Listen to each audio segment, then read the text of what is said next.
Live from Manor Valley Golf Course in Export, this is the Westmoreland County Wrestling Kickoff Show on the Westmoreland Sports Network.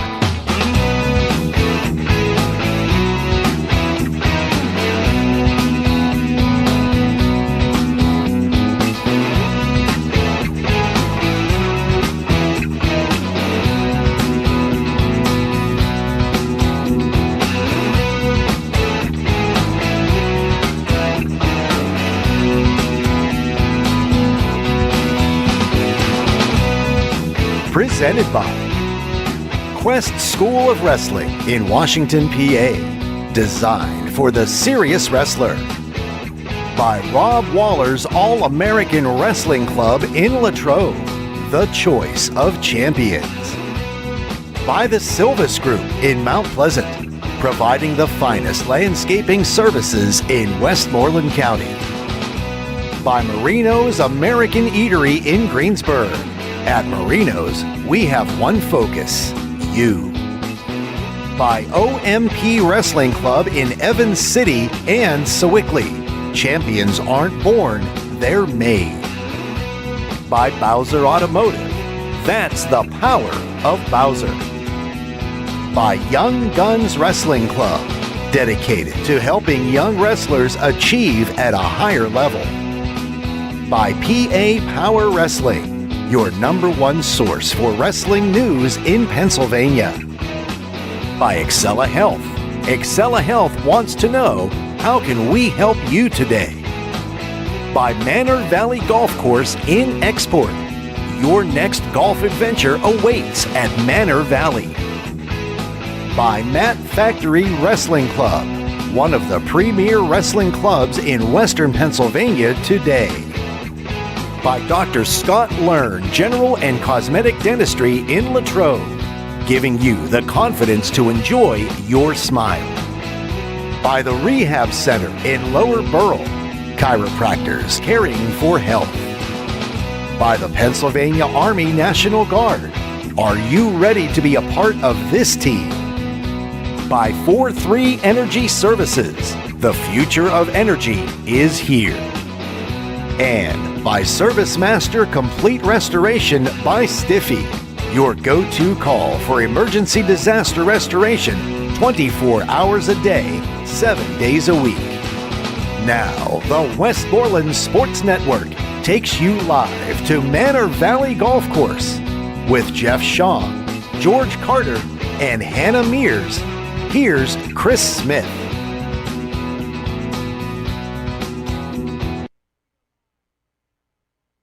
For the Westmoreland County Wrestling Kickoff Show. In a few minutes, you'll hear from some of the best coaches and wrestlers in the country. That's right, it's time to talk wrestling on the Westmoreland Sports Network.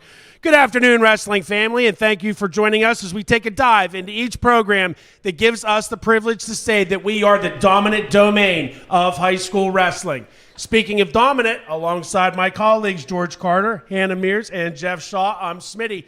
Thanks again for joining us as we bring you our fourth edition of these Westmoreland County Wrestling Kickoff Show. And I'll take a minute to briefly explain what our lineup looks like today. We're going to take about 12 to 13 minutes with each high school coach, 2, 3, maybe 4 wrestlers. And we're going to talk a little bit. We'll recap last season. And then we'll get right into this season, talk about the strengths, the weaknesses, the goals, and what the expectations are for each team. Don't forget to hit us up on our social media channels. I'm at KSmitty184, at GRC157, at Han Mears, and then at J Shawboy. At J Shawboy, that's it. I got them all right.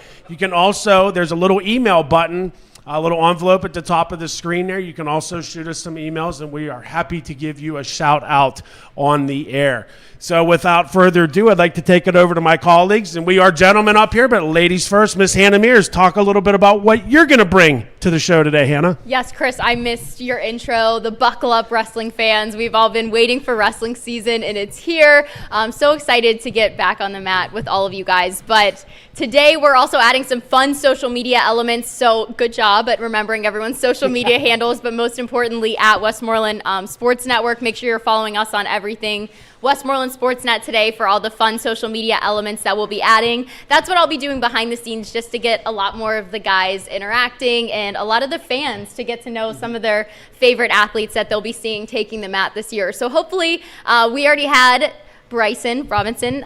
He tested out some of the stuff for us, which was really fun. So everyone else will have fun with it too. So make sure you're following along with social media, but then I'll also be up here alongside the guys doing some interviews as well. So very exciting to be back with all of you. Always exciting to have you, Hannah, and everything that you bring, the energy, your knowledge for the sport, and certainly all of your expertise with social media. So that's Hannah Mears. Be sure to give her a follow at Han Mears. And I did forget to mention at Westmoreland SN on Twitter. So go ahead and give us a follow there too for all the latest and greatest. We do a lot of our scheduling updates, scheduling changes, etc. right there. And Hannah brought up a really good word, fun.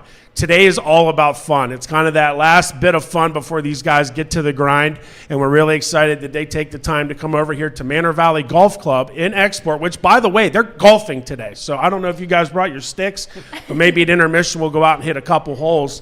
So absolutely gorgeous outside, and we got to give a big thanks to our man Vince DeAugustine. He's the head wrestling coach over at Hempfield. He's also the owner of the Manor Valley Golf Club and one of our proud sponsors each and every year of not just wrestling, but the entire Westmoreland Sports Network broadcast series. So a big thanks to him. We'll hear from him later on. Let's take it over to George Carter. George, welcome to today's Westmoreland County Wrestling Kickoff Show. Go ahead. It's hard to believe that this is our fourth kickoff show. We were kind of joking about it, trying to figure out what number it was, and it's crazy to believe it's our fourth one. And I did miss that intro. You know, you bring so much energy. I was starting to get goosebumps sitting next to you. But I'm really excited. You know, obviously it's wrestling season, and I'm just ready for it to get started. You know, we have a handful of coaches and athletes here. You know, I do have some interesting questions that I do want to ask. But I'm looking forward for the season to get going, you know, especially here in Westmoreland County, right? Because there's going to be a lot of great wrestling this season. Each and every year, you know, as I said in the intro, and it's not a lie, Westmoreland County, right here, our little nook of the country is considered to be the toughest county in all of the United States, America. Jeff, speaking of America, over to you, buddy. Go ahead. Well, you mentioned something about being one of the best in the country, and I'm proud to be a part of that as part of your team, because this network brings so much great information to all of you out there, and we enjoy promoting our sport and our athletes. So I echo everything you already said. I'm not going to keep beating it, but I enjoy being here. You're like another part of me and my family. You know, I have my family. You are my broadcasting family, coaching family, but really looking forward to talking to these wrestlers today. And like George said, asking them some good questions, some tough questions sometimes, but they can handle it just like they handle wrestling in Westmoreland County. It was funny as I was walking out the door today, and I have to say thanks to Christy. She said, "Okay, Chris, see you later. See you in March." And it's kind of what it is. Yep. I mean, from now on, you know, we're here. I mean, this is our family, and we are family, and we're very proud of what we do. We're very proud of all the sponsors. We're so fortunate to have all of the support that we continue to have each year, and it just continues to grow, and that's a testament to our president and founder sitting over there behind the ones and twos. I like to also call it NASA. Dan Flickinger. We're in our 12th season of covering high school sports and Seton Hill University athletics. We got our man Dave Oliverio. He's moved away. He's down in Clarksburg, West Virginia, doing what he loves there, but he made it back this weekend. So a big shout out to him, and of course to all of you. And we're going to go ahead and take our first intermission break, about a 60-second break, if you will, there, Mr. Flickinger. And then guess what? We're going to have them Southmoreland Scotties up here. Stay with us for the Scotties on the Westmoreland County Wrestling Kickoff Show on the Westmoreland Sports Network.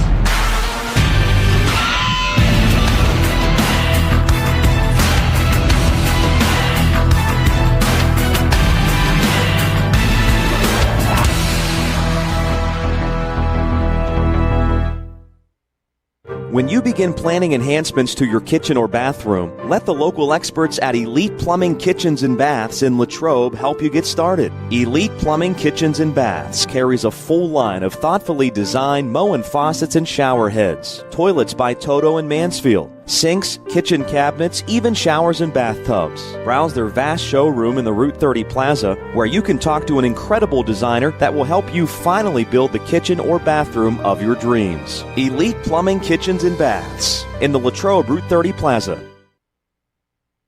Your next golf adventure awaits at Manor Valley Golf Course in Export. Manor Valley offers 18 scenic holes over gentle sloping fairways and the purest putting surfaces around. Manor Valley Golf Course in Export is the perfect place to host your next golf outing, banquet party, or shower. Manor Valley also offers league play and great membership rates. Tee times available. Call 724-744-4242. Visit ManorValleyGC.com.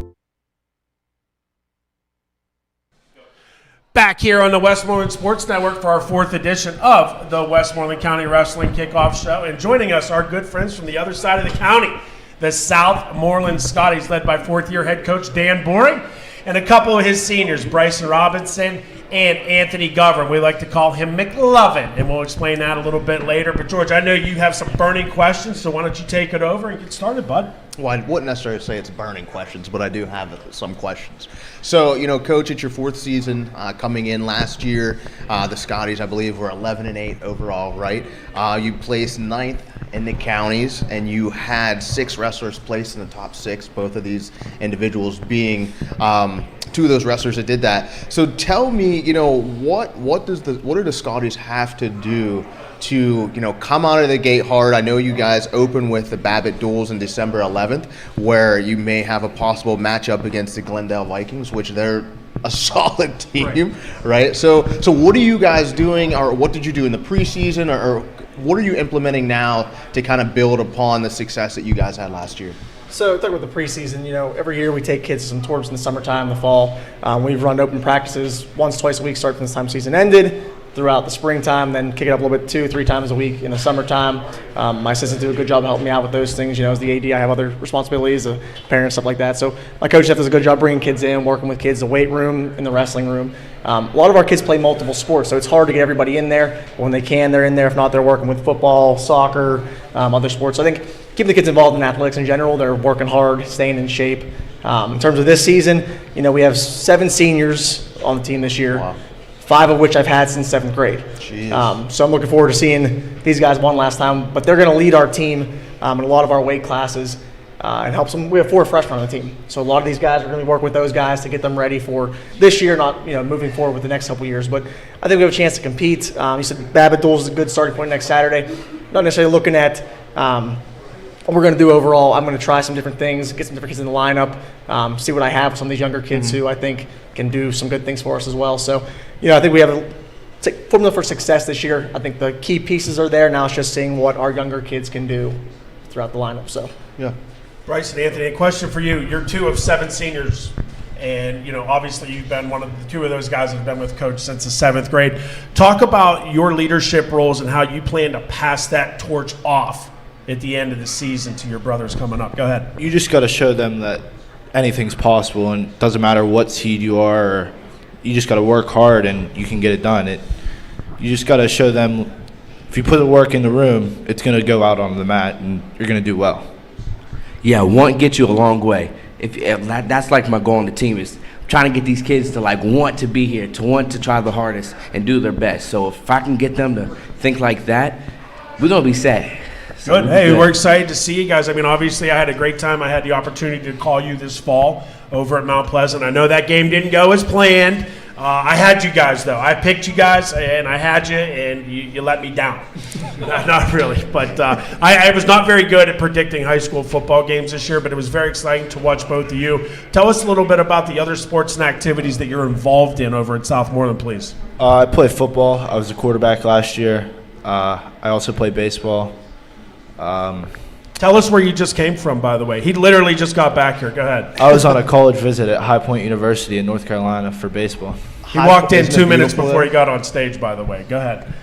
But, yeah, Just football, baseball, wrestling, 4-year starter in all of them. What do you like to do away from sports? Hunting and fishing. Did you get a buck this year? No. Not yet. No, it's been a bad year. It has been a tough year. It's been a bad year for me too, bud. It's been rough. Bryson, how about you? Tell us about all your activities and what you like to do away from sports. I tried out for football again this year. I ended up becoming a starting defensive end. I did soccer again, which was very difficult to do both, but it really got my endurance up. And then after wrestling season, I'll go back to tennis and track. So can't wait to hit that pole vault again. How many letters are you going to have by the time you're done? I did golf as well, too, for like 3 years, 2 years. Did you bring your sticks? Should have told you to bring your sticks, yeah. I can hit far. Coach, tell us a little bit about what you do. Obviously, he's the head athletic director at Southmoreland. He's a husband. He's a father of 2.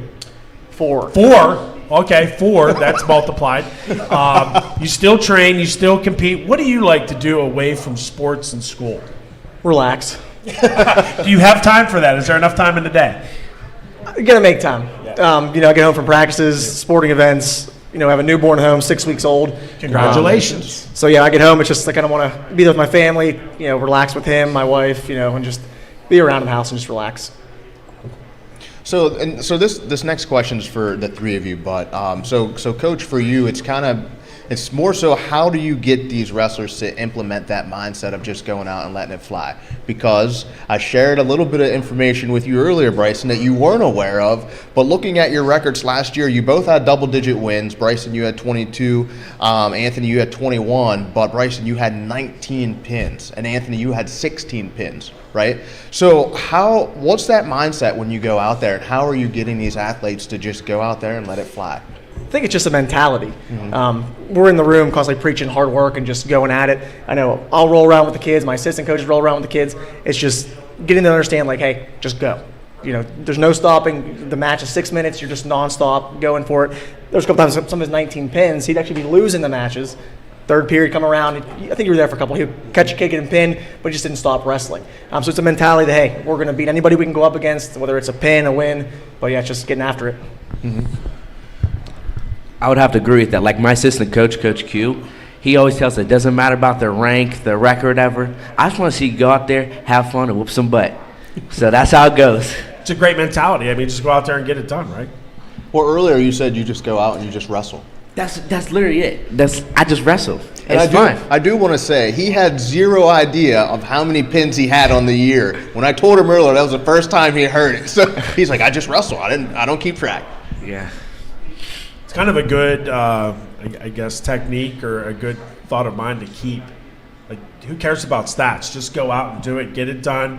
When you get to the banquet, you'll find out how good you did, right? Or when you get to climb that podium at whatever tournament you're at, you'll find out how well you did. And speaking of tournaments, happy to talk a little bit about the Southmoreland Christmas Classic that's going to be back at Southmoreland High School on December 27th and 28th. Coach, give us an update on some of the teams and the amount of teams. I know you've increased the ante a little bit this year. Yeah, we're up to 33 teams, so we're going to cap it there. Just going to have a little extra in case you never know what's going to happen with COVID and stuff like that. So you may have a team drop out here and there. But excited to get it back to a normal format, have the individual format. I honestly believe that the Holiday Classic is right there. It's probably the second best holiday tournament in PA. I think we do a good job bringing in solid quality teams. If you're not a Power Ranger at the Holiday Classic. Speaking of that, Greensburg Salem just walked in. They're always at the Holiday Classic every year. Bethel Park's coming this year. Corey's coming this year. We got teams from the other side of the state coming over, so it's going to be a good quality tournament. I'm excited. Now, guys, whenever we get into section wrestling, talk about the strengths and weaknesses there, how we're going to be looking against certain teams and which teams you're going to be expecting to win. You want to start off? Yeah.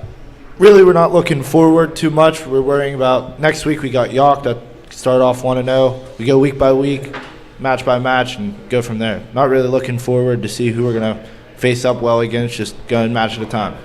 That's a great mindset to have. And Anthony, I wanted to ask you, so last year you saw action at 189, 215, and heavyweight. And I had to ask, where are you going to wrestle this year? Probably 215 and heavyweight. 215 and heavyweight? Yeah. Okay. I don't think I'm going to be able to get down to 189 again. Guys, oh my gosh, I completely lost my train of thought of what I was going to say. I can't remember. You're rusty. I am rusty. I am a little rusty. I got to dust myself off here a little bit. Obviously, it had to be about wrestling. Oh, no. Future plans, college plans. What are we going to do? I mean, obviously, you were on a baseball visit, but Bryson, you'd like to hear schools that you're looking at and what you want to take up when you get there. So I actually plan on working for the Naval Shipyard in Yorktown, Virginia. My uncle, that's where he did. It's like an apprenticeship, so you get paid to learn or whatever, and then they give you a job. So I feel like it's something that would work good for me. Yeah, for sure. Very noble. Thank you so much. Appreciate your future of serving our country. Anthony. McLovin. Just a couple. I want to continue playing sports and get my education at the next level. Just Waynesburg, some smaller schools right now, but I'm still trying to get my name out there a little more and see what there is to offer for me. So you haven't committed to any sport just yet, though. You're still Nothing. Letting those Everything's opportunities open. come in. Everything. Good deal. Well, hey, best of luck to both of you. Obviously we've been following you for your entire career, and we're excited to see what your senior season brings. And not only that, but the leadership that you two bring to that Scotty mat room, and then take it out to the gymnasium over there. And we'll be looking forward to seeing you. I was just looking through, and we're going to be covering a number of Southmoreland dual matches. We'll have to talk about that a little bit off the air and make sure that we're good to do those. But that's Dan Boring, Bryson Robinson, and Anthony McLovin. I guess we should probably tell everybody really quick why we gave him that name. Last year we thought it was McGovern. And obviously everybody's seen that movie with McLovin, so we changed it to that. But I also got to call him the pizza delivery boy, too. Because last year when we were over there for the subsections, I forget, you guys are section...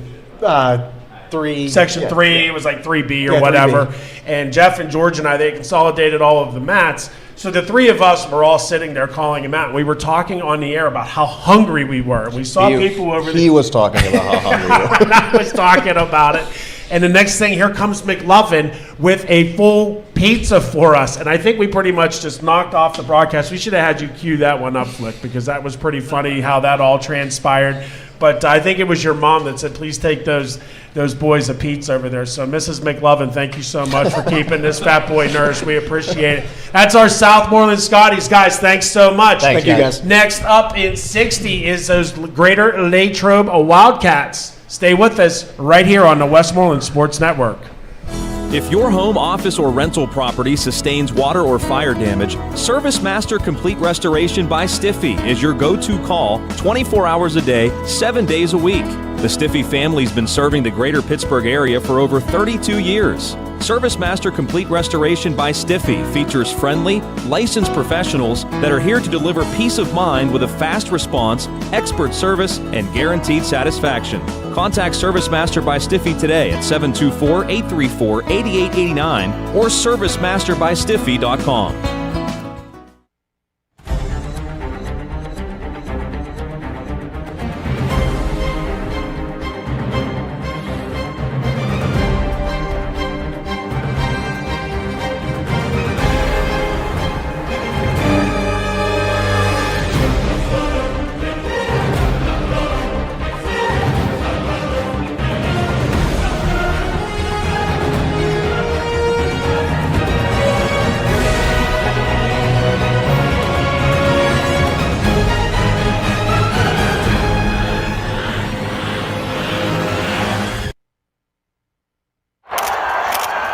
Our digital partners at WesternPASports.com deliver high-quality action photos for sporting events happening in and around Westmoreland County.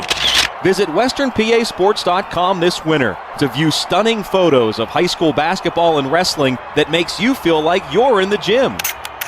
WesternPASports.com also provides full photo coverage of all Westmoreland County Coaches Association events. Share photos from their social media pages on Twitter and Instagram at Western PA Sports.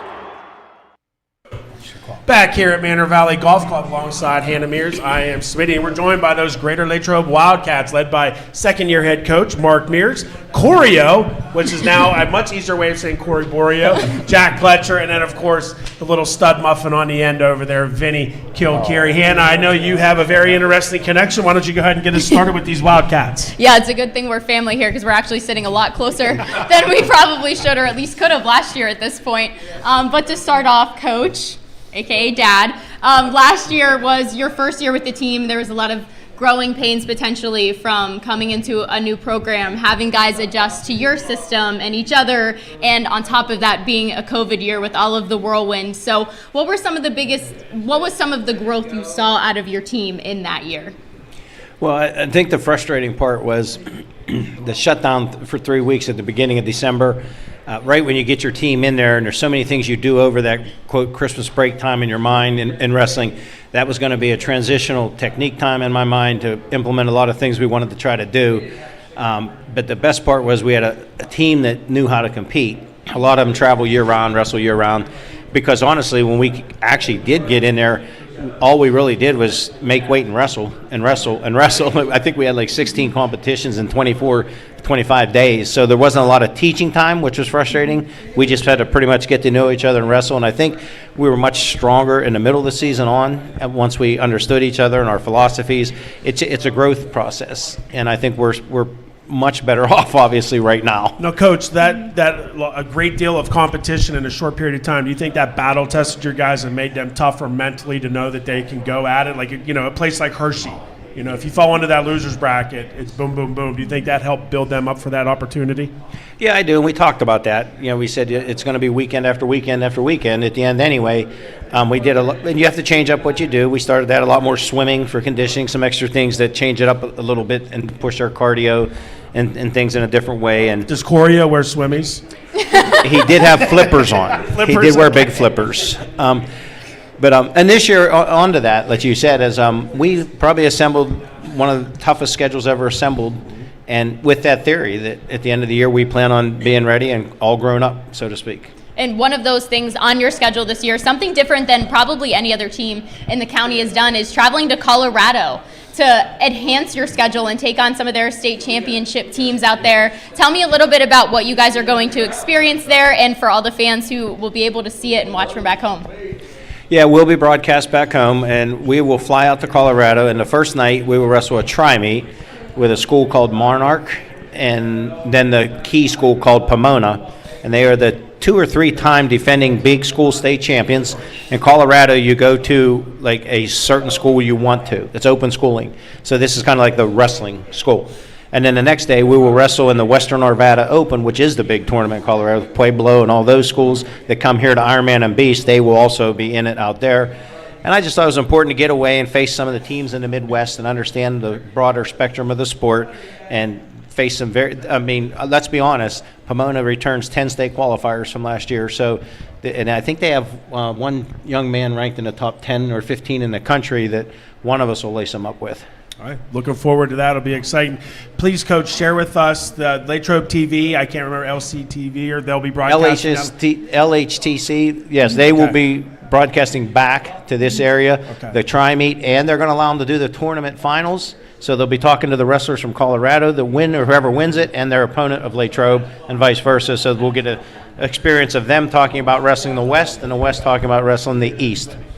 Yeah, and how excited are you guys, Vinny, we can start with you since you have the mic, about getting to go to Colorado and see some different competition, especially in an in-season year. This isn't something you're doing out of season, which you're typically used to doing. Yeah, it's nice because usually we only stick around here in season, and every weekend we're just at a different tournament in our county or maybe a little bit outside, like we're going to Hickory next weekend. But it's different. It's almost like towards my club schedule almost. It's getting back out to nationally stuff with different kids, which makes it a lot better for us. You also learn.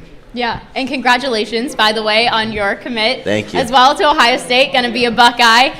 So how much relief does that take now, going into the season and saying, okay, I know where I'm going to go. Now I can really just focus on me and the steps I need to take? Yeah, I don't think people realize how much pressure it actually puts on you. All the coaches harping on you every day, come here, come here. But I was blessed to be among a lot of the good coaches that weren't as much as like that and just kind of understood that it's your choice and wherever you go and they'll get it. So it's kind of nice just to have that over with and just focus on getting there and getting ready to wrestle in the NCAA. Yeah, congratulations to you. Thank I know you. that's exciting. And moving into this year, last question I have for you before I move on.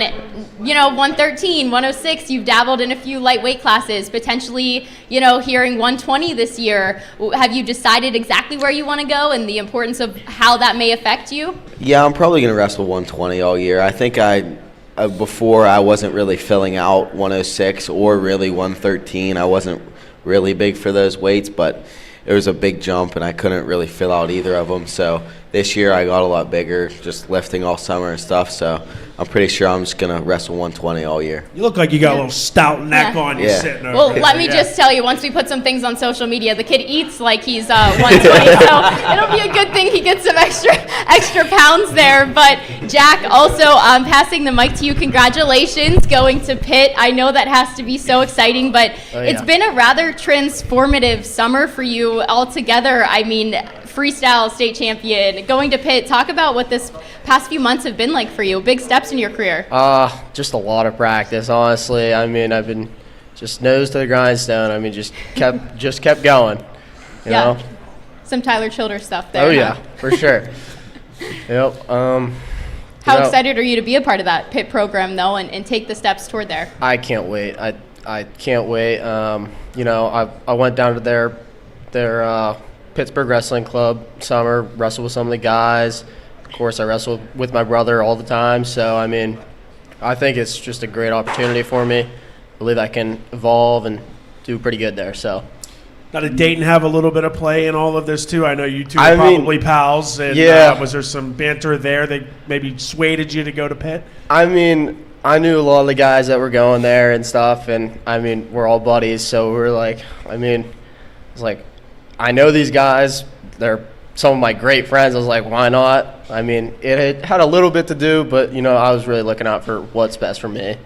But definitely it persuaded me a little bit. Not to mention they're a big part of one of the best recruiting classes they've had. So, we got some hammers coming in there for sure. Yeah, that's awesome. I'm excited to see that program moving forward as well, obviously. But Corey, moving on to you a little bit. This summer, I know Coach Mears has implemented a specialized sort of heavyweight coach for you in Paul Snyder, one of his former wrestlers, a great guy. How has having Paul in the room really elevated you as an athlete? I know you did really well at NHSCA, so you've had some great summer competition as well. So talk about that. Yeah, thank you. Just the hand fighting and him showing me what he does best and his tips and tricks really helped me.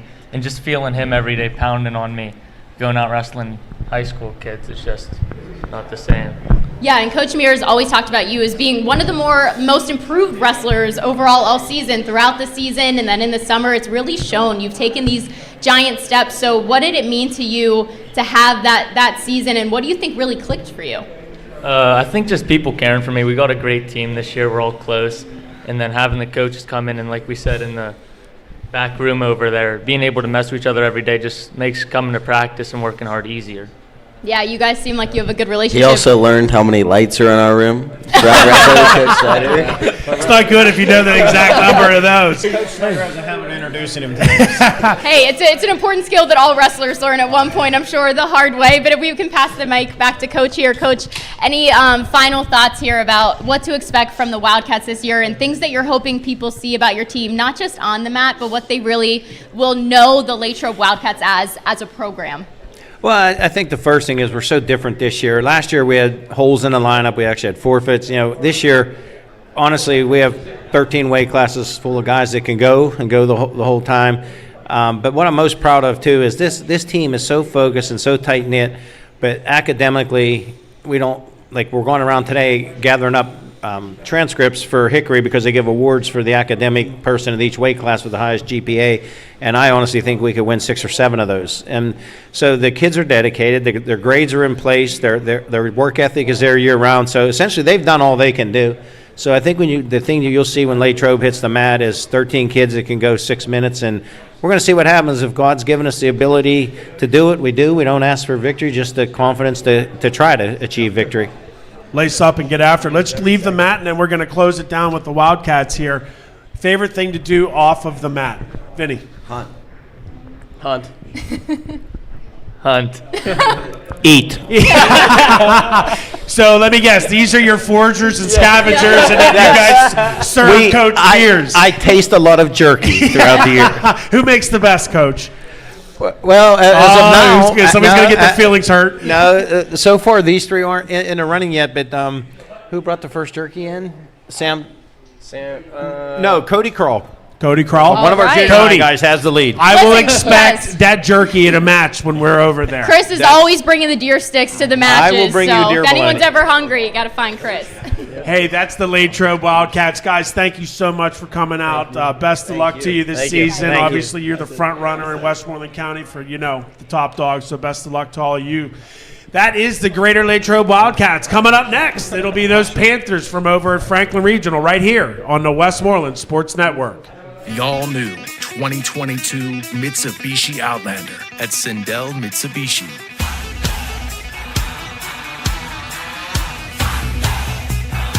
Drive one today for $239 a month, plus an industry-leading 10-year warranty.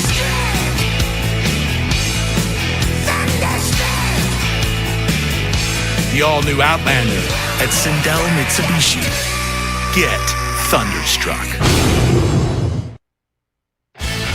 The Quest School of Wrestling is celebrating its 18th year of operation.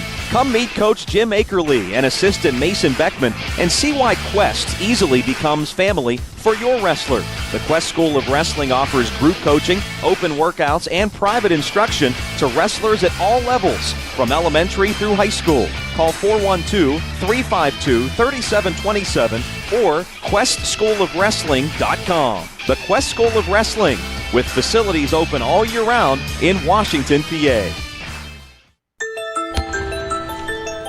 The most incredible machine ever created didn't come with replacement parts. Until now. Rebuilding the human body takes skill, not just science. Some of the region's most accomplished orthopedists are right here at Excella Health. Our team of specialists are using non-surgical treatments, minimally invasive procedures,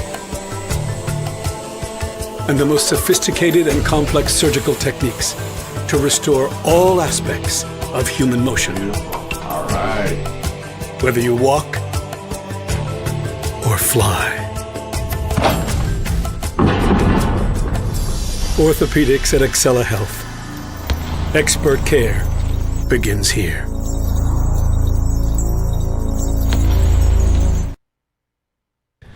Alongside George Carter, I like to call him G. I'm Smitty. We're joined, and I lied, and I have to apologize. I told my first lie of the day. The Franklin Regional is not up right now. It's going to be those Ligonier Valley Rams, led by their assistant coach, Brent Miller, who's been coaching, or not Brent Miller, Brent Harbert. I'm sorry, just asked him his name too. Brent Harbert, who's been coaching his son since they were wee little guys, and we're also joined by Ryan Harbert, James Brown, and Josh down there on end. Guys, thank you so much for taking the trip out here to Manor Valley Golf Club. Certainly looking forward to capturing a lot of what you guys do on the mat. I know last year was the first time we had the opportunity to see you guys over at Southmoreland, and I got to be honest with you, I was impressed with what I saw. Coach, let's get started with you. Some of the expectations for you guys this season. The expectations, I hope it starts off better than last year, even though we're still plagued with a COVID little bit right now, so we're getting shut down of our first two matches. So we got to start out with one match, jumping into a big tournament afterwards, but hopefully we can get the work done in the room and get them mentally prepared and physically prepared. Hey guys, I'm sorry, I kind of got into this season. Do a quick little recap of last season there towards the end. I know you guys were really competitive down the postseason stretch. Talk a little bit about the success that you guys enjoyed. We enjoyed the success. Ryan, he seemed to step it up every single year of his career, and we made it to the Super, the 16, the final last year. So, it was disappointing we didn't get to go to Hershey for it, but we still made the big tournament. And, I'm hoping that he grows upon that this year and we make it a step further. James, unfortunately, had a broken leg last year, so he had kind of a short season.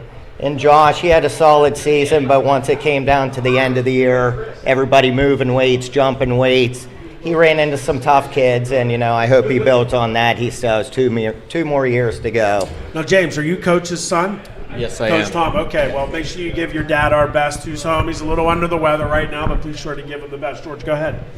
So thinking of last year, you said you'd like to start out a little bit better than last year. I mean, you guys were able to place 11th at the county tournament. You had 2 wrestlers placed in the top 2.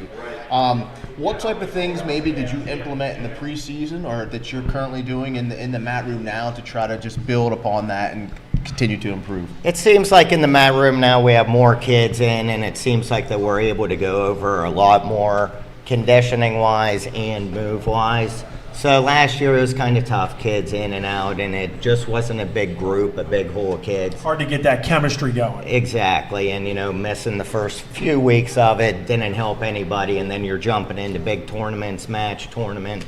So hopefully this year it's a little more spread out. They get a little bit more time, and we could just work on everything they need to work on. Mm-hmm. So Ryan, it's your senior year, right? You're coming in. I saw Flow Wrestling. You're currently ranked 10th. Yeah. You placed 2nd in the section, 2nd in district, and 4th at regionals last year. And being that close, right, to making that trip. What did you do in the off season, or what are you currently doing to get over that hump? I've just been training, trying to become the best wrestler I can be.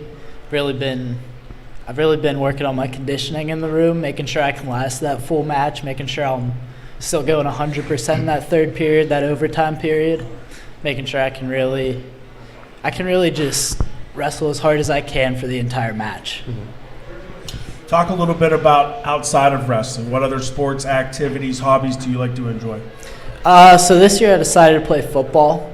It was my first year playing football in high school. Did you like it? I enjoyed it very much, yeah. What position did you play? I was a safety.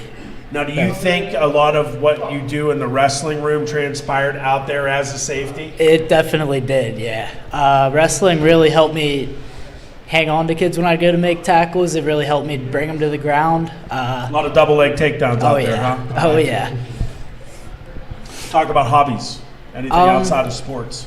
I also enjoy golfing. I enjoy to golf. You know you're at a golf course, right? Yeah. Did you bring your sticks? I did not today. Okay.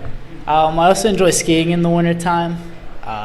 Coach, is he allowed to ski during the wrestling season? You know what? I let them do it here and there. I don't like them to, but they do enjoy it, and I find myself with them also. Oh, there you go. So if it's good for the goose, it's good for the gander, exactly. Right? James, let's move down to you. George, go ahead and talk to him a little bit about the upcoming season.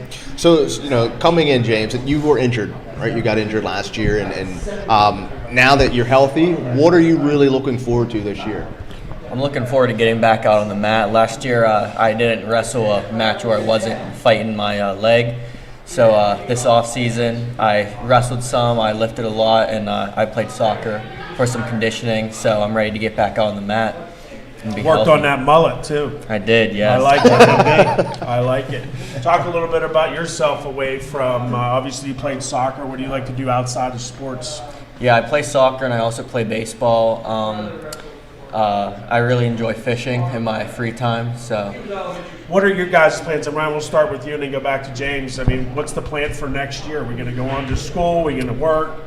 Yeah, I've been looking at a couple schools recently. I've been getting a couple texts from coaches. I'm probably looking forward to wrestling in college somewhere. All right, well, we're looking forward to seeing you wrestling in college. But let's get through this senior season this year. James, how about you? What are your plans for the future? I'm looking to go out to Montana, Montana State University, study fish and wildlife biology out there.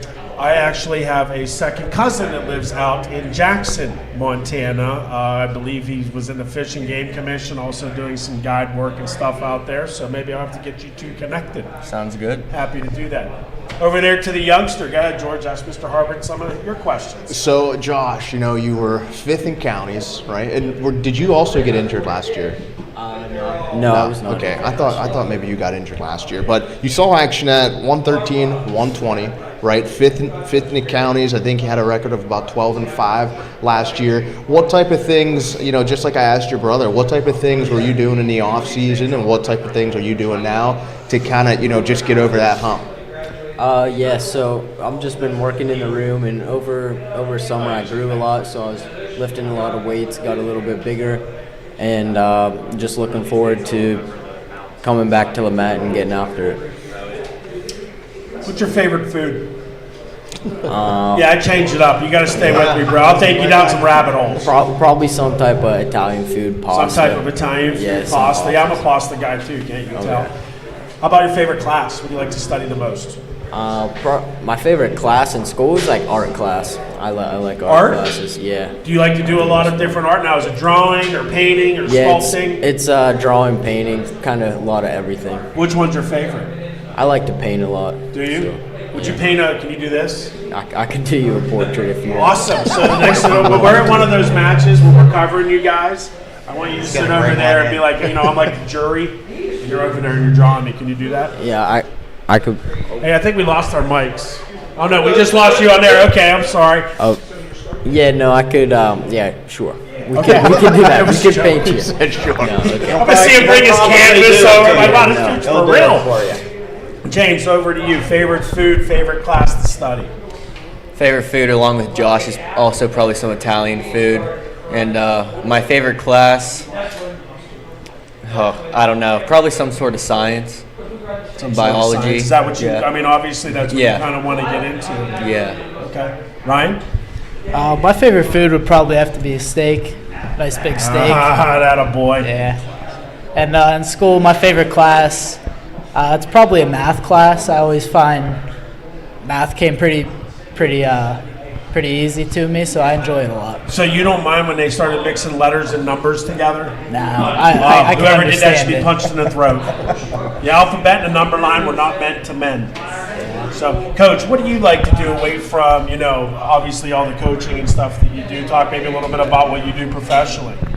Professionally, I work for a family in Ligonier Valley, maintenance on their house, which I enjoy. I've been with them for 15 years, so they're like family to me.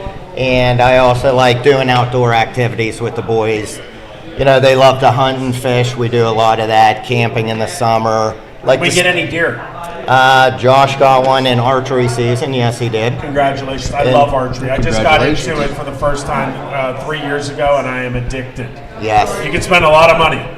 And these guys, they're always up in New York fishing together, fly fishing. So, they really enjoy Where the do you outdoors. guys go? To Charlestown, USA? We go to a little town, fish Oak Orchard Stream for like salmon and stuff, and big browns. Well, hey, we love to connect our viewers.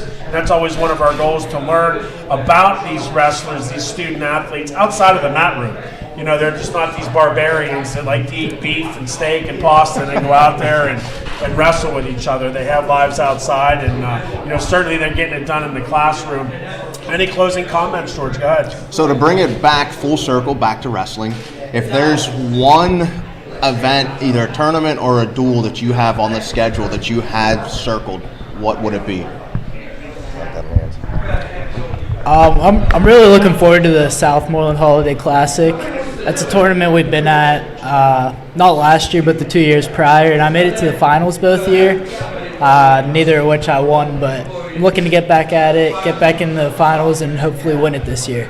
We'll be calling you in those finals, so let's get that dub this year, bud. All right. Good luck. Thank you. I also agree with Ryan. I'm looking forward to the Southmoreland Holiday Classic. My sophomore year, I ended up placing there, so I'm looking forward and going back trying to get a higher placement. Yeah, for me, there's always a target at the end of the year of where I want to be, but I also agree with the Holiday Classic. It'll give us a good look at where we're at in our section, and pretty much kind of like a preview of the end of the year. So. All right, guys. Hey, thank you so much for taking the trip out. We really appreciate the time and the effort. We'll look forward to seeing you guys mat side. That's the Ligonier Valley Rams. And as promised, coming up next will be those Panthers from over at Franklin Regional. I see head coach Matt Levy made it over. Stay with us right here on the Westmoreland Sports Network as coverage of the Westmoreland County Wrestling Kickoff Show continues in about 90.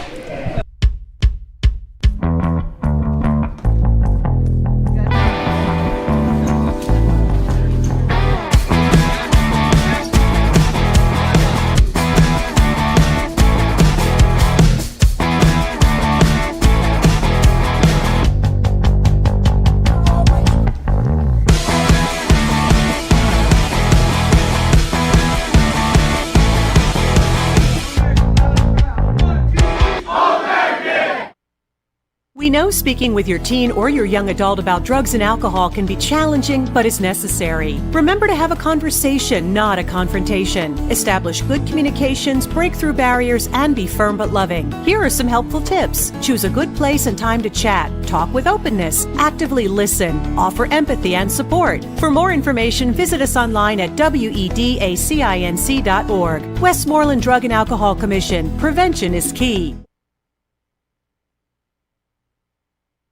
Dr. Scott Learn and his dental team have been caring for the community for over 20 years. Dr. Learn offers a wide variety of dental services, including oral exams, gingivitis treatments, crowns, veneers, and more.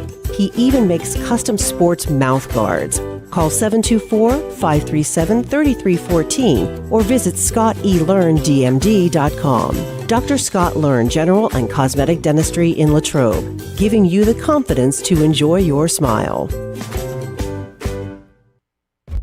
The Westmoreland Sports Network is available on social media. Follow us on Twitter and Instagram, and like our page on Facebook for the latest Westmoreland County sports news, WSN broadcast links, scores, game stories, videos, pictures, and much, much more. Also be sure to subscribe to our YouTube channel for archived interviews and broadcast highlights. The Westmoreland Sports Network is available whenever and however you want it.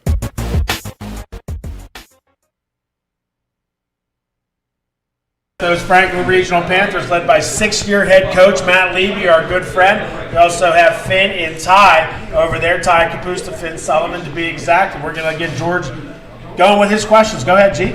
So, Coach Levy, 17-3 overall last year, 6-0 in your subsection. The only losses you had, 2 losses to Seneca Valley and 1 to Waynesburg, right? So not that shabby.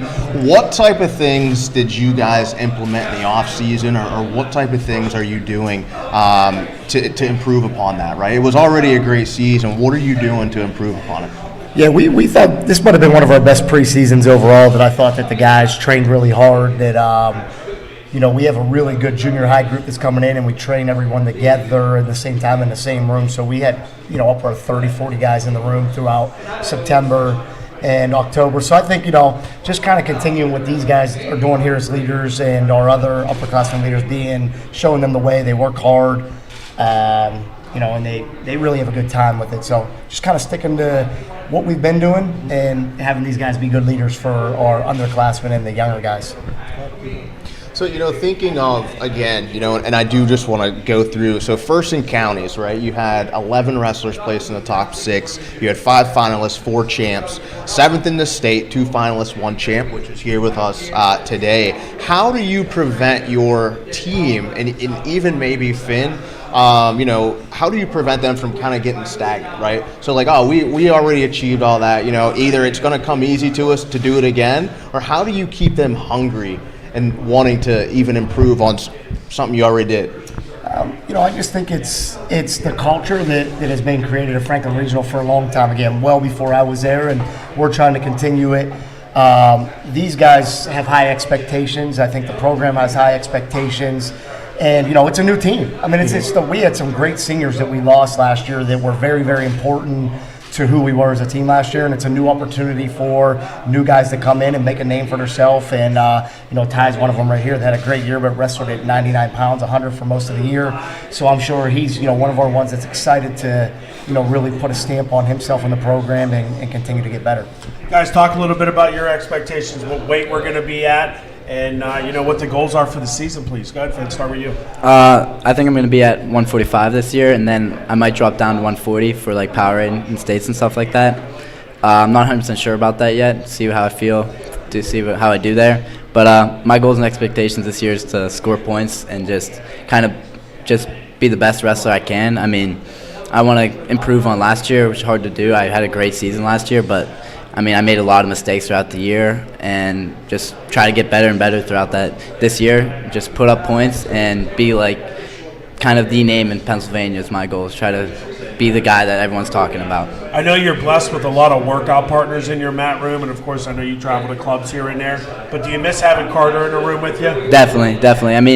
He was just a competitor that we always talked about, where we kind of fought each other, and it was just you felt like you got better after every practice. You just knew that you got better from each other because we just wanted to beat each other so bad. Even when it turned into more than just a wrestling match, because that was one of the greatest stories I'd ever heard. Was last year these two were working out at Hershey, okay, getting ready for the state tournament, and Matt said he had to break them up. They were in a fight. That's how dominant and competitive they are with each other. So I know that you must miss him, but he's all the way across the country doing great things, right? Yeah, definitely miss him.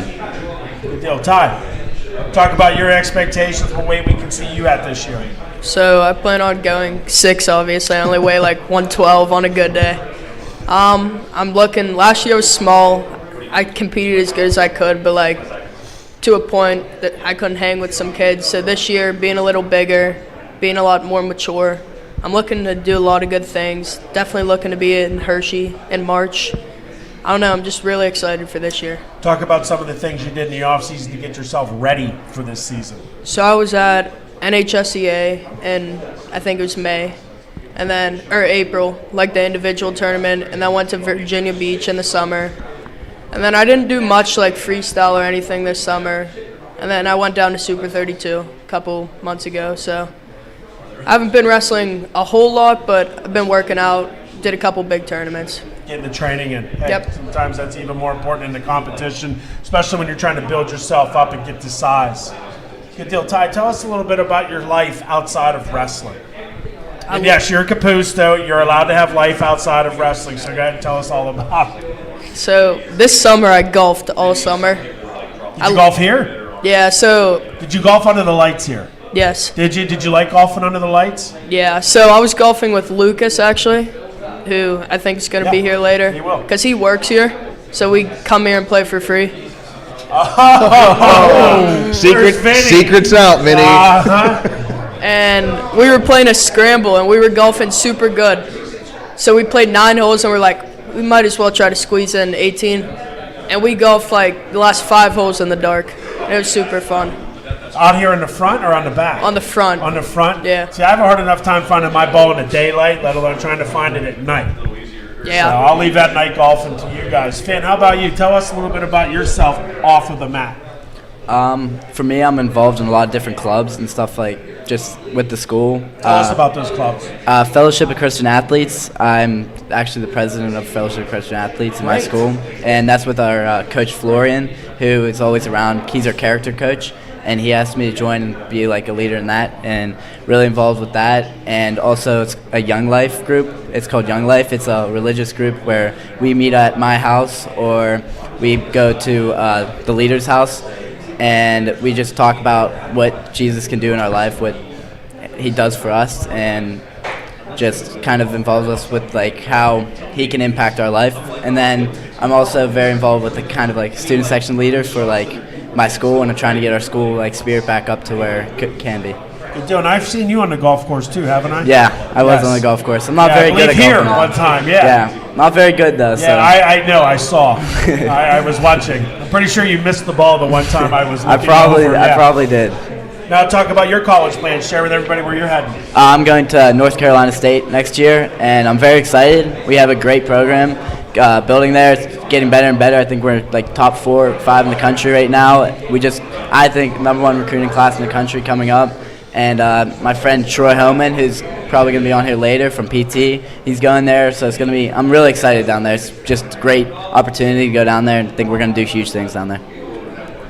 So, Finn, you've always kind of had long curly hair, right? So you just cut your hair. Can you tell me, did Coach Levy make you do it? Did your dad make you do it? What happened to the golden locks? So I was at a point, I had it all summer. There you go. So all summer I had super long hair, and it was fun. Like my dad is a boat, so like if I'm wakeboarding or something, like a surfer, I guess. But it got to a point where I could not wrestle with it. Like it was everywhere. It was hot. It was just uncomfortable, not good to maintain.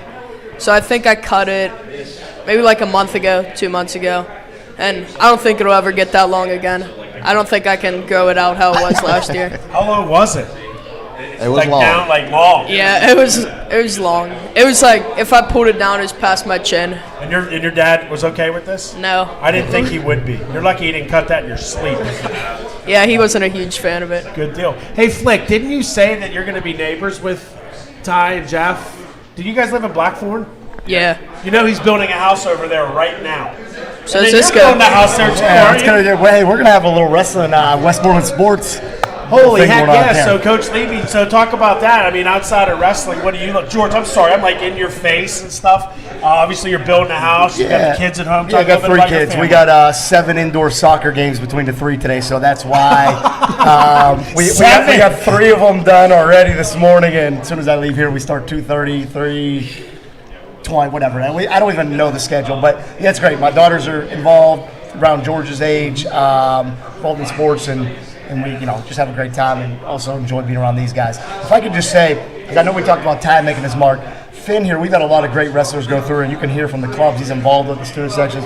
He is just an absolute unbelievable leader that we are fortunate to have, and the things that. So back to the one question about what do we do to keep him humble. I don't think there's much. He loves wrestling. He loves the sport. He's a great leader. He's involved in student sections. I think if you see pictures, he's like leading the Penn Trafford student section because he's such good friends with a bunch of those guys. So he's just has great character, great person, as is Ty, and again, the rest of our team. Now, are you doing, what's your role trying to make sure that when you leave Franklin Regional, and you never leave, but when you're physically gone, that you pass along that torch of leadership? What are you doing to make sure that that leadership moves along? Yeah, I think it's just, the culture being set. We have these guys. We had a great day yesterday. We had a fundraiser. We sent them out in the community where they had a junior high guy they mentored throughout the day.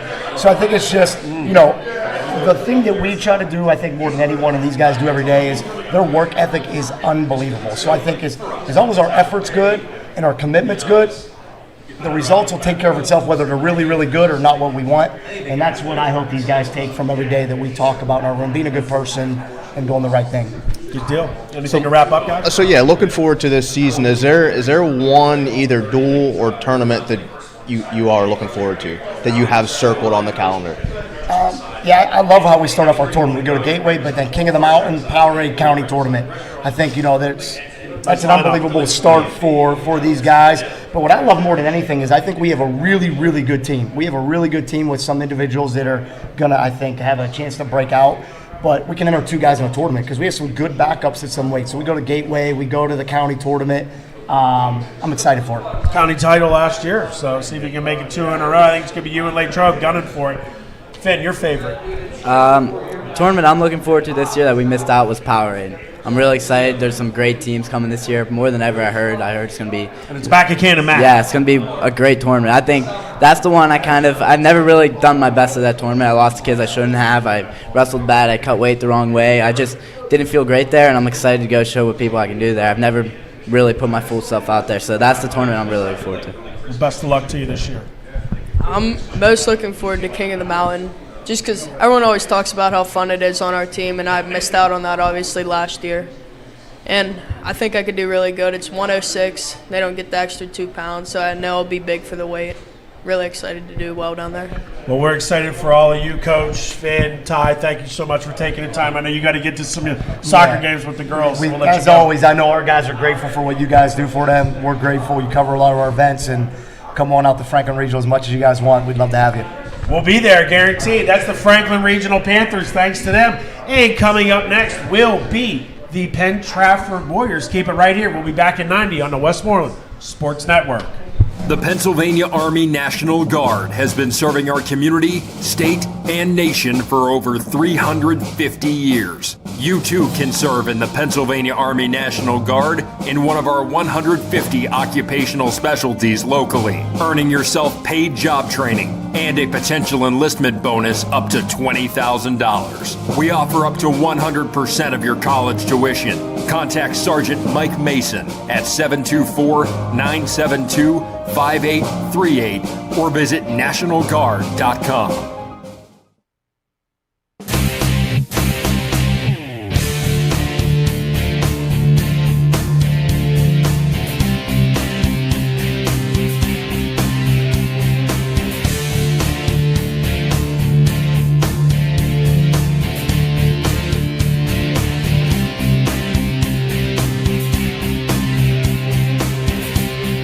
Train hard, look good, feel better.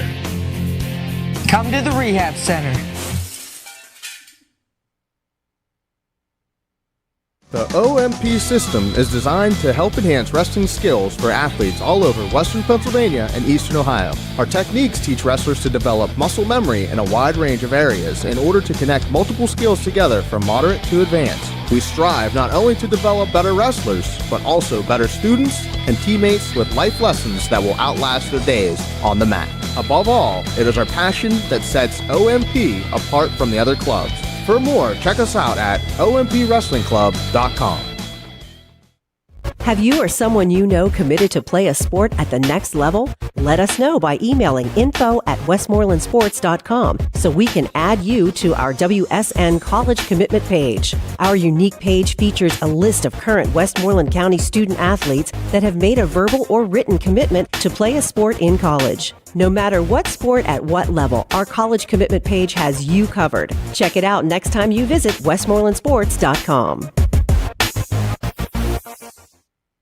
The Chamber of Commerce for Westmoreland County is one of the largest chambers of commerce in the Commonwealth. We work on workforce development. We work on the county's comprehensive plan, economic development, transportation, and building businesses that affect our community.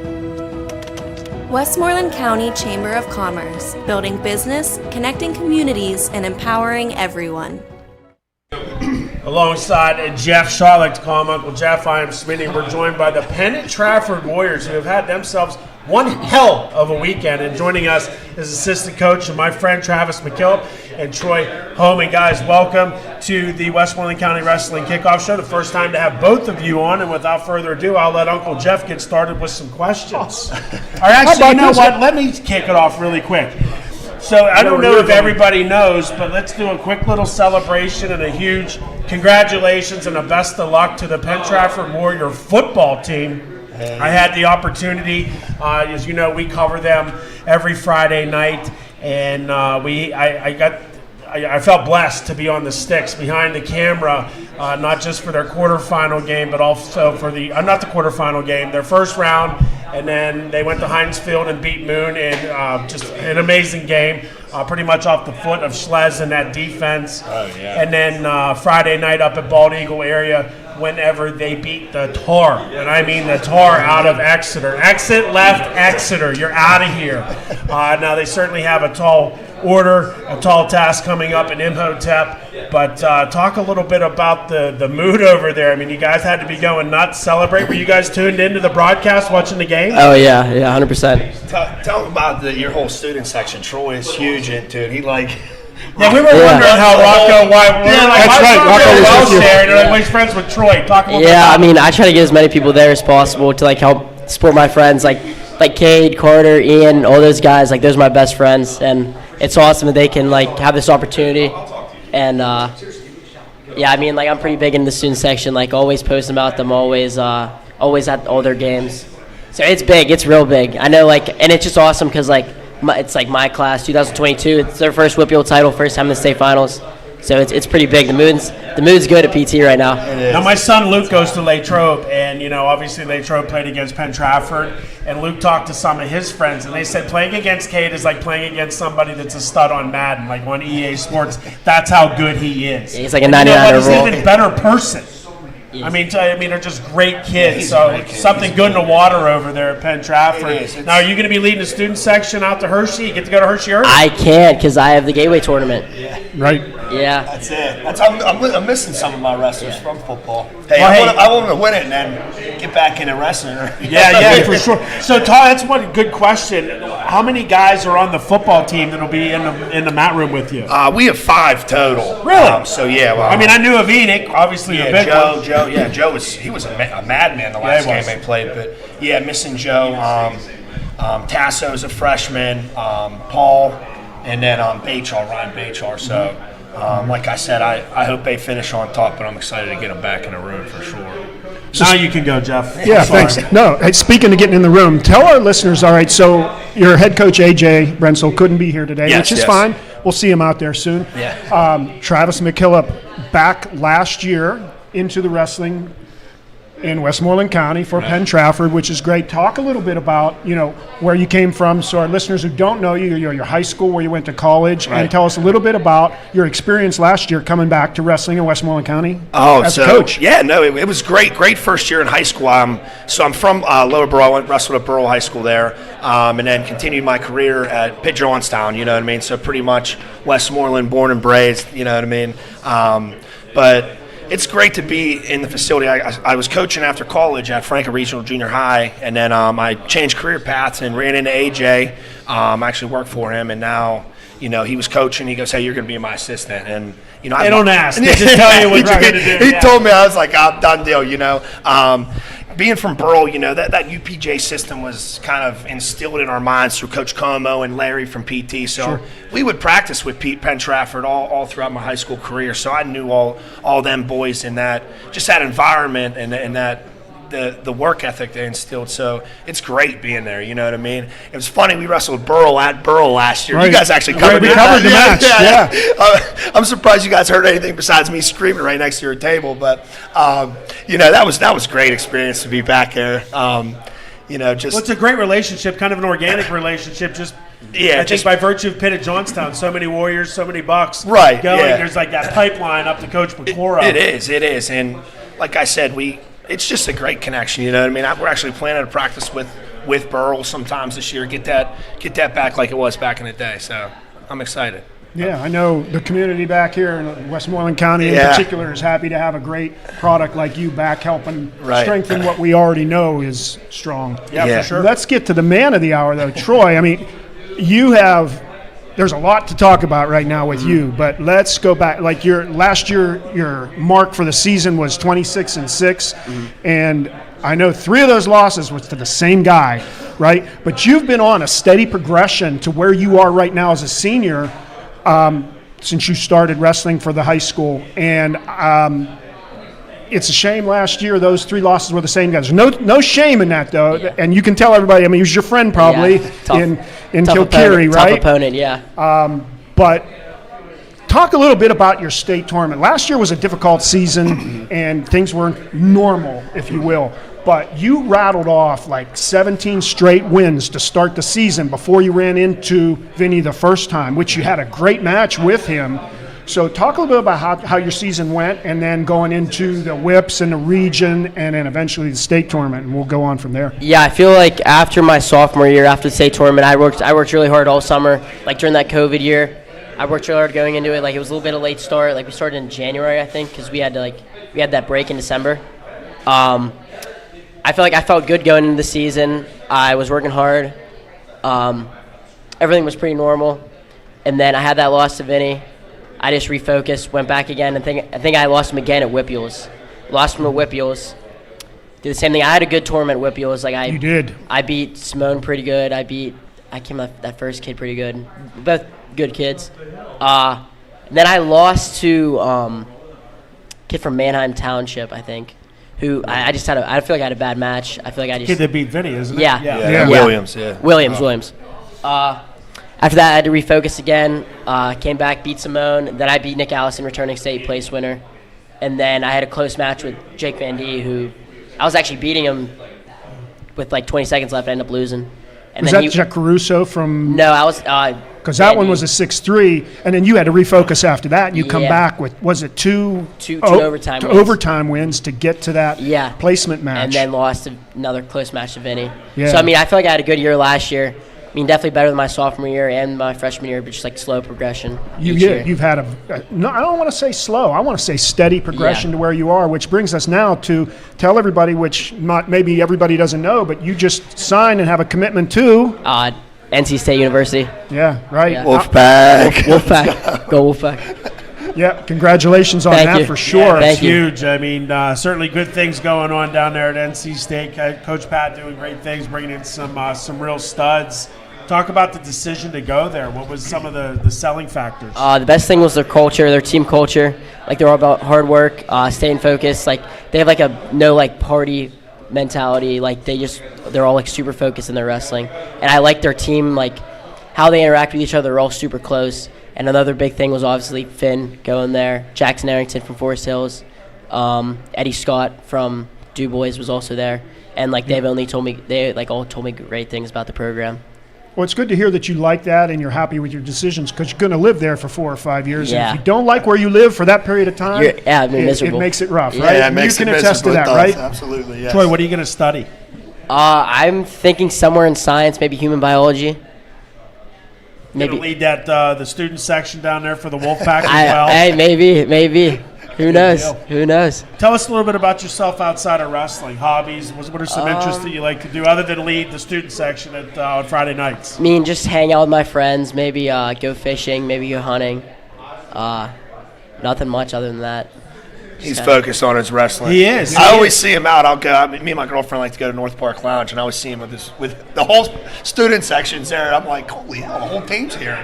You know Well, it's a good mix. He knows how to keep it fun. You're focused on what you want to do to improve your career and with the next step that you want to, but you also know that you have to keep a little bit of fun involved with it because it's maddening. No, right, Travis? he's a good kid. When I like I said, I see him out all the time. I mean, he's out having fun, but he's smart. He's doing the right things, on and off the mat, and like you were talking about steady progression. I mean, he's adapted to me coming in very well. I mean, I've known him and his dad forever, but I've just seen him grow as a young man climbing mountains, and it's I'm proud as a coach. I am. So. For sure. Likewise. I mean, you started out here, and I mean, it's been up the ladder, and you've been taking double rungs, sometimes even 3 rungs. So, from all of us at the Westmoreland Sports Network, we look forward to being Matt side with the Warriors, and certainly seeing finish at the top of the podium this year, and then as your career progresses down to North Carolina State. But make sure you do a good job, tuning in to the Westmoreland Sports Network this Friday. I believe the game is 7 o'clock. Yes. It's an audio-only broadcast. Hershey. Yeah, so I mean, you can watch it on PCN, but tune in and listen to. I believe John and Sean, Flick's brother, actually have the call, and then Sean Benjamin will have the call. That's Friday night at 7. So, guys, that's the Penn Trafford Warriors. Travis and Troy. Baby. Thank you. Thank you, guys. I appreciate it. It was fun. That's those Penn Trafford Warriors. Next up, our alma mater, both of us right here. That will be the Greensburg-Salem Gold Lions. We'll have Big Bad Billy McChesney and my man Parse coming up in 90 on the Westmoreland Sports Network. Don't go anywhere. Silvis Group is a full-service landscape design company located right here in the heart of Westmoreland County. For over 30 years, Jake Silvis and his expert crews have supplied outstanding customer service with quality work second to none. For your next landscape project or maintenance needs, residential or commercial, call Silvis at 724-54-PLANT. That's 724-547-5268. Silvis Group also has career opportunities. Visit online at silvisgroup.com. At D'Annunzio's, our menu is extensive with an abundance of selections. The next best thing to being at one of our 3 locations is having our frozen food and jarred sauce in your own home. For our frozen food selections, we have wedding soup, pasta fagioli, lasagna, stuffed cheese rigatoni, ricotta cavatelli, and potato gnocchi. Our jarred sauces include the original, smooth, marinara, and tomato cream. These products can all be found at our restaurants or your local grocer. You're always on the winning team with Bowser Chevrolet of Monroeville and Bowser Chevrolet Chippewa. Visit BowserChevrolet.com 24 hours a day, 7 days a week, and get the power of Bowser in your hands. With the new Chevy vehicles arriving weekly, reserve yours now at Bowser Chevrolet. See the full lineup of Chevy cars, trucks, and SUVs at BowserChevrolet.com. Bowser Chevrolet, where the power of Bowser is yours. Choosing an early childhood development program is a big decision, and Seton Hill University is here to help. At Seton Hill's Child Development Center, your 3, 4, or 5-year-old will have fun while developing social skills, self-confidence, and creating a foundation for learning. Here, we foster a mastery of life skills that will prepare your child for success in any endeavor. Learn more about the Seton Hill University Child Development Center by visiting setonhill.edu/childdevelopment. Back here with one of my favorites. That's right, it's my alma mater, my former assistant coach, Randy Parsley. And joining me for this interview will be Miss Hannah Mears and her favorite, her nephew, we like to say. This is Aunt Hannah, and that is Big Bad Billy McChesney. Hannah, without further ado, I'll let you take it away because I know you're excited for this one. Yeah, my favorite. Let's keep that on the down low, right? But no, I absolutely love covering Greensburg and Billy, and I think it's just been how infectious you were and how great of a person you are to everybody and how easy you make our jobs as well. So thank you for that. But we can start with Coach for that question is, what is it like to coach a guy like this who now is going to go on to Columbia and represent your program, and you've got to see him on the football field and in the wrestling room. What kind of kid is this sitting to your left right here? Well, you kind of mentioned it. I mean, he's amazing. Sometimes it's annoying that he's so nice. Trying to find something wrong. Right? Yeah. I mean, he's so nice. You know, sometimes I say, Billy, you got to get a little meaner. I said, but, he's successful in the way he does things. And, it's amazing to be around him. It is. He is infectious. Well, and he told me that his favorite Christmas movie is Elf, and I asked him his favorite scene, and he goes, oh, the one where he talks about smiling, that he loves to smile. I said, how fitting, because that is all Billy does, is smile. But, Bill, what's it been like for you knowing that this is going to be your senior year and to be a part of this program and alongside a coach that's been with you every step of the way? It's great. Coach Parks has been here for so long with so many great guys coming through the program, and he's really helped me develop myself as a person, as has Coach Hodge and everybody else I've been with. Great guys. I mean, if I didn't go to Greensburg, I wouldn't be who I am. And they really helped shape me to who I am. And it means a lot that I came here and I am here with a great coach like him. Yeah, and Coach, last season, I know numbers were a little slim, and the year as a whole was just bleak. And I know you talked about your junior high program, and they were affected by COVID. So what is the rebuilding year of this program? What are we to expect from Greensburg-Salem? Again, we're hurting at the middle school program. We only have 2 wrestlers on our middle school program. We just can't seem to get kids to want to do it anymore. Our athletic director's been down 3 times to the middle school with Coach Hodge, Brian Sticka, and our middle school coach to recruit, and we just can't get the kids to want to do it. I mean, and it's hard. COVID last year was a problem because we didn't have a program at all, and to try to get the kids out, it's tough. I mean, our junior program's picking up. We got about 50 kids this year, much better than the years past. But they're all 10 and under. So we got to wait 2 years to even get them to the middle school program. So, I mean, hopefully we're on the right path going forward. But, we got to see. Wrestling's a tough sport. Oh, yeah. And if you don't want to be there.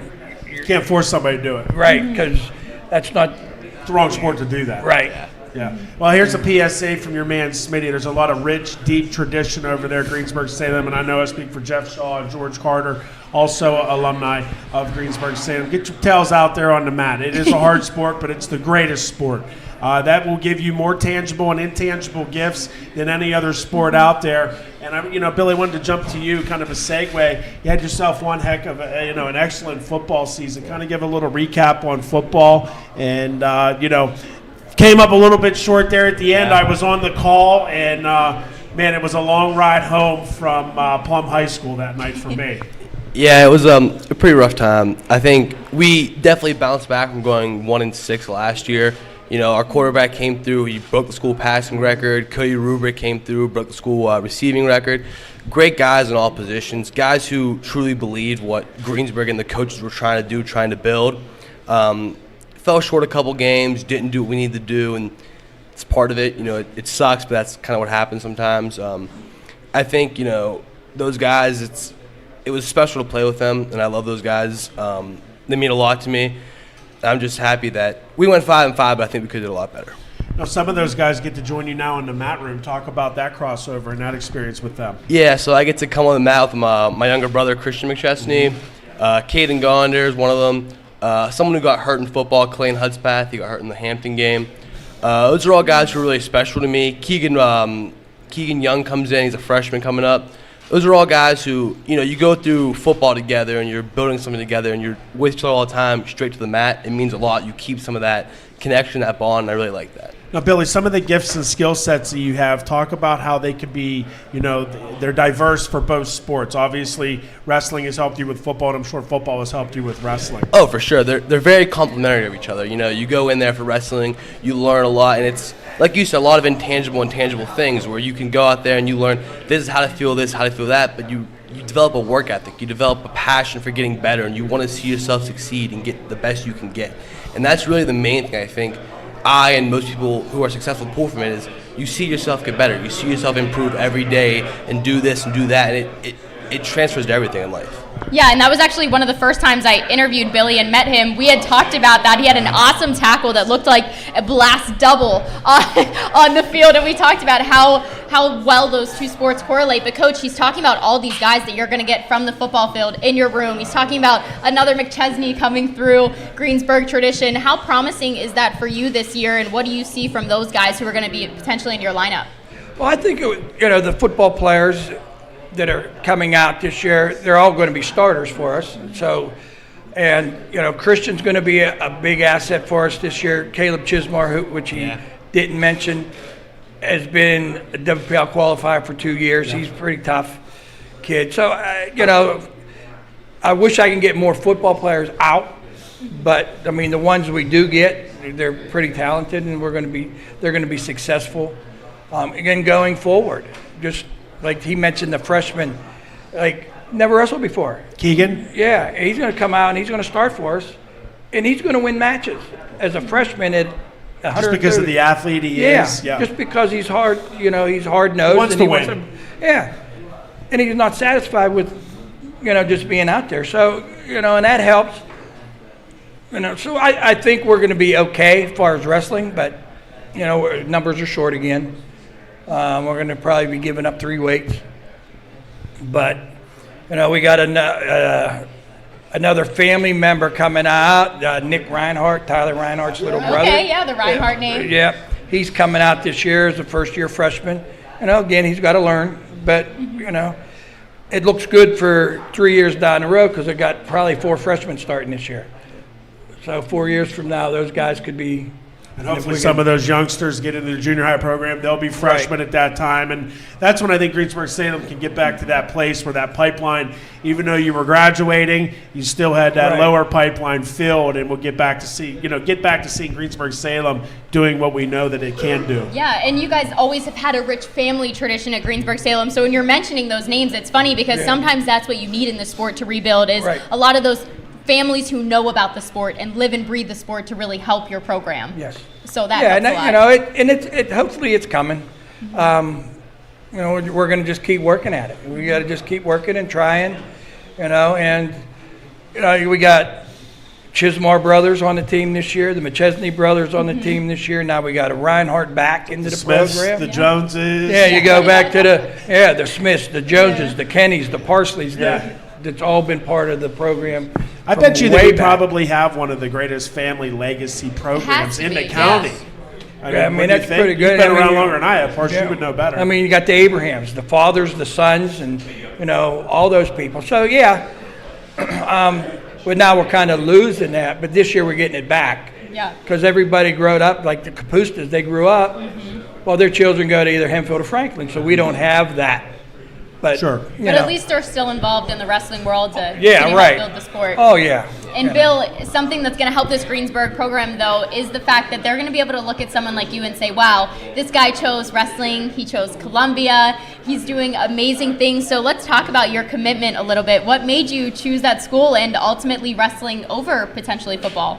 It was a toss-up, between each sport, and I love both sports. I love competing. I love going out there, and like I said, seeing myself get better, seeing what I can do, and it came down to the fact that I, athletically and academically, I know that athletics doesn't last forever.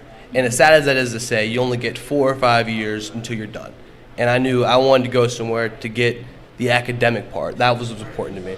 And then talking to a bunch of coaches, talking to a bunch of schools, Columbia seemed like a good fit. I went on my visit. The coaches were great. 2 heavyweight coaches really helps. Lots of heavyweights up there to go with. And they were really nice to me. Like one of the things that stuck out was they were just great people who happened to be good at wrestling. And that's really stuck out to me. Like, I want to be somewhere where these are people I want to be around. Not just because they're wrestlers, because they're people that I see values in that I have. And that was an important thing that I really liked. And then, you know, talking with Coach Pars, he was a big influence on a lot of things, you know, because he's been around here forever and been around it forever. And he knows what he's talking about. And when he tells you something, you got to trust it.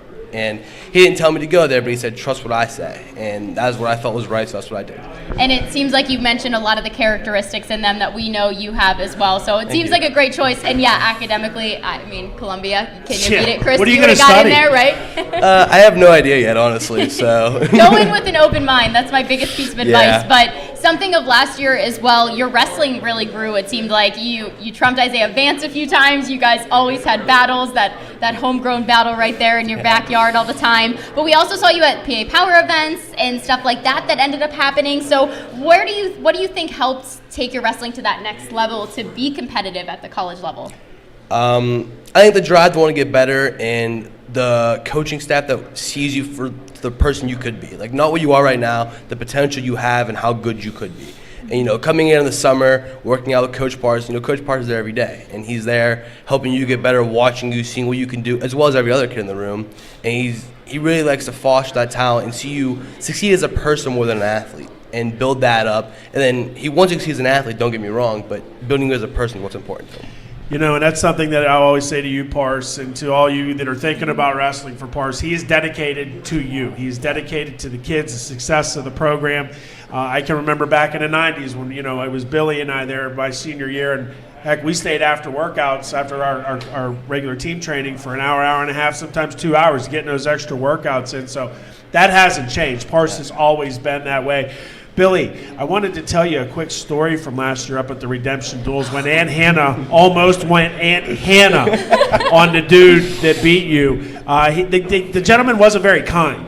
You know, he had some comments about you, and I was like, oh my gosh, does he know who he is talking to right now? We might have to cut this off and go to commercial break. The post-game one, I was like, don't say that about him, but I couldn't say that. But I was like, that's not true. So, Coach, to your point, he did get apparently a little mean out there, was what I was hearing. I couldn't barely believe it, but that had to be a little promising. Well, yeah, maybe. I don't know. I was there too, and I didn't see that. So. Yeah, that's what I was saying. I was a little shocked. But Coach, what are you most looking forward to? I guess moving into the season, you know, a guy here that's senior year, going to be finishing out, but most importantly overall, what are you hoping, your final thoughts for the season for Greensburg-Salem?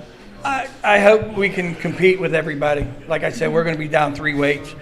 So you got to make those up somewhere. Right. So I just hope when they step out on a mat, they're ready to wrestle and they give their best. Because I'm not about the winning and losing. If the kids go out and perform and they lose, that's okay. So, and hopefully with the guys we got, for the most part, I think we're going to be okay with that. And for him, I just hope he gets to where he belongs. Yeah, and don't mess with Billy McChesney, okay? I may be small, but she's mighty. And that is your PSA from Hannah Mears, and yes, I will attest to that. Don't mess with Billy because she will take you out. Guys from Golden Lions, thank you so much. And I don't know if anybody knows, he was the finalist for the Bill Freilich Interior Lineman Award that they handed out last night. He didn't win, but he was one of the top 6 linemen in WPIL. Well, congratulations. Awesome. We're very happy for you. Yeah, to even be considered for that. I mean, Absolutely. Freilich was a legend in his own mind. So Right. So, I mean, that was good. Why did I say it like that? Yeah. Yeah, in his own right, in his own mind. Well, you're In his own mind, too. Hey, you got to give yourself some We credit. have fun here. And honestly, he was a legend in his own mind also. He was that good, so it's okay. Oh, thank you guys so much. Thanks for having us. I Hey, really that's enjoyed the it. Golden Lions. Oh, gosh, I got to take a break. I'm getting tired now. Who do we have coming up next? It's our good friends from over in Kiski area. It's those Cavaliers, Coach Heater, and them coming up in about 90 to stay right here with us on the Westmoreland Sports Network. All right.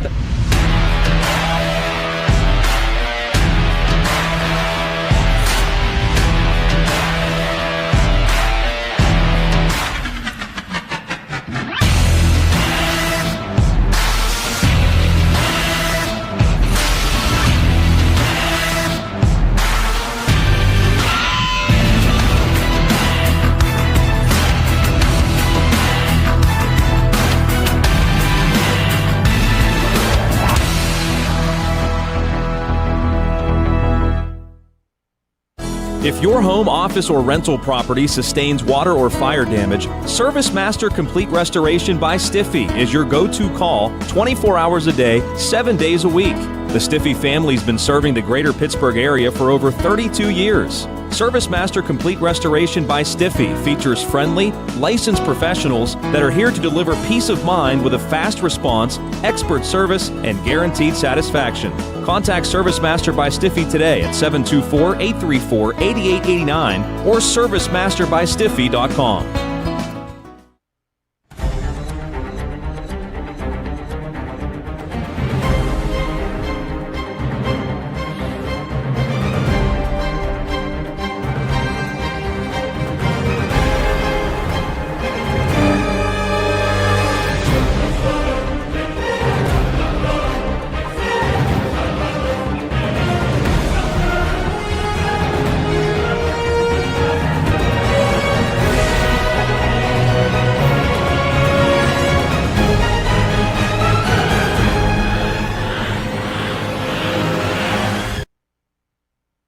The all-new 2022 Mitsubishi Outlander at Sindel Mitsubishi.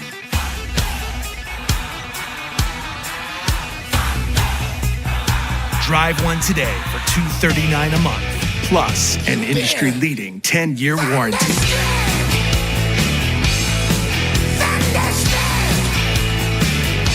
The all-new Outlander at Sindel Mitsubishi. Get thunderstruck. Back here at Manor Valley Golf Club as coverage continues of the Westmoreland County Wrestling Kickoff Show. Yes, it was a little bit longer than 90 seconds. That's because I had to get a Dom's Pizzeria pizza. Big shout out to Dom's Pizzeria in Trafford. Certainly another one of those proud sponsors. They got a lot to be cheering about with those Penn Trafford Warriors. I know they had a watch party over there at the pizzeria, so big thanks and shout out to him. And I also want to give a big shout out to our men, Ken Reeby from WesternPASports.com. Be sure to go to WesternPASports.com and check out all of the awesome and amazing photos him and his partner Barry post up there. But let's get to the crew of the hour here. It's those Cavaliers led by head coach Chris Heater. We're also joined by Enzo Morlacki and Stone Joseph, two names that are probably pretty familiar to most of you. And George, I know you have a lot for Coach Heater and the guys, so I'll let you get started. Go ahead, Bob. I do. So Coach Heater, this is your 7th season as a head coach and 30 years overall of coaching within the Kiski program. So what are you bringing new to the table this year that maybe last year you kind of looked over? Because last year you guys were 10th, I believe, at Powerade. You had one champ, Enzo winning a championship there, and 3rd in the county. What are you doing to improve upon that this year? Well, we had a pretty young team last year that we put on the mat, and this year we again kind of have I'd say a little bit more of a mix this year with some of our older guys. A lot of the guys that are back from last year. We have some newer guys on our team that came off the junior high. We have a couple of guys on our team this year that hadn't wrestled in a couple of years that are kind of back. I think the COVID year kind of hit us in a lot of different ways last year. Being that I've been coaching this long, I mean, it's, each year, the thing about wrestling is that, the makeup of your team and the personalities and kind of who you are as a group and stuff changes each year a little bit. So, just trying to get a feel for and a fit for who we are and trying to prepare our team for our competition. I was saying around here I was talking to Jeff for a couple of minutes, and it's, when you set a schedule for around here for, your wrestling schedule, it's actually pretty hard to put together a schedule each year that kind of suits your team a little bit, because in this area you'd have to work really hard to put together a week schedule, because there's so much balance in Westmoreland County and the WPIL that, you really have to put a little bit of time in and make the right fit to kind of the group that you have. But I mean, doing it this long, it's just, each year is kind of a new year. So, I mean, it's, just getting to know the team. I just learned something last night, and Flick was the one that brought it to my attention. You also coached or do coach football? I did. My first 16 years at Kiski area, I was coaching football and wrestling. My last 3 years coaching football. I was the head varsity coach, so I was the varsity head coach, and I was the assistant head coach wrestling. And then when you took over, either one of them is a lot in itself. Yeah. And doing that for the first 16 years, I was just like, man, it's a lot. And sure. So I stepped away from football, and in the last 14 years, I've just been doing wrestling, which again is enough.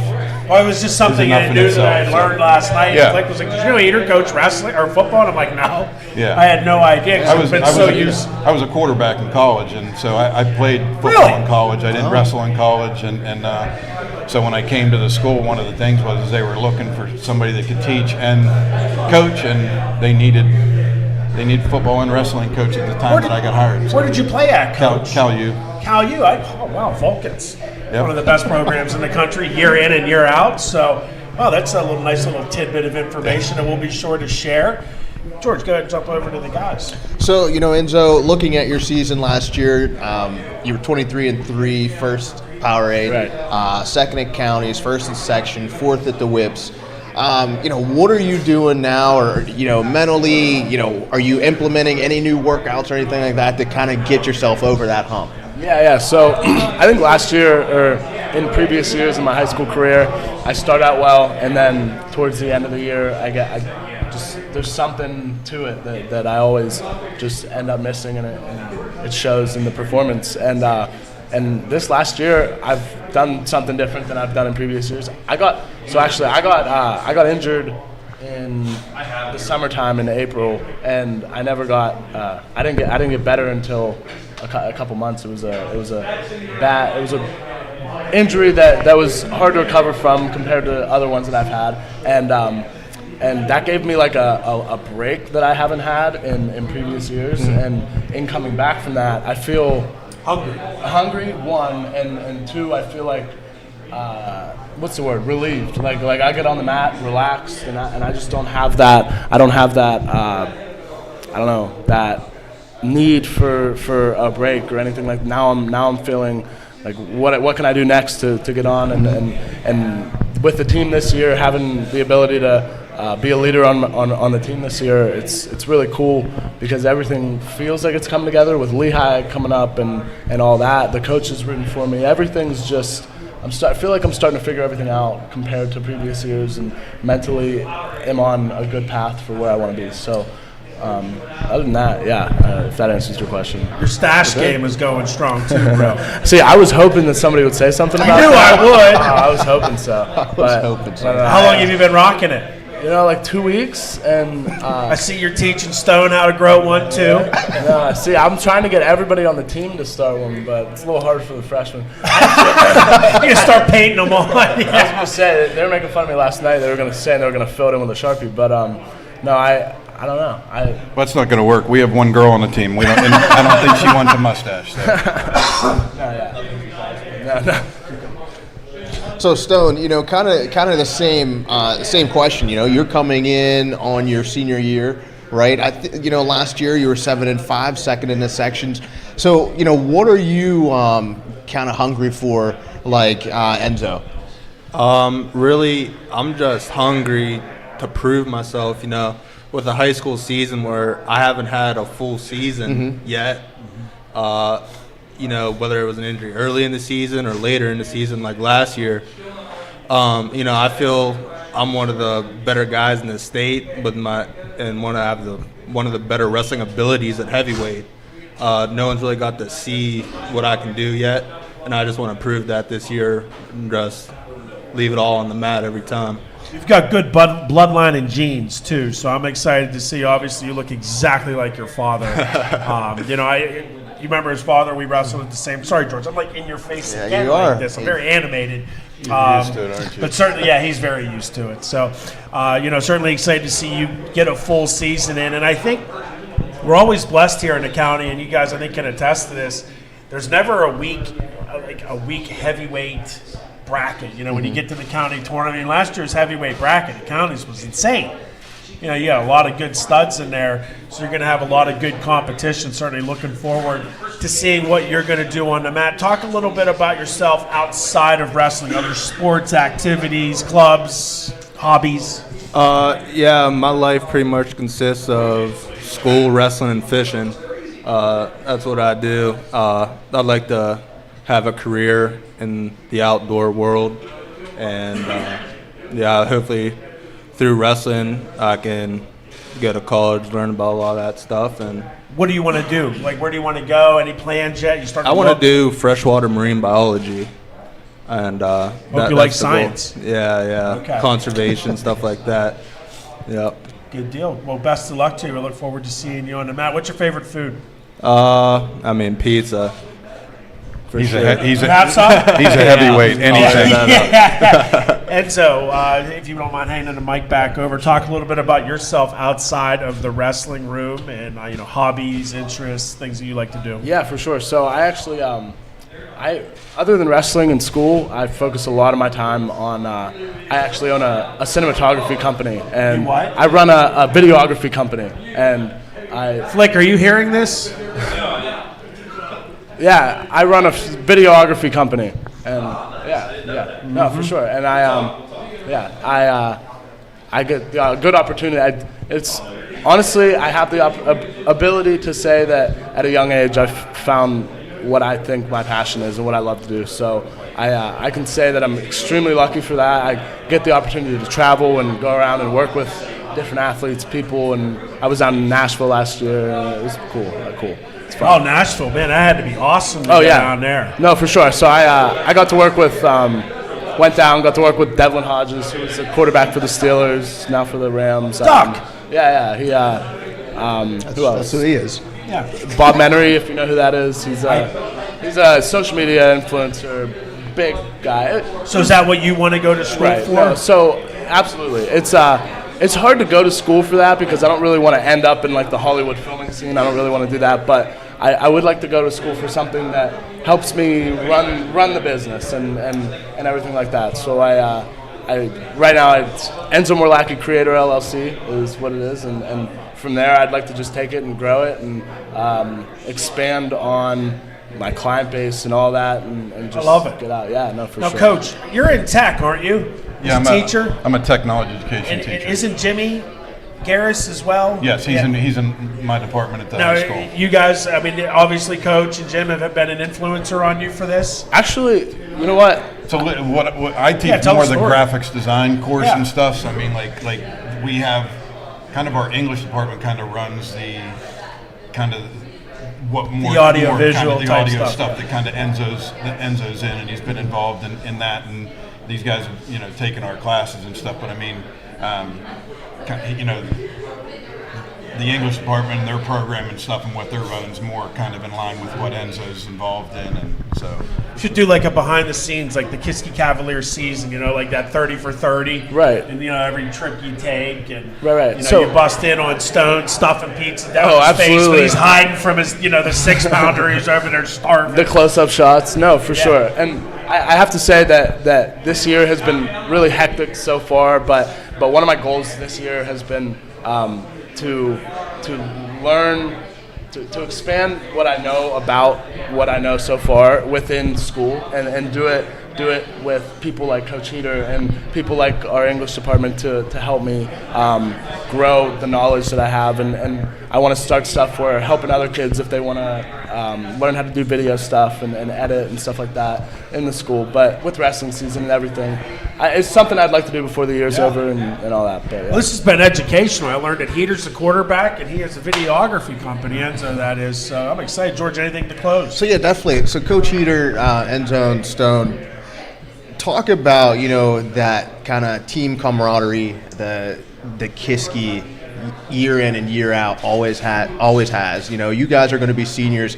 How are you kind of introducing the freshmen to that?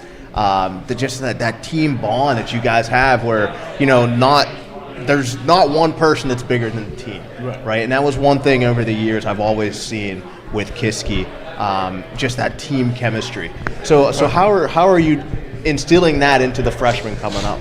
I mean, the team thing's always been very important at our school and our program. And again, it's nice that you guys have noticed that. I mean, that's been a big part of what we do. And I coached for so many years with Coach Tursky, and that was always very important to us.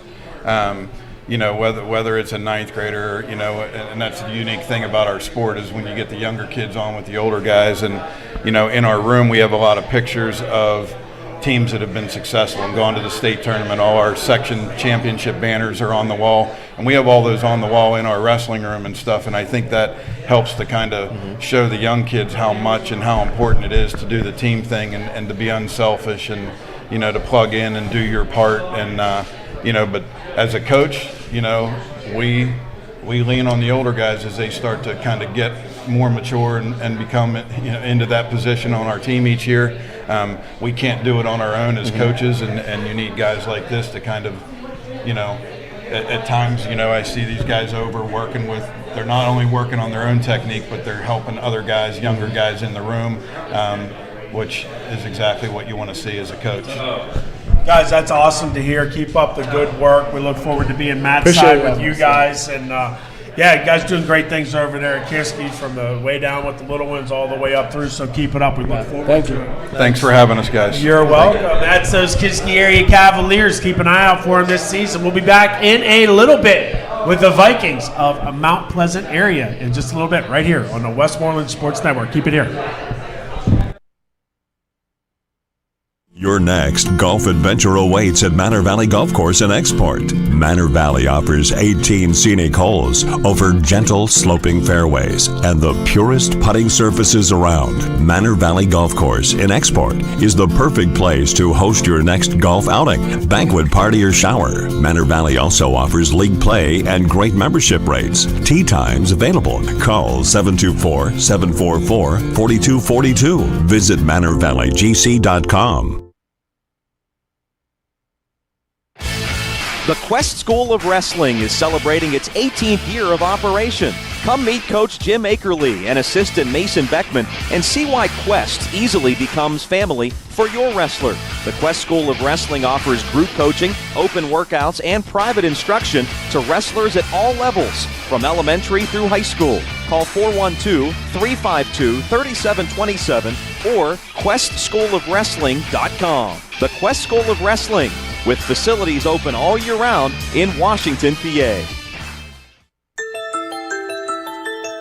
The most incredible machine ever created didn't come with replacement parts. Until now.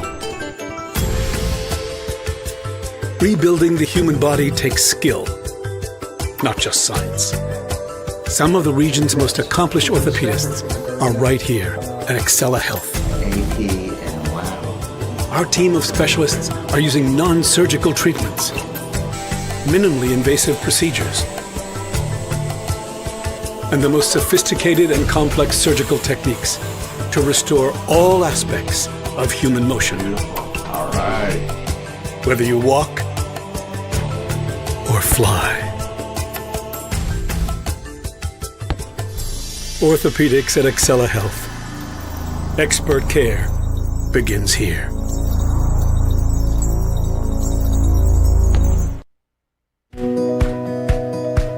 Hi, I'm Ryan DeShyla Jordan, and I'm a musical theater major, and the Seton Hill Theater and Dance Department is where I call home. At first, I wasn't sure I'd fit in, but it was a major turning point for me when I started joining clubs and doing fun things around campus, like the step team and singing my heart out at karaoke nights. I'm also a resident assistant, so I can help other students have their own great Seton Hill experience. Now, I'm not afraid to try anything. Go. All right, alongside Uncle Jeff Shaw, I am Smitty. We're joined by the Mount Pleasant area Vikings, led by head coach Zach Snyder. Also have Dayton Pitzer and Noah Ganibas. Coach, we'll get started with you. Talk a little bit about, maybe a little recap of last season, move into the summer, and then right into your preseason training. Yeah, we actually had a pretty successful year. I'd say so. Despite all the obstacles and things, but we finished, under where we wanted to, but I wasn't upset with the way we finished, and guys got a lot of experience in a short period of time. So I've had a ton of guys on the team working hard all summer, going to clubs, going to different dual tournaments and other tournaments. Noah was just at the Surge couple weeks ago. I mean, we've got guys that have improved since the end of last season, and we're ready to go.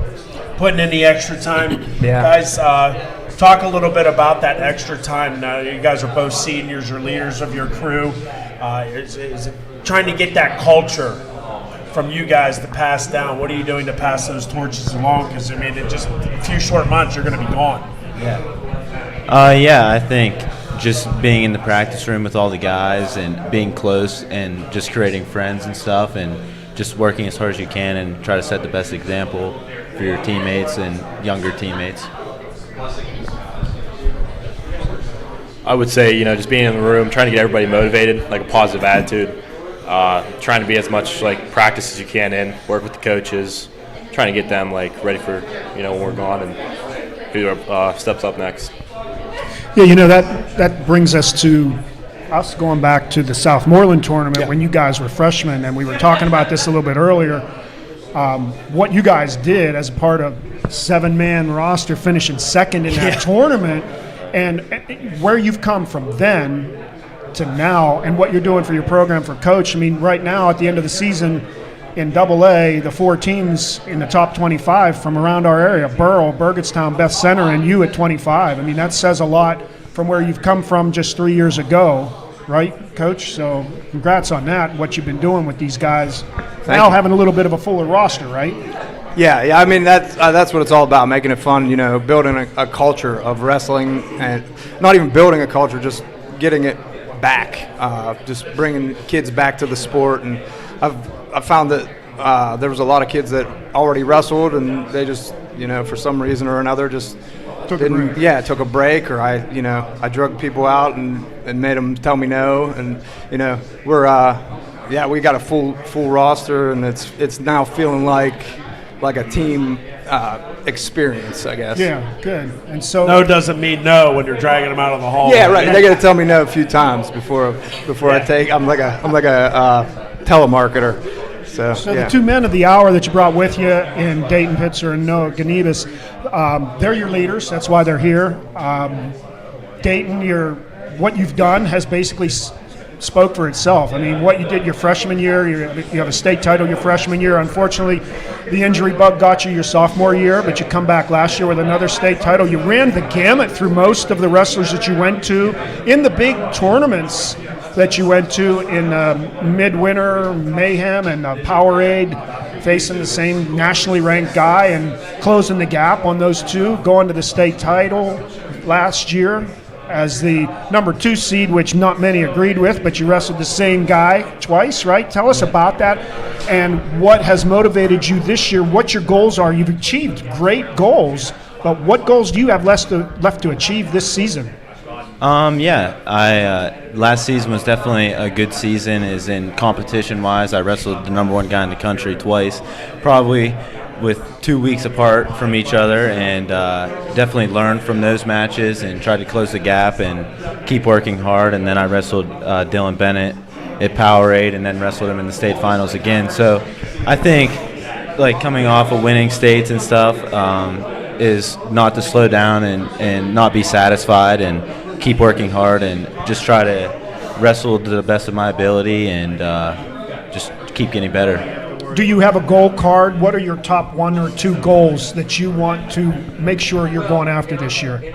I think they might not be just winning a certain tournament, but just working as hard as I can and just enjoying wrestling and the intangible stuff. Yeah, just kind of taking it in and just knowing that win or loss, as long as I go out and try my best and have fun with it, I think that's the major part, and it'd be nice to win Powerade.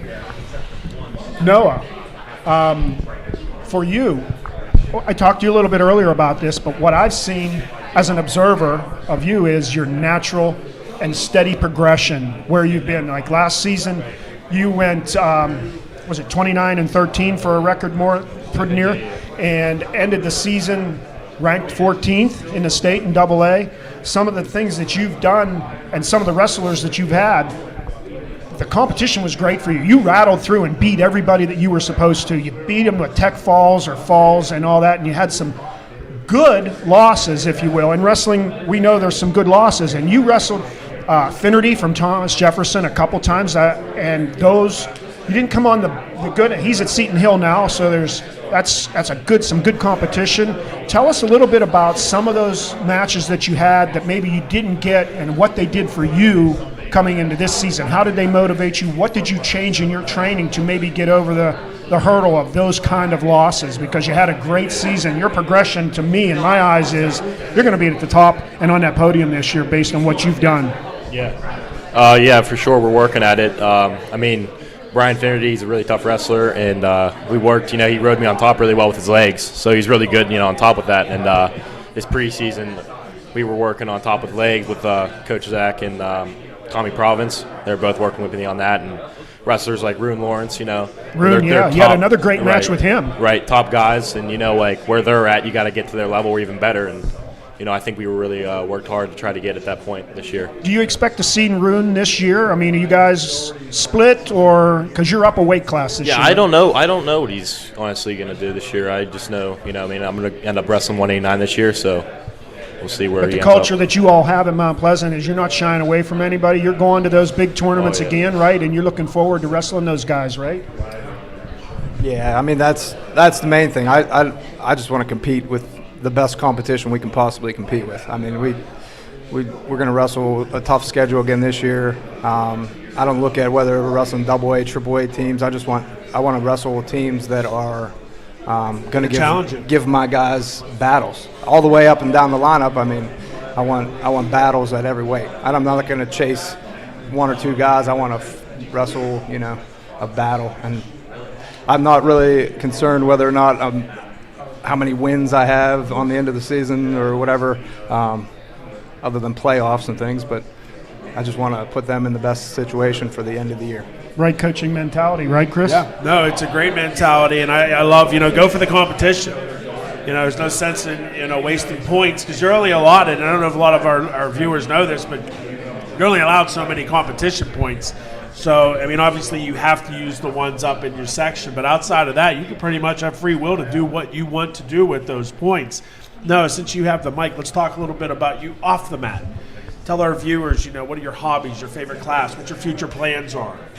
What I like to do is ski a little bit. You look like a skier, a snowboarder with that hair. It's a nice hairdo. Last year was nice. It was platinum blonde. It was real long. Now, do you tell Coach when you're going skiing to give him a stroke, or? Usually, I don't know. I don't think he skis much, so I kind of keep him out of it. But I would keep that a secret. You're shaking your head like you frown on that, Coach. No, he hides it from me. And hopes he doesn't get injured. But spike ball. I love spike ball. We take it pretty intensely in the wrestling room. So what is it? Spike ball. Spike ball. Oh, I love it. It's very competitive in the wrestling Spike ball room. can jam. Oh yeah, intense games. And I'm looking into some kind of business management degree and some sort there. Do you want to wrestle at the next level? Is that a goal? For sure, yeah. Good deal. Where are you looking at? I've been looking at a couple options. The Citadel, I don't know if you know, down south. Yeah, sure. Around here, Gannon, and I'm Seton Hill a little bit. So, see Good some deal. local schools, and we'll see. Well, hey, best of luck to you once you pass the mic Appreciate one it. day Yeah, to date. And obviously, we know where you're going. Talk a little bit about your decision. First, congratulations, but tell everybody who may not know. Yeah, I'm going to go to the University of Pittsburgh to wrestle, and I think it's just the right choice for me, and just being around all the guys and a lot of guys from the Whitfield being on the team and the coaches. And I think one of the big things whenever I was deciding on a college was I can have my support system I do in high school and then still have a greater support system at college. So I think having the best of both worlds there with Pitt being close and just all the guys on the team. This morning I worked out with Demetrius Thomas. So I think, everybody's there to help each other and grow the wrestling program and keep getting better. You're super part excited. of a great recruiting class. A lot of great names going there, and it's nice to see you stay home. Yeah. For lack of a better term. And that's not a knock on some of the guys that do leave the state. Everybody's got their own prerogative. The reason they want to go to school, it's academics, it's the culture, the environment that I like there. But it's nice to see you sticking around at home. So congratulations. I know wrestling is everything for you. What do you do outside of wrestling? We were kind of talking about it on the car ride here. Because you knew I was going to ask, right? He's going to ask me what my hobbies are, and I don't have any. All I do is wrestle. Yeah. No, we have my family has a hunting camp in West Virginia, and my brother and we go down and hunt and stuff. So. Did you get a deer? Yeah, I got one in archery season in Pennsylvania. Damn it, I'm the only one that hasn't gotten one yet in archery. Yeah. What'd you get? A nice 8-point, and then I got a 6-point in West Virginia rifle. Nice. Good for you. Now, do you process yourself, make your own jerky? Yeah, we actually. Did you bring some? I didn't bring any, but my stepdad Kevin, he just made some at home. Well, the next time you have us Matt side, I'll expect some of that Pitzer jerky, okay? Coach is already smiling. He's telling me it's probably pretty good. Yeah. Jeff, do you have anything to close it up with these guys? No, we look forward to seeing you. I'm glad you're going to kind of stay close to home. We like to watch our homegrown Westmoreland County guys stay close at home. That allows us, when we do have a little bit of free time, to get out and watch a match. So best of luck this season to both of you guys on your senior campaign, and we'll see you out there somewhere. Yeah, for sure. It's so amazing to see, I remember when you guys were freshmen and you had like the 6, and that was it. You guys were so little, now you're growing up, and man, I guess I'm getting old too. But best of luck to all you guys. Noah wrestled 113 as a freshman, so. That's crazy. You found the weight room. Yeah. Well, guys, best of luck to you. Hey, thanks. That's the Mount Pleasant area Vikings. Coming up next, we're going to switch gears and head to the NC2A ranks. We'll have those Griffins from Seton Hill University, Coach Tucker and the boys. Coming up next on the Westmoreland Sports Network. Stay with us.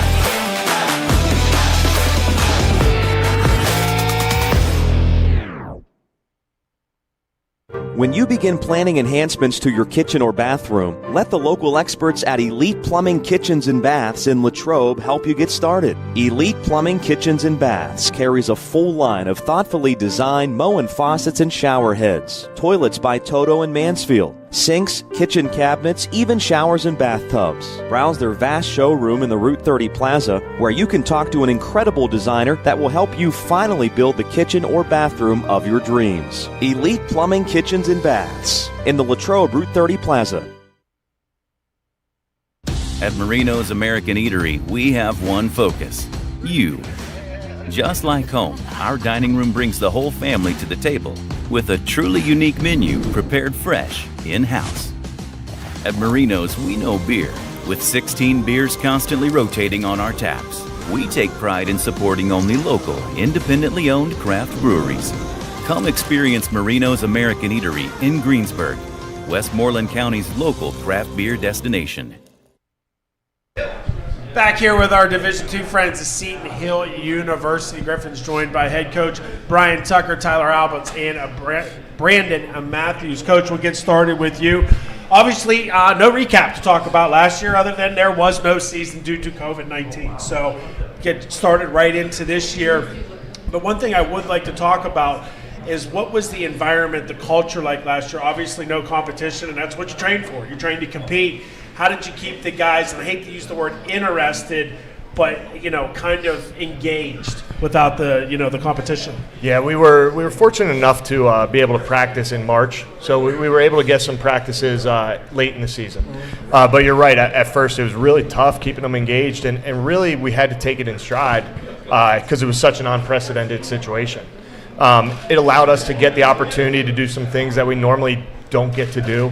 We were just talking aside, we were able to get to Seven Springs and ski a little bit, and really just to make sure that the guys understood. But after all of it, they still got to go through a school year, which was more important. And then at the end of the day, we take a look that right now they were able to grow as people. You know, it put them in a tough situation, and we don't grow unless we're in tough situations.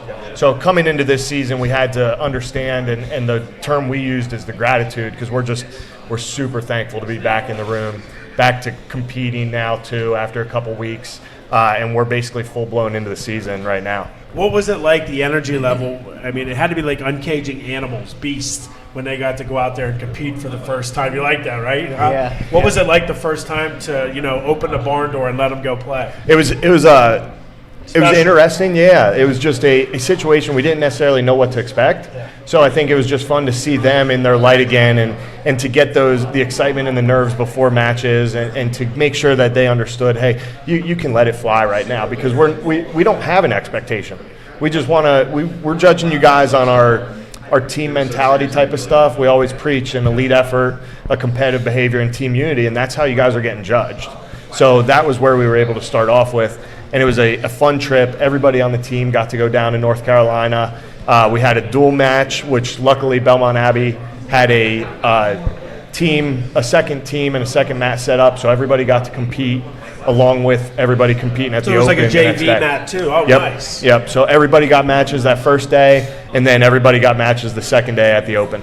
Yeah, you guys did really well at the Open. I mean, NC State Open, there had to be some really good competition there. Talk a little bit about the performance there. Yeah, that one we chose mostly because normally it's D2 heavy, and this year it wasn't. And honestly, Right. most of the Open tournaments have not been, because they were the ones last year that were not allowed to occur. Right. Yeah. So everybody's been going into these Opens now, full lineups, full-fledged, and it was a really tough Open, and we got some really good competition, some good matches, and we were fortunate enough to have these two next to me place.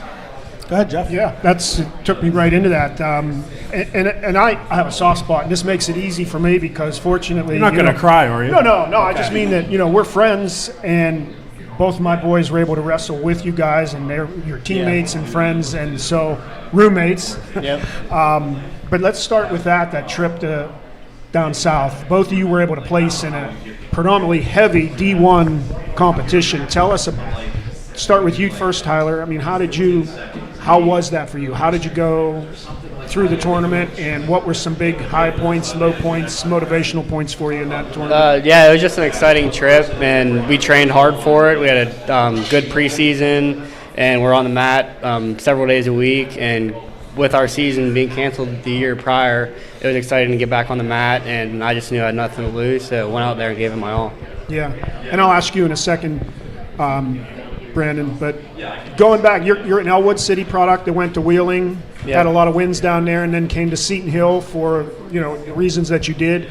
I know we go back 2 years ago to the last competition year that you had, and you ended up having an injury, right? Yep. And I watched you through that. You're a great worker when it comes to that. What I saw you do, get back to where you are now, is incredible. Your work ethic. So how did that, and what did that do for you to get to where you are this season and to reach the goals that you want to achieve this year? Well, after my injury, I just tried having short-term memory loss to forget about it, because injuries are a part of sports, no matter what sport you're in, whether it's wrestling or not. And obviously my options were limited after that happened, so I just tried to work my training program around my injury. So I had a broken leg, so I would just try and do upper body stuff and work cardio as much as I could. And then as soon as I was able to start walking on it again, I did. And as soon as I was able to start jogging, I did, and then get back on the mat. So. And he's not lying, folks. He'd come in with this cast. He'd be in the weight room, and I'd see him pumping the iron on the bench, the inclines and all that stuff, but never took a day off to speak of. And you know what? You came one match shy of going to NCAAs. That was 2 years ago then, or 3? Yeah, that was my sophomore year, so it would have been 3 years ago. Yep. Yeah, so there's a reason why you're one of the leaders in the room for Coach Tucker. So things were a little bit different for you, right, Brandon? I mean, you also, like him, lost last year, but you were able to fill that void with a little something different, right? You come over and tell the listeners what you had the opportunity to do a little. Yeah, so after my freshman year, COVID obviously canceled the season, and I was kind of itching for some competition in some way, a little freestyle, but really doesn't fill the void. So I texted Tucker. I was like, hey, would you be okay with me coaching a little bit? So thankfully, your son Austin was a coach over at Hempfield, and I texted Austin and said, "Hey, do you guys need somebody in the room?" And they're like, "Yeah, just come on by." And that went, and the whole season I got to work with Isaiah for a lot of his run. That was a really cool experience, and it's just a different competitiveness of just coaching. It's kind of like you were wrestling, but makes you a better wrestler, don't you find? Because now you're able. I'm sorry. No. By being a coach, you have to break everything down, and so maybe some of the minute, technically challenged things that you have, by coaching them, they enable you to maybe perfect some of those little parts, right? Yeah. So obviously, my freshman year didn't turn out how I wanted it to be. While I was coaching, it was kind of like, oh, well, I could have done this too. Like, I'm telling them to do something, why don't I do it myself? So it was kind of just learning and while also helping out. So it was pretty cool. And you had a great freshman year coming out of high school, placing, were you fifth in the state, coming out of high school, had a great freshman year. We loved watching your progress and your progression through the season. Maybe a little bit of a nemesis with Yates from Gannon, who you guys are all going to see Wednesday night. So if you've got nothing to do, we're going to go to Seton Hill Wednesday night and watch the Griffins wrestle. But maybe, I don't know where they are weight-wise, but he had the advantage to actually have a season last year, as they all did at Gannon. But I look forward, he said, that dreaded third time facing that guy is always the toughest, that kind of kept you away from going to nationals. But we always talk about what motivates us and what helps us to write down those goals of where we want to be. So what are some of the things that you want to do goal-wise this year based on what has happened in the past and what has transpired moving into this season?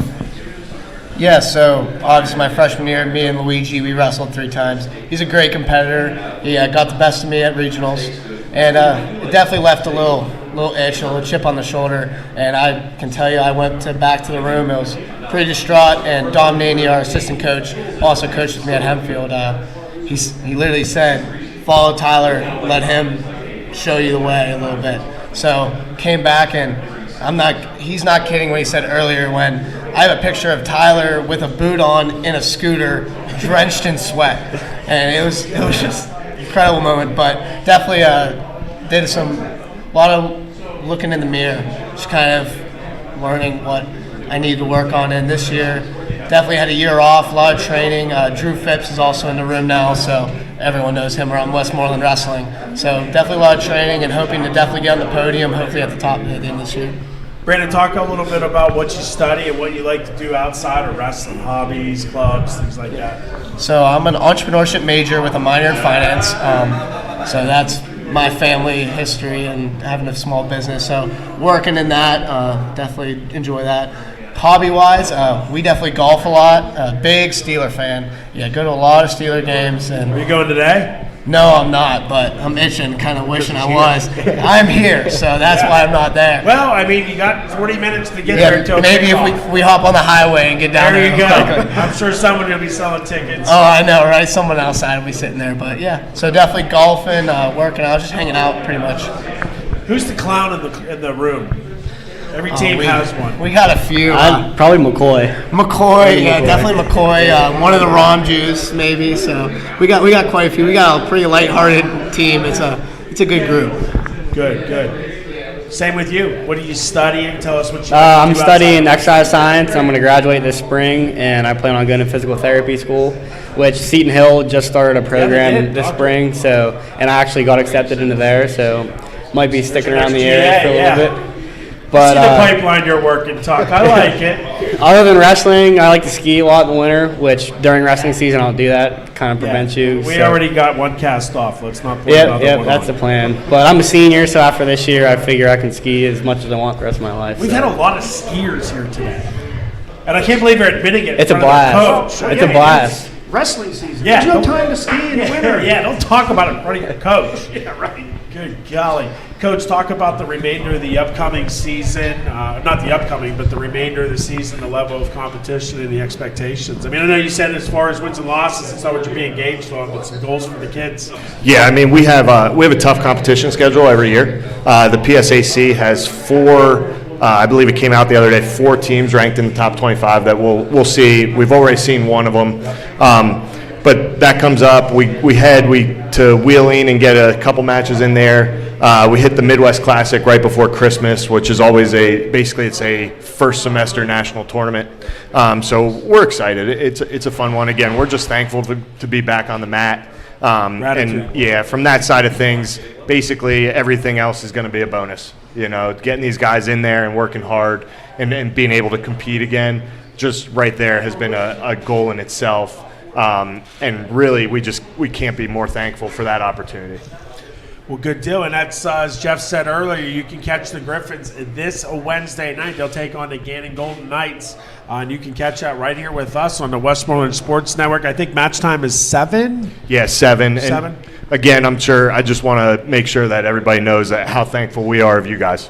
You know, we missed you last year, and the stuff, wrestling doesn't get too much love, so when we get the chance to get it, we appreciate everything Dan has done at Westmoreland Sports, and along with the rest of you guys, appreciate Likewise. Well, we appreciate that. Jeff, do you have anything to close? No, I'm good. We'll see you Wednesday then, right? Thank you, guys. Hey, we'll see you guys on Wednesday. That's head coach Brian Tucker and the Seton Hill University Griffins. Catch up this Wednesday on 7. And coming up next, catch first-year head coach Troy Dolan and his Trojans next on the Westmoreland Sports Network.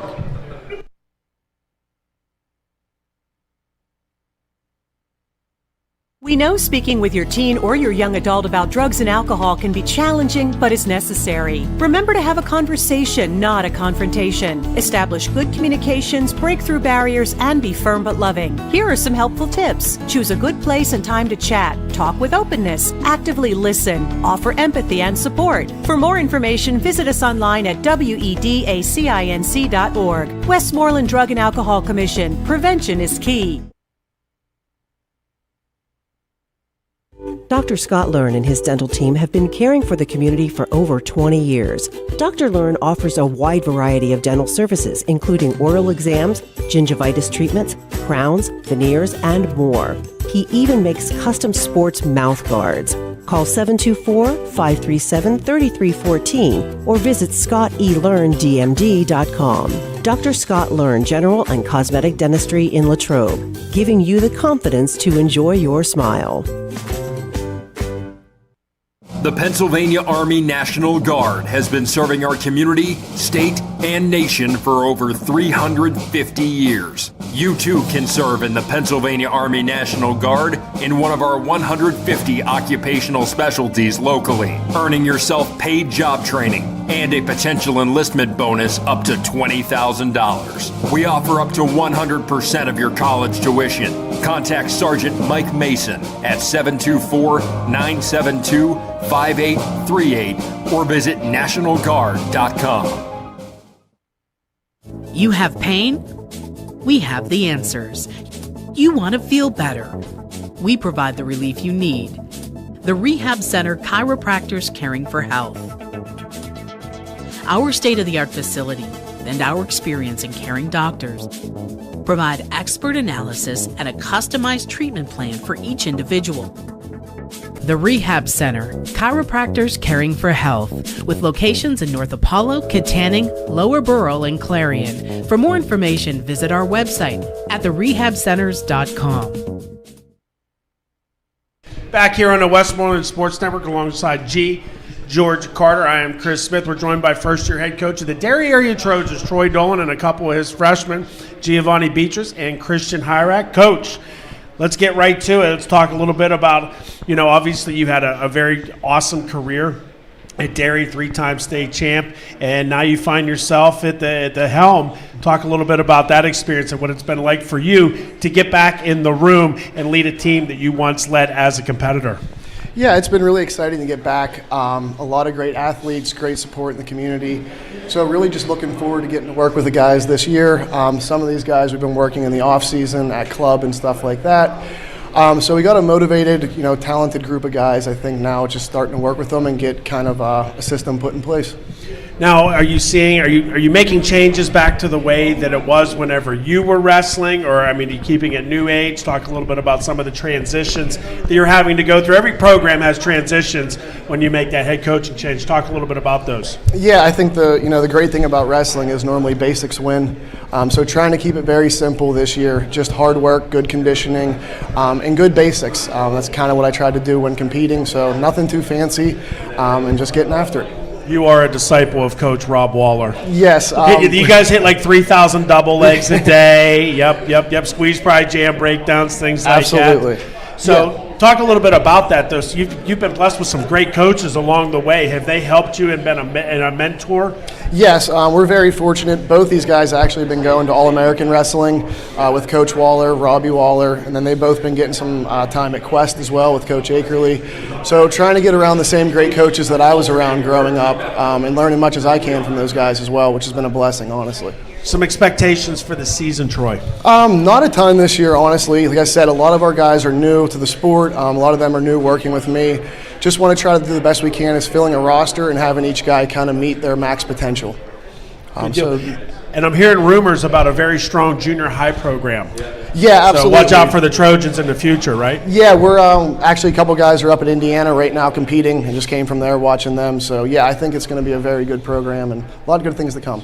Good deal. Thanks, Coach G. I know you got some stuff for the boys. Go ahead. Yeah, thinking obviously this is your first season, and last year Derry was 6-13 on the year. So, and I know you said kind of going into it, the expectations are it kind of is what it is, right? Some of the guys are young, some of them are new to the sport, but there has to be a part of you that really wants to see Derry getting back to days of old, right? When you were there, and I know Chris and I, we wrestled back in the late 90s, and Derry was always a solid program. Yeah. So what and how are you trying to instill that old school mentality into the guys that you have on your team now? Well, I think at the younger level, we brought back some of those good guys like Coach Ken Hackman, who was really good for the program. So he'll be back working with the younger guys.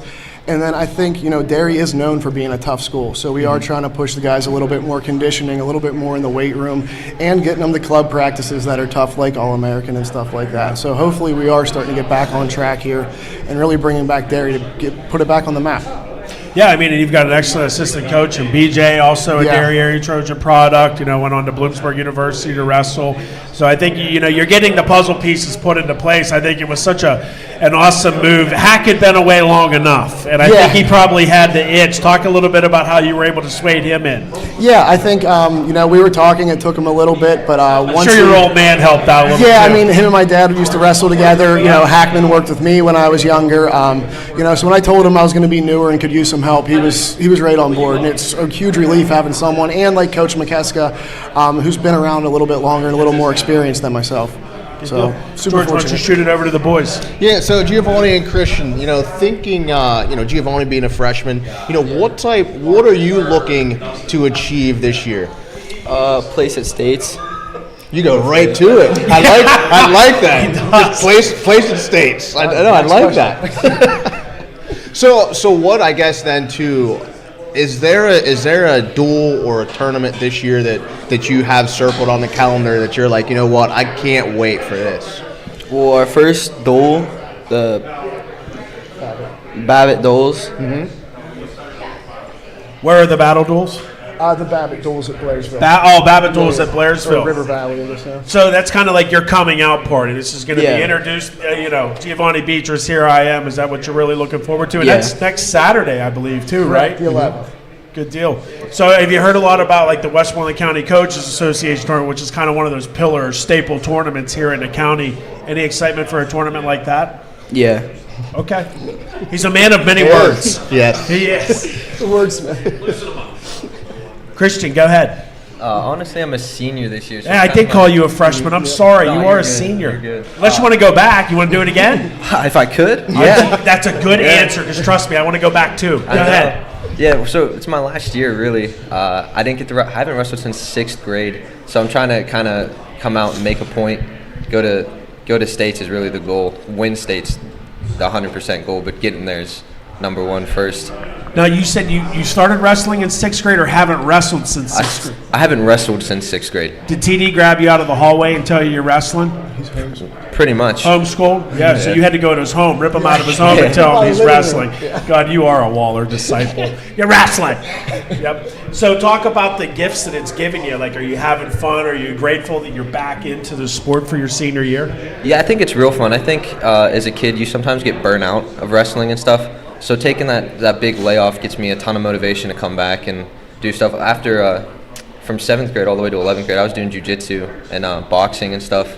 So combative sport. Yeah, so like, yeah, combat sports is like what I'm good at, so I came back to wrestling. Do you do any of that in a mat room? If like if somebody pisses you off, you just start jiu-jitsuing them? I do actually, yeah. I've done that a couple times. You do it to coach? No, he usually does it I'll to give me. you a 50 spot. All right. Okay. Tell us about outside of wrestling. Obviously, we know you're a jiu-jitsu fan, but hobbies or clubs, what do you like to do away from it all? Really? You're from Derry. I'm sure you hunt. I do hunt, yeah, Okay. I do. Really that, and I'm pretty involved with my church and Latrobe, so yeah, that's pretty much what I do. If I'm not on the mat, I'm kind of in church or hunting, just doing some outdoor stuff. What do you want to do after high school? After high school, I'm going to Seton Hill University. Are you? Yeah. Congratulations. Thank you. What are you going to study there? I'm not 100% sure yet. Going in undecided at Open-minded. first. So, Well, you know this guy will help you with your career and development. He works at Seton Hill University. George, why don't you tell him a little bit about what you do? That way he makes sure he comes to your office. Whenever you get there, just look me up. What was I going to ask? Are you going to wrestle at Seton Hill? Yeah. Good deal. Hey, congratulations. It's kind of awesome, Troy. A kid hasn't wrestled since the 6th grade. Not only you have him out for his senior season, but you have him wrestling at the next level. So that's kudos to you and the culture that you're bringing back to Derry. Go ahead. So, Christian, I want to ask you, you said from 7th to 11th grade you were kind of training jiu-jitsu and boxing. Is there a part of you that's worried that maybe in a match you're going to just go to your back and try to pull guard?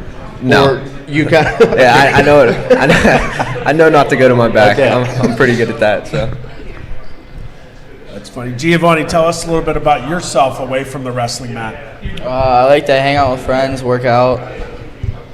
Do you also hunt, fish, any outdoor activities? Nope.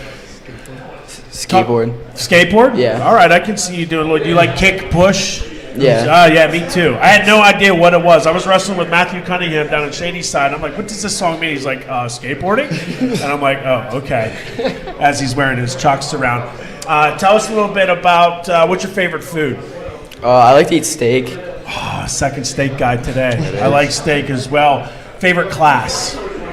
Definitely math. Math? You like? So I'm going to ask you this question. You think it's cool when they mix letters and numbers together? What? When they mix letters and numbers together in math, I think whoever invented that should be kicked in the throat. Okay? That was not cool. Back over to you, Christian. What's your favorite food? Salmon. Salmon? Yeah.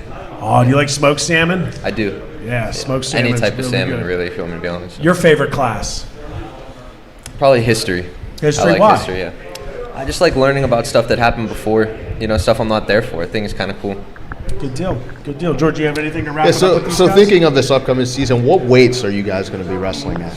I'm at 119. 119? I'm going 160 this year. 160. Now, are you going to stay at those weights, or I don't know if you want to...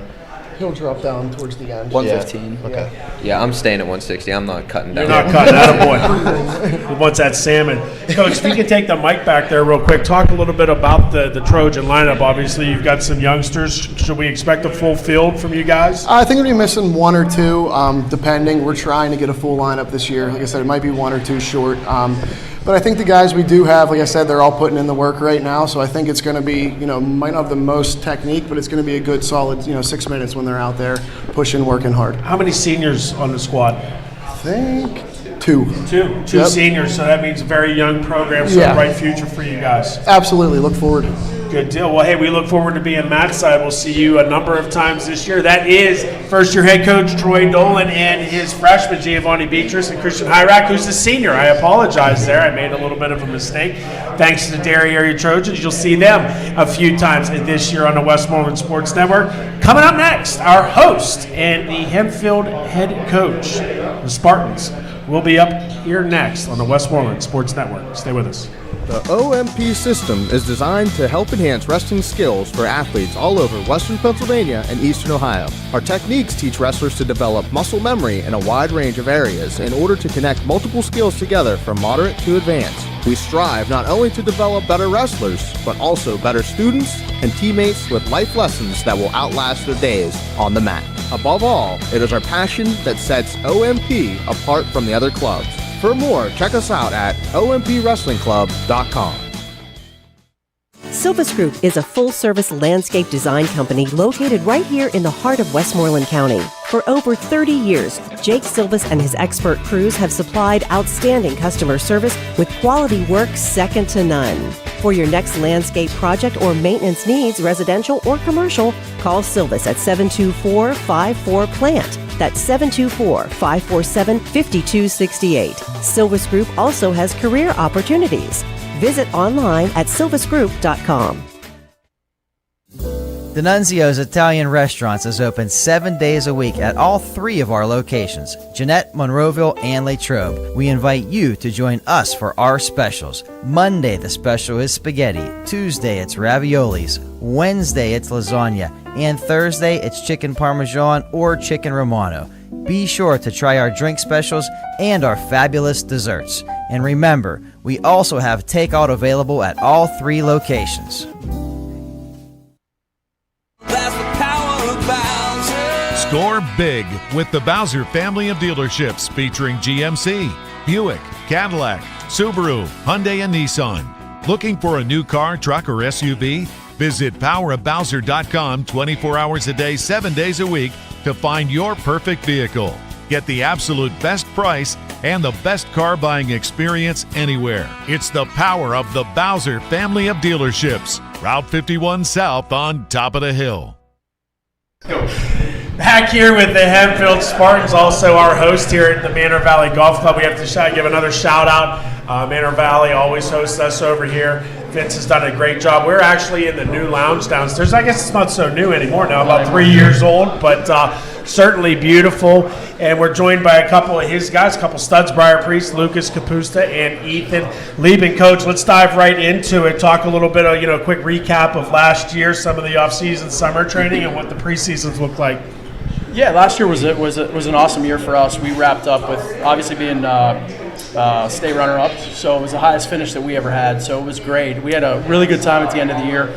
Obviously, we did some different things with COVID. We had to mix up some practices. These guys were, in different rooms. We were fortunate enough to have the support from the administration to be able to split the rooms up and have guys everywhere. And we really increased our coaching staff. I think we had 6 guys on staff, which really helped.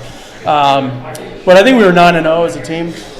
So dual meet wise, we did well. We opted out of the playoffs because we thought it was the best thing for us to move forward into the individuals. So again, we did well. I mean, these guys, Briar obviously being a returning state champ, I think he kind of flew under the radar a little bit last year with Linsenbigler, Vance, and Bergen, and he came through as being a champ.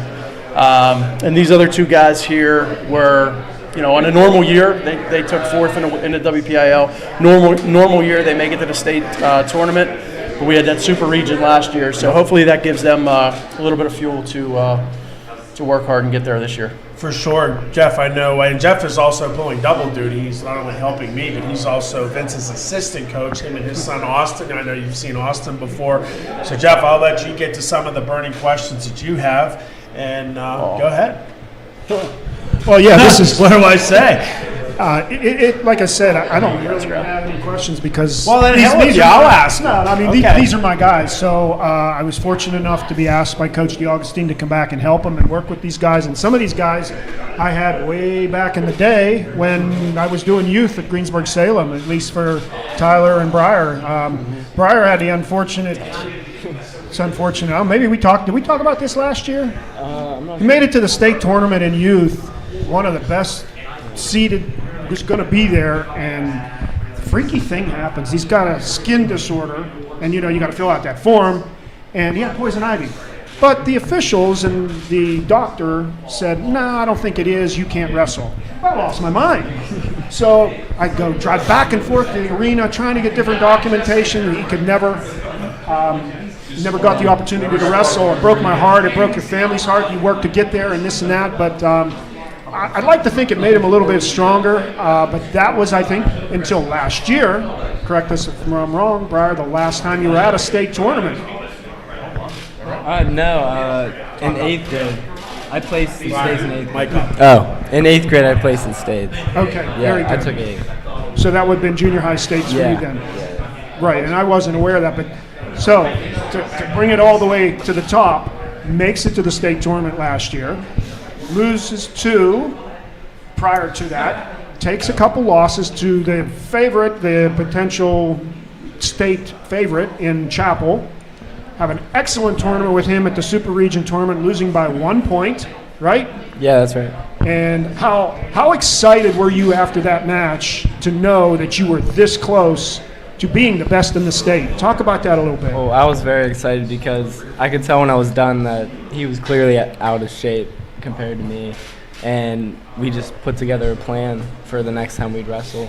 Right, so your plan included the preparation to the state tournament, and then tell us about, obviously you rattled off a few wins to get to the state finals against Dylan Chapel from Seneca Valley, and tell us about how that match went then. I mean, he had close matches, but then tell us about the final About the final match? Yeah. Well, I don't know. I kind of just went out there and gave it all I could, and I was really, really close to scoring in the first period, but I think he ended up shooting a shot and I defended it, which is where I got all my points. And then I just rode him the rest of the time.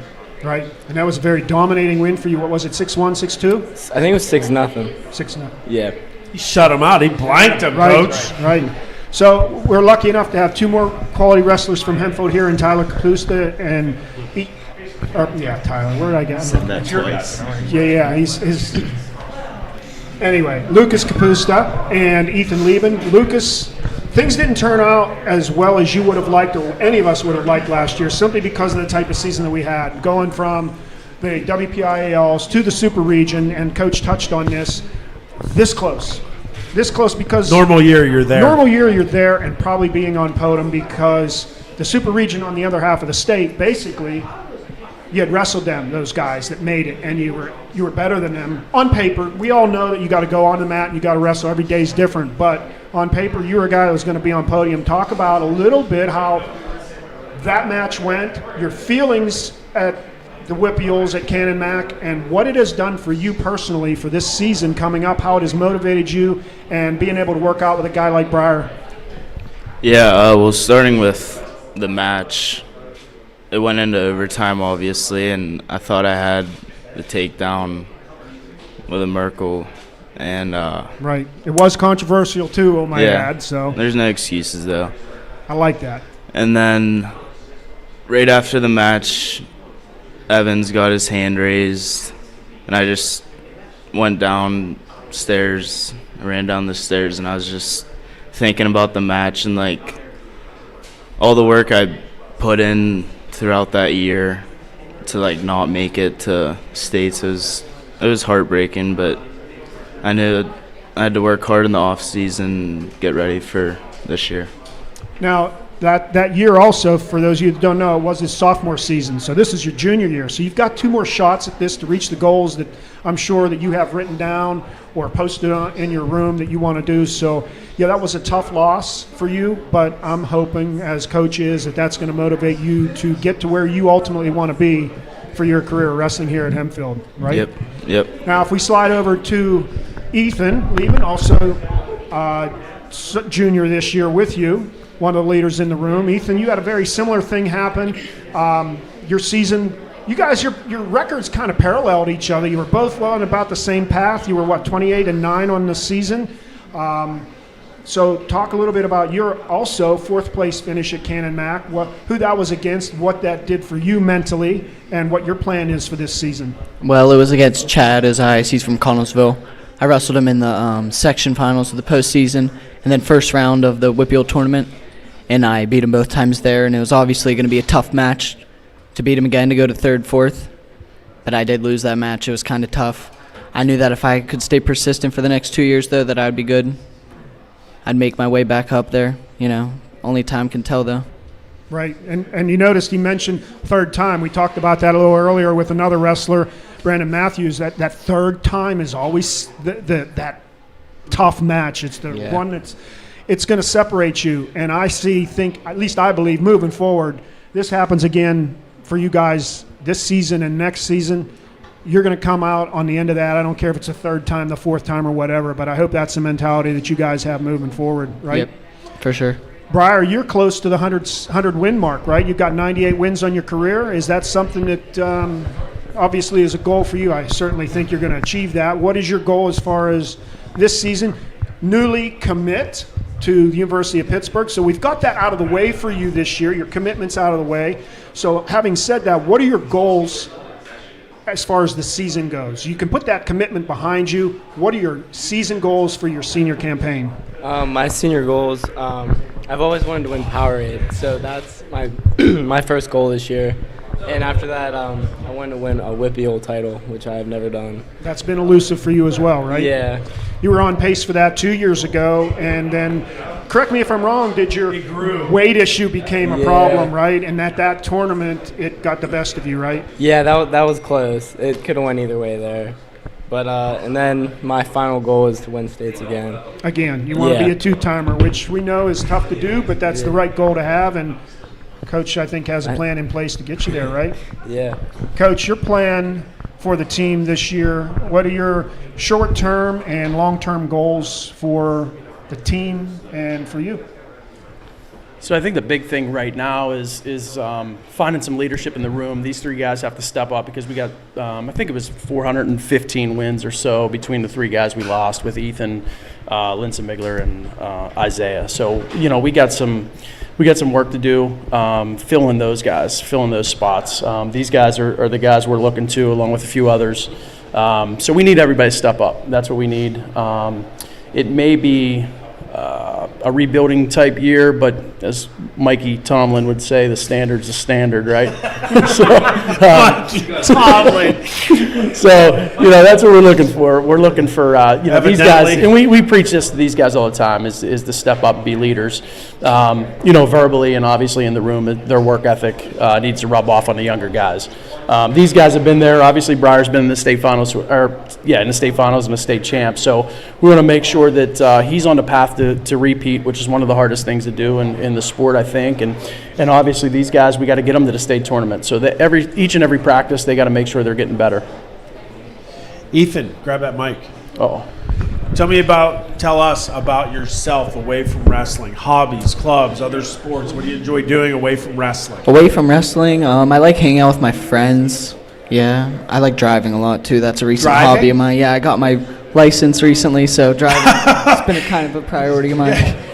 How's the gas prices for you? Not too appreciative of those. No, you might have to come start doing some caddying here for Coach DeAugustine. What's your favorite food, Ethan? I think my favorite food would have to be pumpkin pie.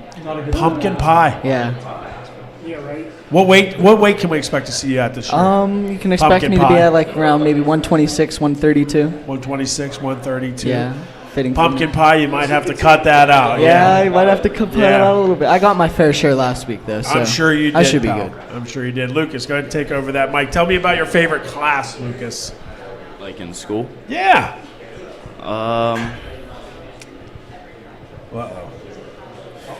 Probably phys ed.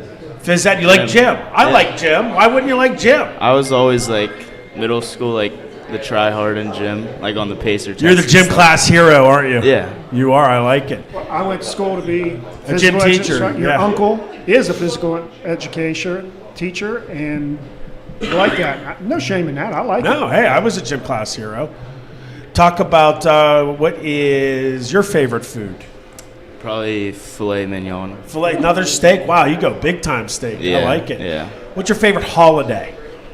Christmas. Christmas. Yeah. What are you getting for Christmas this year? What do you want for Christmas?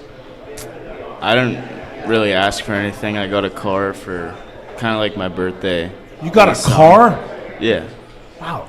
Kids have it easy these days. I got tube socks. Yeah, I got tube socks for my 16th birthday, Jeff said.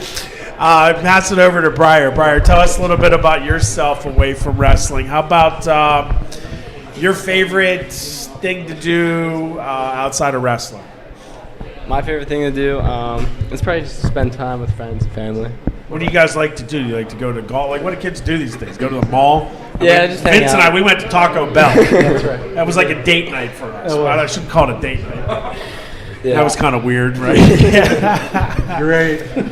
Yeah, great. There goes Twitter. What's your favorite class, Briar? Mic up. Hold the mic up, brother. I'm not sure. Probably just study hall. Yeah.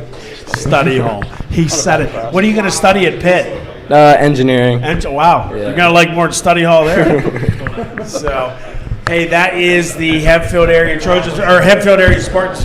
Jeff, do you have anything to close up, or are you good? I'm good. I'm looking forward to the season, spending another one with these young men, and finishing off the way we started things way back from the day. So let's all get the mics and give Ken Reeby over there, our good friend at WesternPASports.com. Hold the mics and then look over here at Ken. What about the Aquafina sponsor? All right. Don't forget to go check out Ken Reeby at WesternPASports.com. Big thanks to Hempfield Spartans head coach Vince DiAugustine once again for hosting this awesome event at this awesome venue. We're so grateful for all you do. Certainly your year-round support of the Westmoreland Sports Network broadcast series, and to all your Spartans, good luck. Let's go get a state title, guys. Coming up next, I think we're going to switch gears and bring up the Borough Bucks. They seem to be in the house, so we're going to do a little bit of a schedule flip, or maybe we will bring up Norway, because I see Kyle Martin and crew over there too. Yes, there he is. So I have no idea who we're going to call up, but don't go anywhere. We'll be back after these messages on the Westmoreland Sports Network.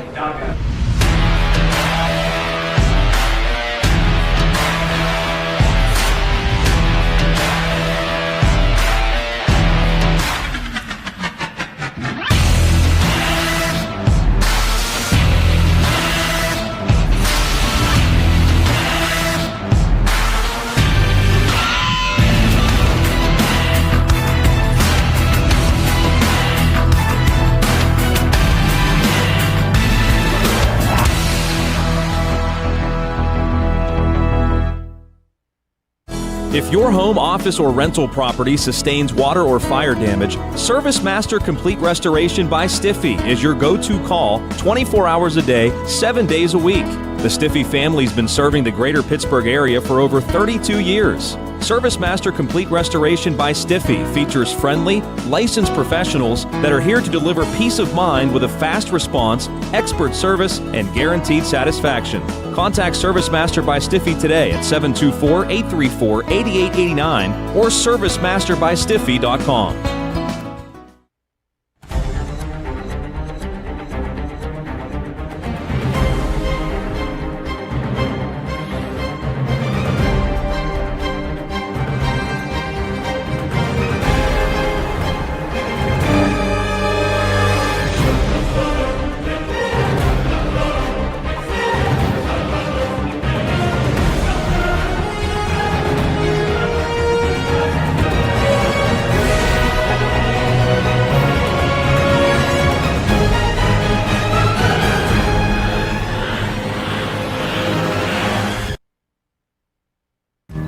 Choosing an early childhood development program is a big decision, and Seton Hill University is here to help.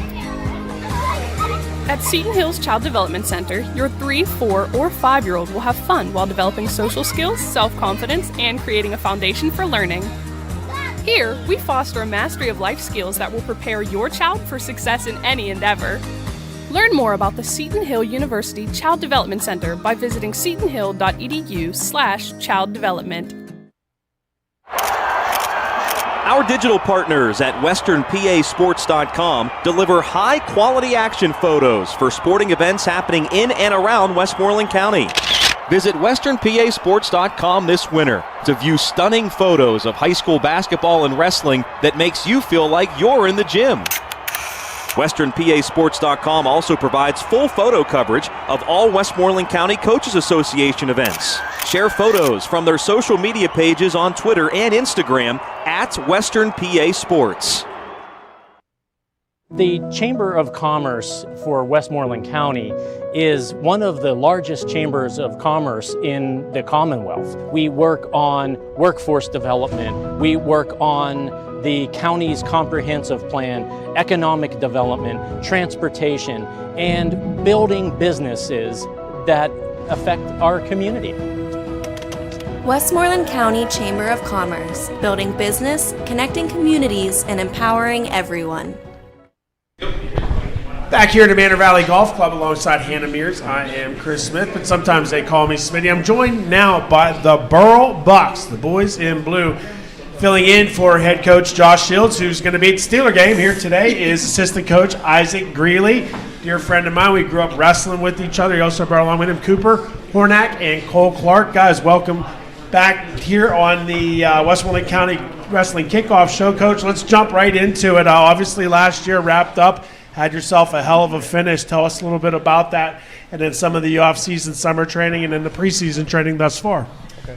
Do I need a mic? Or? Yeah, go ahead and grab Sorry, one. Cooper. Steal them over. Share that mic. Sorry, Cooper's probably really happy to share the mic, okay? Man, a few words over there. Yeah, we had a great year last year. Give Coach Shields a lot of credit. We had a lot of development to do as a team, and we had a game plan, to kind of like peak those guys out, and I feel like we did. And sometimes the plan comes together, and I think last year was like really, really, really great team. A lot of great chemistry. We had great leaders, and Ian Oswald, AJ Corrado, among others. And I think that it was a great year. We used the momentum this summer. Together, we go to a wrestling camp every year that I run up in Port Allegheny, Team Bruno Wrestling Camp. The team goes, and that gets us kind of kicked off, and they had a good lifting program. I think that the work this summer was good. We had a lot of development. It was a young team, and a lot of coaches that were, helping out. So the preseason's been, pretty typical. We're just kind of getting our feet wet. We have some new guys and some new positions to fill, some young freshmen coming up. And they've been putting into work, and we've been slowly ramping things up. So, this is my 19th year as a coach. It's pretty typical preseason so far. Yeah. 19 years already. Good golly. Yeah. You and I coached against each other for years. Yeah, we did. It was a lot of fun. Yeah. It was a lot. And Coach of fun. Mears too. Yeah. Back in the day. Now, were you as vocal as probably Chris was, I'm sure, on the mat side? No one is as vocal as Coach Smith. So, no, it was a blast. And the good thing about, the WIPIAL is awesome because the coaches just have so much respect for one another as a whole, I feel. And, Coach Smith is as well. I still call him Coach Smith and Smitty. And it's been fun to see him, take over with this and have so much insight with George and all the guys. So it's been a lot of fun. Well, and it's really funny you mentioned, coaching against my dad. And I remember growing up, and one of my first tastes of wrestling was the Burrell-Mount Pleasant rivalries. I mean, it was so much fun. And going to Hershey, but even battling in each other's high schools and the gyms, it was just, you knew wrestling and family because of that. And, there was always a brutal rivalry on the mat, but everyone did respect each other so much. Yeah. But knowing that growing up, Burrell just had such a rich wrestling tradition. So what's kind of the standard that you guys try to set each year coming into the season with the guys, knowing how successful you've been for as many years as you've been involved? Number one, like having the competition with Mount Pleasant, Shady Side, and other teams over the years, it really steps us up as coaches. We love having that. We love having the challenge. I think that's number one because every year there's another hungry team or a rival that we look to compete with. So I think the biggest thing is finding our leaders early and encouraging them to hey, this is your team, this is your time. That's why we brought Cole today because he's one of our senior leaders. And it's all the generations before you with the tradition. They had their leaders. It was in their time. They stepped up. Now it's your time. Because as coaches, we can push them and make them come do practices, extra work. But without that push from the team, their peers, the ownership, I think it makes it a lot easier to be successful. And when you guys took third in the team duels last year at state, I mean, let's just talk about how challenging it was last year to begin with and how the state duels, will it happen, will it not happen, what's going to happen. So seeing that result, what did that say about your team and how much more rewarding was it to place that high knowing all the challenges that came before that? I think the biggest thing with wrestling is in a whole is adversity. You learn that adversity there's two ways to look at adversity. It can make you better, it can make you worse. So, last year was a great example of all the adversity that we were faced with different things. We had 2 forfeits in our lineup, which, is a challenge at the state duels in particular. And we had COVID measures and all that going on too. So we had to keep our team super, quarantined as a team. And as a coaches, it was definitely a challenge. And the good thing was everyone was going through it, so it was an even playing field, we thought. Yeah, everyone has their own issues with injuries they already have to deal with and all the other academic issues and things that as coaches you have to deal with on a daily basis. So I think what we did last year is we challenged those guys that this is the adversity we're challenged with. We all need to step up and face it head on. It's just a wrestling mindset, something that we that we learned back in college and high school, and that we try to portray onto these kids, because life's like that, and you can teach them that now. I think as they go into life and in college, especially college wrestling, they'll have that. And for those of you that don't remember, and I'm sorry, Hannah, I didn't mean to cut you off, but for those of you that don't recall from last year, normally the team state competition is prior to the individual competition. Last year, they weren't really sure what they were going to do. They knew they wanted to get in the individual show, and then luckily, fortunately, and obviously you guys brought home some hardware, they were able to put together the team state tournament after the individuals. And I think some of those challenges is you had some guys that hadn't wrestled in a month. So now you're worried about conditioning, weight management. I mean, that's a lot of those challenges. I give Coach Shields a ton of credit. I've watched him, coached him all the way through high school. Got to see him become a national champion in college. I've seen him coach. I've coached with him probably close to a decade now. And just to see how he managed that, because it was a serious challenge that I was worried about, to be honest with you. But he kept those guys consistent. He kept the consistency. He didn't say, hey, we're going to take a couple weeks off. He's like, here's our practice schedule. Everyone's going to stay on the practice schedule. And we had a lot of inter squad, matches and things like that. I think helped. Gave those guys made it fun for him too, because that's a grind, and a month of no wrestling is a major grind. So he kept it fun. And I just give him a lot of credit, because I don't think we could have, placed third in the state without having that. And the teams that we had to beat were teams that, Chestnut Ridge, who we had a lot of trouble beating. We finally came through with Cole, coming through huge in the final match of the night to get the pin for us to win. But I mean, you never know. You put yourself in those positions. That's all you can do, and have a healthy team. That's what we did. Yeah. And there was a really fun picture, like you said, of Cole I found online, where your teammates were holding you up. You were kind of the man of the match. What were those moments like for you as a wrestler, but also a teammate? It was pretty awesome, just because this was my third year battling Chestnut on either placing top 4 in the state or going home with nothing. And we finally got him this year, and it was nice that we could all come together and, like Coach Isaac said, overcome all the adversity that we had throughout the year, and we pulled it together, and we were able to finally achieve our team goal once in my high school career, for the first time, and make it to top 4. So and you're a senior this year, correct? Yeah, correct. Do you have any future plans yet? I do not, as of right now. Not yet, but okay, focusing just on the short term then, this season, what are your expectations for yourself and team this year, and what are you most looking forward to? For the team, obviously keep the streak alive, and we have a lot of talent. We're a young team, but we're working hard. We're in the room every day, and top 4 in the state doesn't seem like it's not achievable this year in the state. And then for my individual goals, I would like to be a state qualifier. I've never achieved that yet. I've made it to the regional tournament once, but I don't know. I want to step it up this year. All right, well, Coach, we'll have to hold you up again so we can see that picture when that happens, right? Speak it into existence. But Cooper, you made quite the name for yourself. I mean, we all over the wrestling world, we're hearing about Cooper Hornax. So tell me about what was some of your freshman experience like, because you didn't wrestle like a freshman at all. So tell me about how you evaluate your year. Well, it was just nice to wrestle with this team. We have all the talent around us, Cole, and we had Ian last year and AJ, all the great coaches, and I think that really stepped up my game. Having all them the good coaches around us, it set me up as a wrestler, as a person, be able to achieve his goals of mine. Yeah, and you got to see Hershey. I know we all love seeing that experience. It may not have been as packed as everyone would have liked, but what was your experience on the big stage? I mean, it was not as big as usual, but it was kind of crazy, but. Well, be ready, because there's going to be fans there this year. Yeah. It'll be a packed house. And I saw his mom and sister in the stands. They may have been more nervous for him on the big stage than he was. They had videos of themselves shaking, and I've been there in their position, so I get it. But what was your just freshman experience overall, even in getting to experience NHSCA and these different types of competitions? How do you think that's going to elevate how you take on your sophomore season this year? I think just wrestling all that good competition, NHSCAs. I had wrestled people from all over the country, and to be able to, I lost my first match there, and I had to wrestle back, and just battling through adversity, like they said, and just it really steps up your game.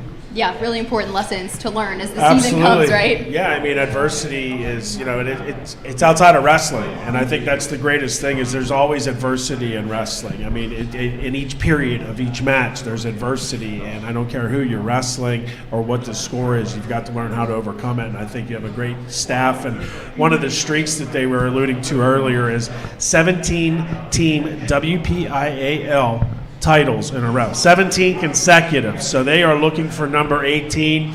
I know, of course, there's going to be some teams trying to get in your way. You've got the Mount Pleasants, the Bergenstowns of the world, trying to dethrone the Borough Bucks, if you will. But let's talk a little bit. Let's get away from the mat a little bit, Cole. Tell us a little bit about what's your favorite class. My favorite class is it's probably like art.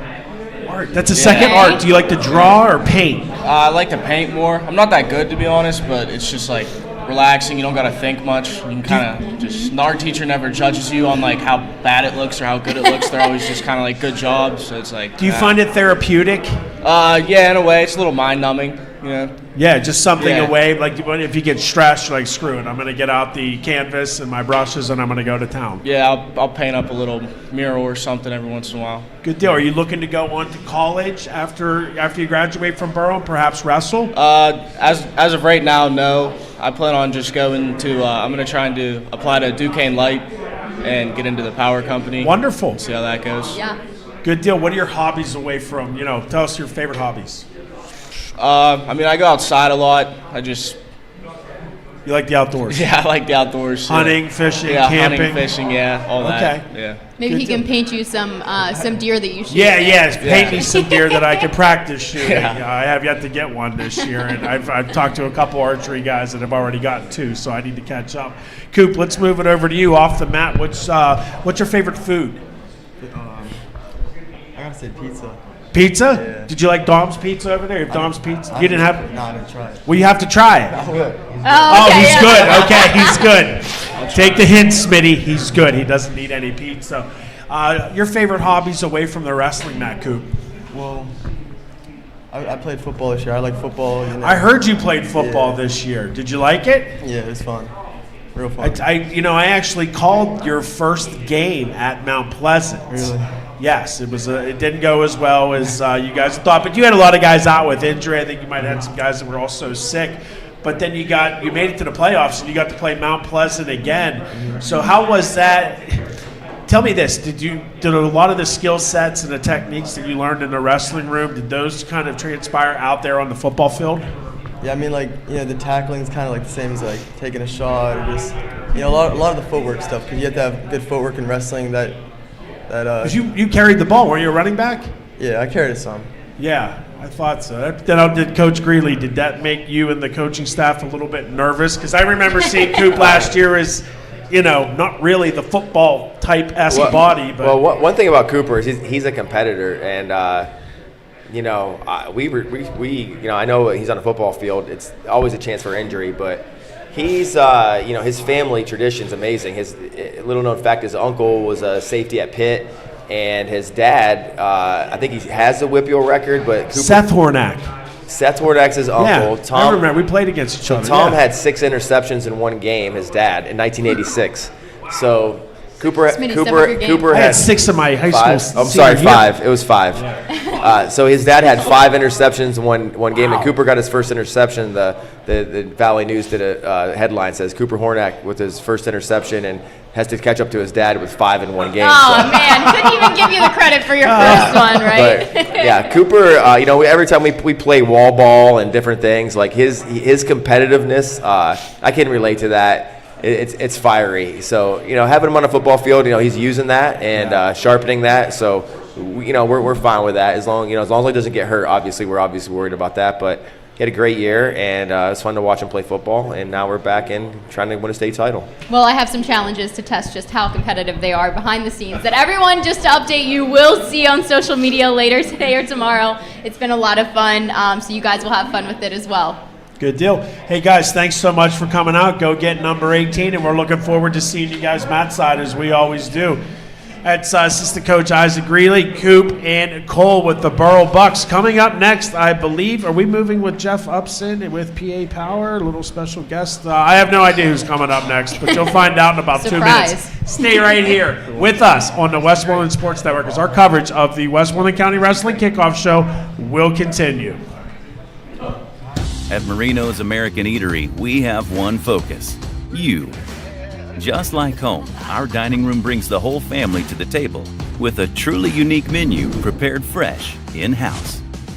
At Marino's, we know beer, with 16 beers constantly rotating on our taps. We take pride in supporting only local, independently owned craft breweries.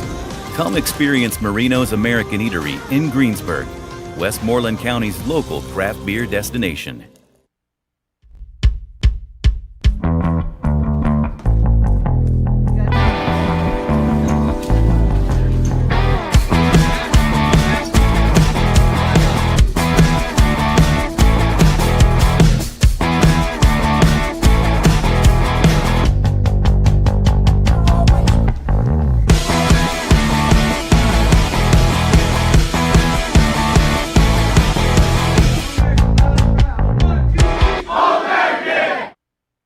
We know speaking with your teen or your young adult about drugs and alcohol can be challenging, but is necessary. Remember to have a conversation, not a confrontation. Establish good communications, break through barriers, and be firm but loving. Here are some helpful tips. Choose a good place and time to chat. Talk with openness. Actively listen. Offer empathy and support. For more information, visit us online at wedacinc.org. Westmoreland Drug and Alcohol Commission. Prevention is key.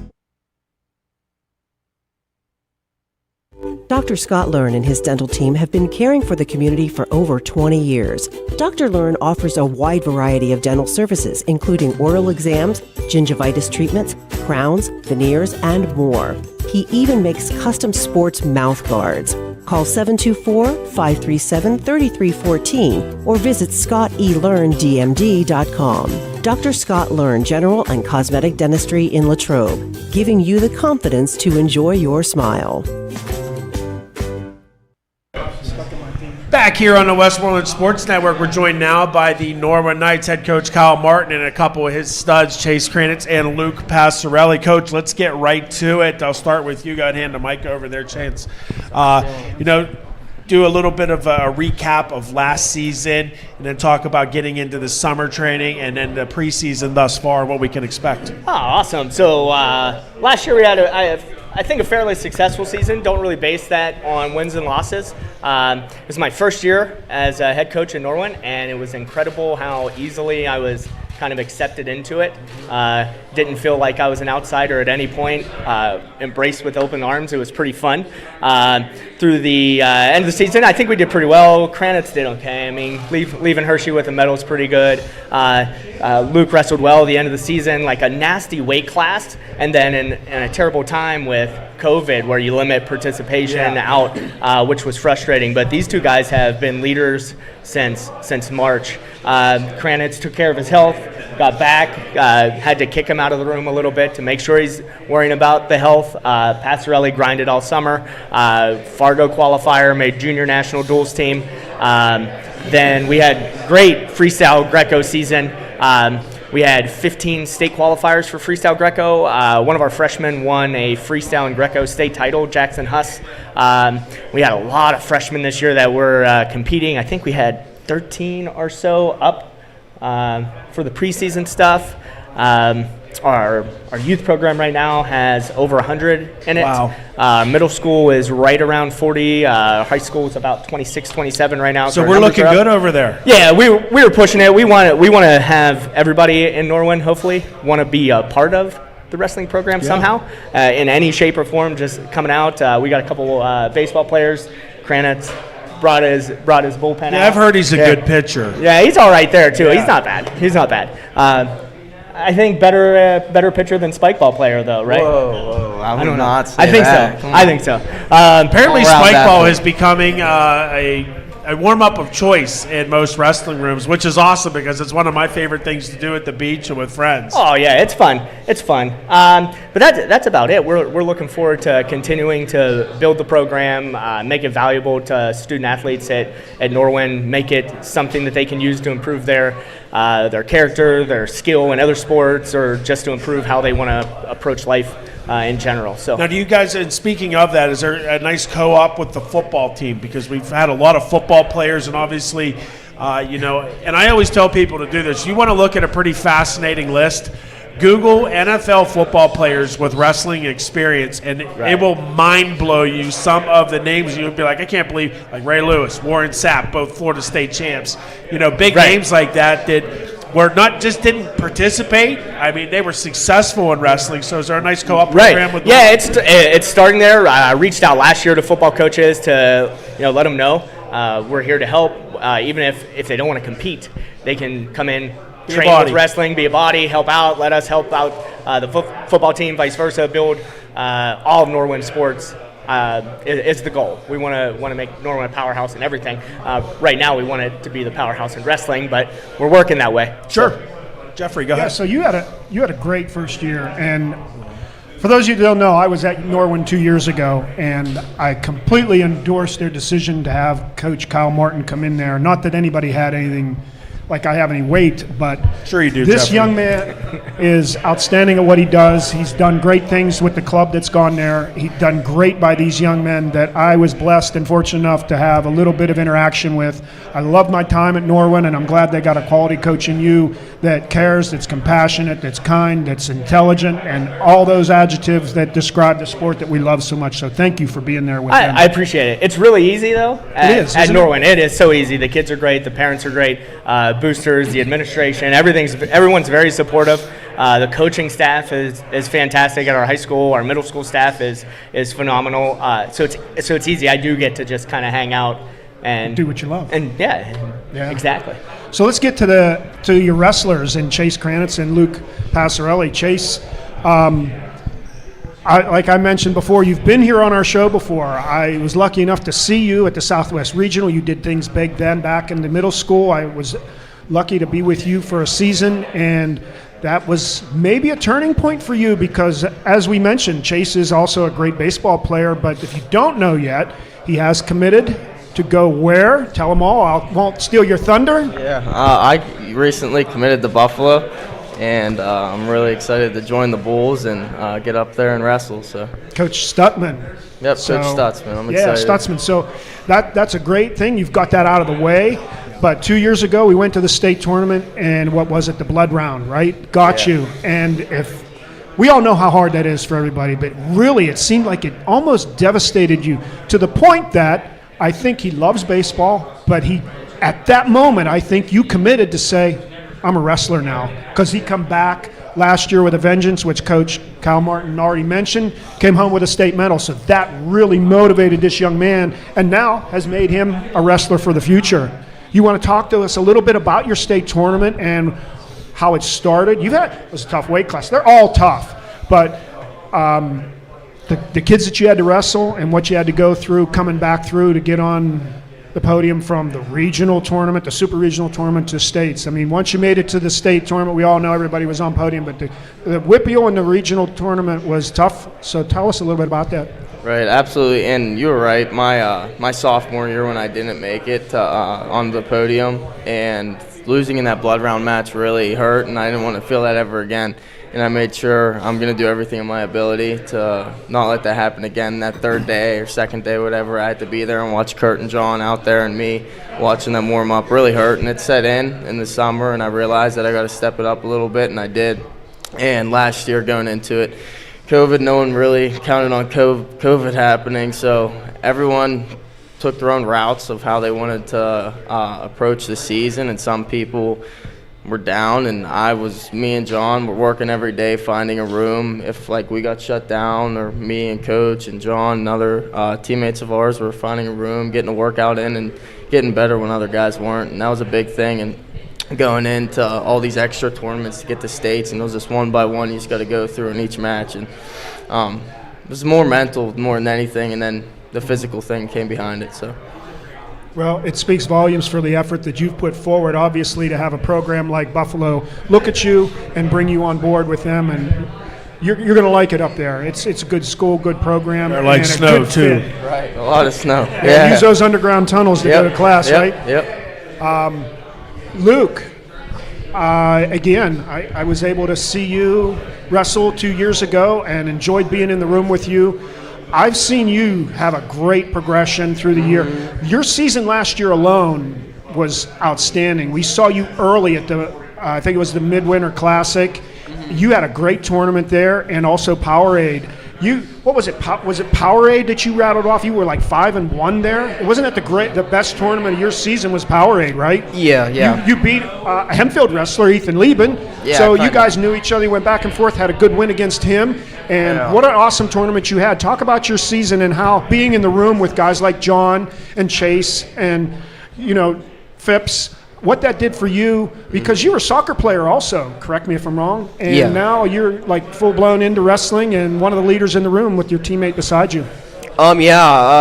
Sophomore year, I started to fall in love with wrestling. I have to thank Coach DeAugustine for that, but Kurt Phipps was definitely helps in my wrestling, getting rode out for 10 minutes at a time, getting bruises on me. He's not lying. Yeah, it hurts.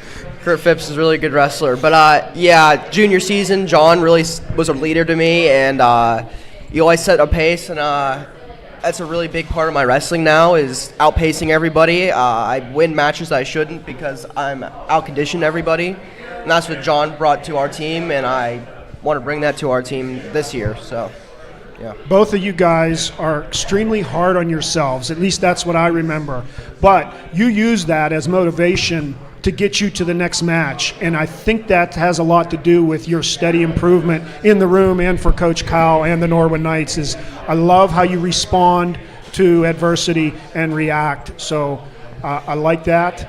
And Coach, tell us a little bit about how the competitiveness with the spike ball, because you hate to lose. And we talked about this a little bit. You're very devastated right now as you sit next to me, aren't you? Yeah, and you know what? You never want to focus on the losses. But you know what? Theft is a crime. I feel like sitting right next to him. I feel like myself and Coach Nicholson got robbed in a spike ball event. You know what? It always goes back to character. And I asked some of these guys the next day, how did you sleep? And if it was me, if the shoe was on the other foot, I wouldn't have slept. I would have been tossing and turning, feeling bad about it all night. Turn yourself in. Right, those guys slept like babies. Yep. So I think that's something we can work on. There's some character flaws in the room. We got to dig into it a little bit, but you got to have fun in this sport. You got to take your losses with it. I'm already preparing mentally, recovering, doing all the right things for training to get them next time. So I think next time we talk, it'll be a little bit different story. Well, hell, we might have to bring the crew to some of these spike ball tournaments. I mean, maybe that's what we should do next year. I'd be all in the for summer, it. For have a spike like a Westmoreland County Wrestling spike ball tournament. Probably more appropriately officiated, probably a little more fair environment. I think that might be best. We could have a replay. You're really butthurt over this. A little bit. You know, you got to hate losing, right? I do. You know what? We talked a little bit about Chase and where his plans were for the future. But Luke, could you tell us a little bit about what you're studying, what you like, and what you may want to consider moving forward in your future? I don't know if I'm in wrestling college yet, but I'll decide in a couple weeks, but I definitely want to study biochemistry and bioengineering. So you're a lot smarter than we are. Yeah. A lot smarter. What's your favorite hobby? Walking my dogs. It's the most peaceful thing. What kind of dogs do you have? I have a golden retriever and a mutt. I don't know which. Nice. Yeah. I love walking. You know, you're right. It's therapeutic. Yeah. I mean, you just got to clean up a little bit of poop, but that's not that big of a deal. Yeah. Your favorite hobby, Chase? Hunting season just ended, and I'm a big hunter, me and my family. It's not over yet. You still have rifle. It's over for me. For wrestlers, it's over, right? No, never mind. The wrestling it's spike season's ball over. and wrestling season, right. so That's it's all it is over. now. Yeah. Hey, guys, thanks so much for joining us. We're just about out of time, but, it's obviously always great to talk to you guys. Coach is one of the most congenial coaches ever. We were kind of razzing him before we came on the air that, he's getting ready to coach, and he's asking us coming over to the table if we need any water or Gatorade or anything like that. So, obviously, a very strong character person. Coach, thank you so much. Chase and Luke, thank you so much. Best of luck this season. We look forward to calling your matches along the way. That is the Norwood Knights. Thanks to them. Coming up next, we will have the Bell Vernon Leopards. Coach Bove and company made it in. Stay right here with us on the Westmoreland Sports Network. The Pennsylvania Army National Guard has been serving our community, state, and nation for over 350 years. You too can serve in the Pennsylvania Army National Guard in one of our 150 occupational specialties locally, earning yourself paid job training and a potential enlistment bonus up to $20,000. We offer up to 100% of your college tuition. Contact Sergeant Mike Mason at 724-972-5838 or visit nationalguard.com.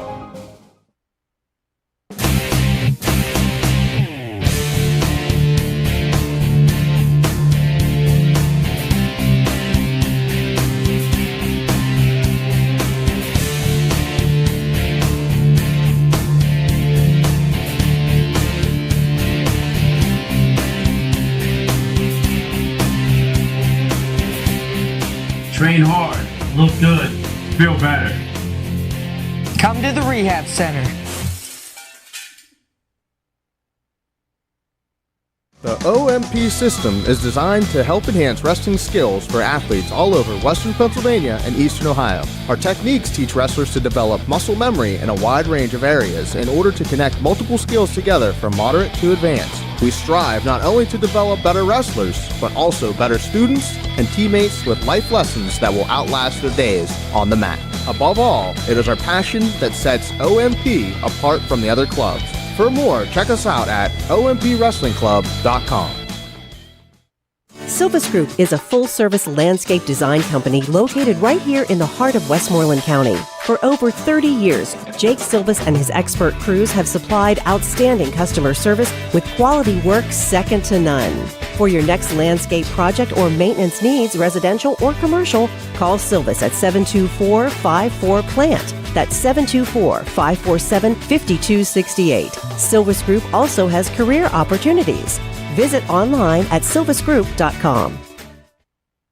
Have you or someone you know committed to play a sport at the next level? Let us know by emailing info@westmorelandsports.com so we can add you to our WSN College Commitment page. Our unique page features a list of current Westmoreland County student athletes that have made a verbal or written commitment to play a sport in college. No matter what sport at what level, our College Commitment page has you covered. Check it out next time you visit westmorelandsports.com.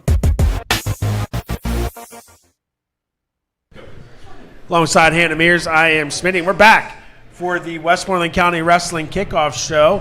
And joining us now is third-year head coach Bob Bove. And we're also joined by Logan Hoffman, one of the leaders on that Leopard wrestling team. Coach, we'll just jump right into it. Give us a little bit of a brief recap of last year, how things kind of winded up there in March, some of the off-season training, and then early on in the preseason here. Sure. Well, last year numbers were low, but we were lucky enough to have Logan, who was a section champ last year, and Cole, who went on to win the section title, his second WPIAL title. Got hurt at the super regional, unfortunately, but was still able to manage qualifying for the state tournament on one leg. So we were happy about that. It was our 10th straight year with the state place winner. So even though numbers aren't that high, that's something that we want to try to keep going. So we were proud of that. The regional tournament for him didn't turn out quite like we had hoped. He lost in the placing round to a Latrobe guy who. Sorry, Coach. No. Yeah, right. Still mad at your dad for no that hard one. feelings, guys. But I was happy with what he's done. He had a really good year of football this year. Sure did. So we're expecting big things. He works hard. Cole's a hard worker when he's in there, and we have some young guys that are coming along pretty good.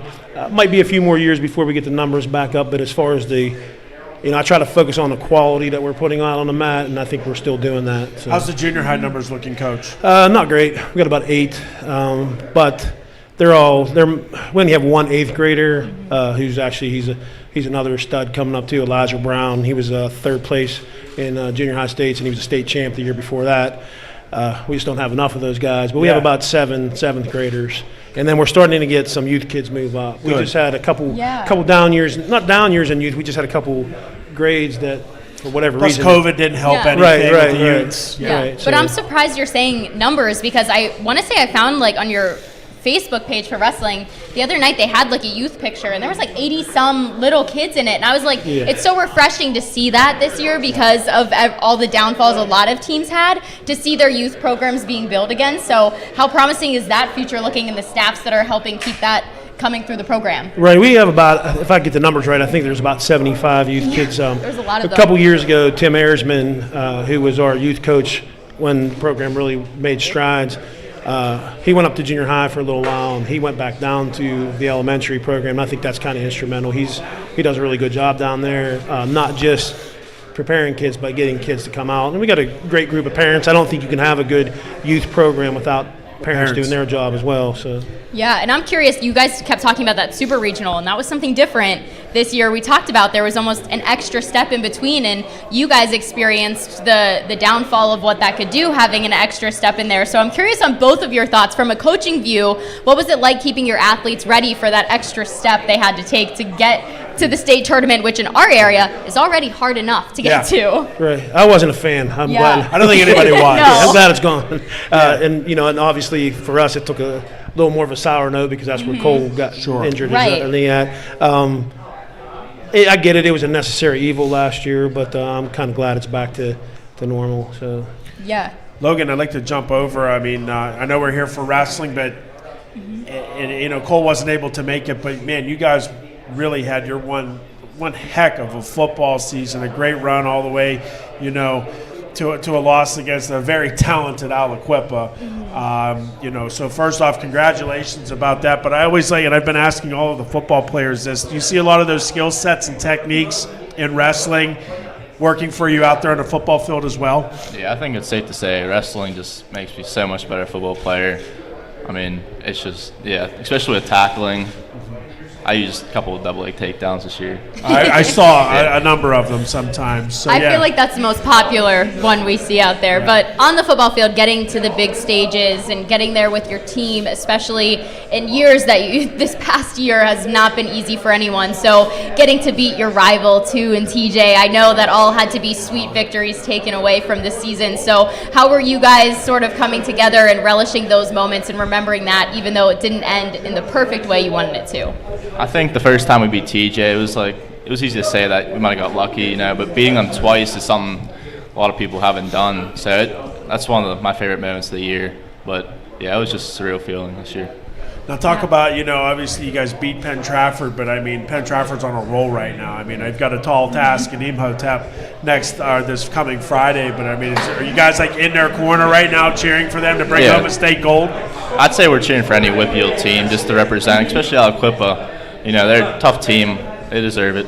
Yeah, and you always want to see the team you lose to do well, because then it's we lost to the best of the best. Yeah, exactly. So hats off to them, absolutely. But it's also cool to see, and I love this about wrestling, is you do see a lot of football players come, so you're with your teammates from each sport.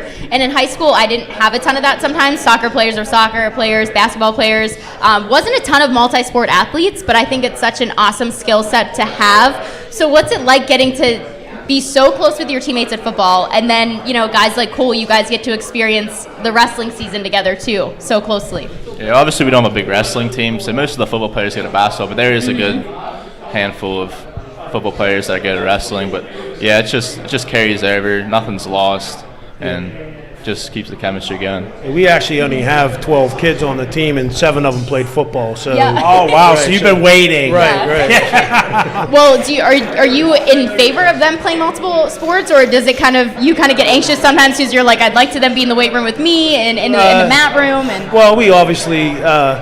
I support all the programs. I think high school sports. I mean, when else are they going to get to play multiple sports in their life? If they go on to play in college, they're going to be playing one sport. So we definitely pull for the other sports to do well too. I think it's kind of unique about high school sports too, because even though these guys are wrestlers, they go to basketball games. They support the other teams, right? So.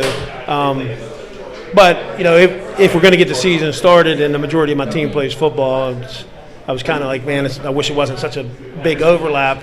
The further you make it, it runs into those other seasons. But I mean, we're obviously not alone. We're not even alone in Westmoreland County, obviously. So. Right. I feel like there's a lot of crossover with that. But when you're also talking about low numbers, and Chris, I'm sure you've seen this too, just in the sport in general, practice partners are so important. And so when you have low numbers, that's sort of the side of it people forget about is you may be low matched up in the room and maybe not have guys as competitive. So how do you evaluate the 12 guys in that room you have from that point of view? The good news is we're pretty spread out this year, so I think we should, if once we get healthy, which we have some kids that are a little beat up from football, once we get healthy and we stay spread out, we should be able to put a full team on the mat, not a full team, but close to it. And I think these kids are all competitive with one another, but they're all friends, like Cole, Logan, Jack Breyer, who's another senior who had another great football year. They're really good friends too, so. But they're competitive. They try to beat each other in the room and cheer for each other whenever they're not. So I think the competitiveness of other sports helps you too. I think, if you only see one side of it, if it's wrestling only or football only or whatever, I just think that you're losing something in high school sports by not at least giving a try with some other sports. For not sure. specializing so early, I think. Absolutely. Logan, let's switch it over to you for a little bit here about wrestling. What weight can we expect to see you at? What are the goals for the season? Right now, I'm 90% sure I'm dropping down to the 172 weight class. What'd you wrestle last year? 189. So you're going down? Yeah, I am. I was a light 189 wrestler. I weighed around like 184 the whole year. So I think 172 would be a good fit for me. What are the goals? Definitely to place at states, if not state champion. What are plans for the future? College, wrestling, football? What are you leaning towards? I'm almost certain that I'm going to wrestle in college. Are you? Yeah. Oh, that's music to our ears. Yeah. There's been a number of football guys that had legitimate opportunity to go play football, and here they've chosen to wrestle, and that's just kind of music to our ears. Talk a little bit about the team. Who's the team clown? Who likes to bring the humor to the room? I think it's an easy question. Perry Riggle, he'll be our heavyweight this year. He's a character? He's a character. Yeah. Coach can attest to that too. Yeah, I was once he said the name, I'm like, oh yes, he definitely for sure. Football guy too? Yeah, he's a football player also. Football guy. And he's a sophomore, so he's we're bringing him along slowly, but he's going to get the full brunt of varsity wrestling. Yeah, sure. He's going to be in there on Friday. So. Especially as a heavyweight, getting in there, it's a lot right away. Now, Logan, talk a little bit about what you like to do outside of wrestling. Some of the hobbies. We like to try to connect our viewers with the kids and the coaches. What do you like to do away from wrestling? Obviously, you play football, but what else? Yeah, I like to lift a lot. Besides the physical aspect, I play a lot of games, like every high school kid, and hang out with friends. Now, has the spike ball epidemic hit the Bell Vernon wrestling room yet? We're learning that this is very big in wrestling rooms. Like, to the tune that we think we're going to host a tournament next year for every wrestling team. Well, I don't want to call us trendsetters, but we actually were doing a spike ball thing a couple years ago, and I think we probably moved on from that, right? Yeah. You've moved on. He's like, right. Listen, been there, done that. So what's the game then? What's the pre-practice game? Well, currently it's a handball. That's our go-to game. Yes. But other than that, does it get ugly, competitive? Yeah. Oh, like fighting? Yeah. We have a few coaches who are a little competitive too. So yeah. Wait, what kind of handball though? Are we talking like? We throw up tape on the wall and. Actually, yeah, okay. we actually play. Yeah. Because I played club handball at Penn State. Fun fact for like a year, and I didn't realize like how many rules are in it, but how big it is in other countries. And there was this girl from Brazil who was like legit. We had a goalie from Norway who that was huge there. Oh, wow. So I don't know. I mean, if you guys can hang, but. Well, our rules are. Tend to be made up by me as they benefit whatever team I'm on. Yeah, so. sure. Yeah. Yeah, make up rules as you go, right? Logan, your favorite holiday? Not Christmas for sure. Are you a Christmas guy? What do you get for Christmas this year? What'd you ask for? I need me some new AirPods. AirPods? Yeah. That's what my son wanted too. It must have been a year for AirPods. They're pretty Guys are easy. wearing them out. They're pretty easy to lose, yeah. How about your favorite class at school? Favorite class? I have to say science. Do you want to carry on science when you get to college, and what do you want to study? No, I'm thinking for after my career, something around law enforcement.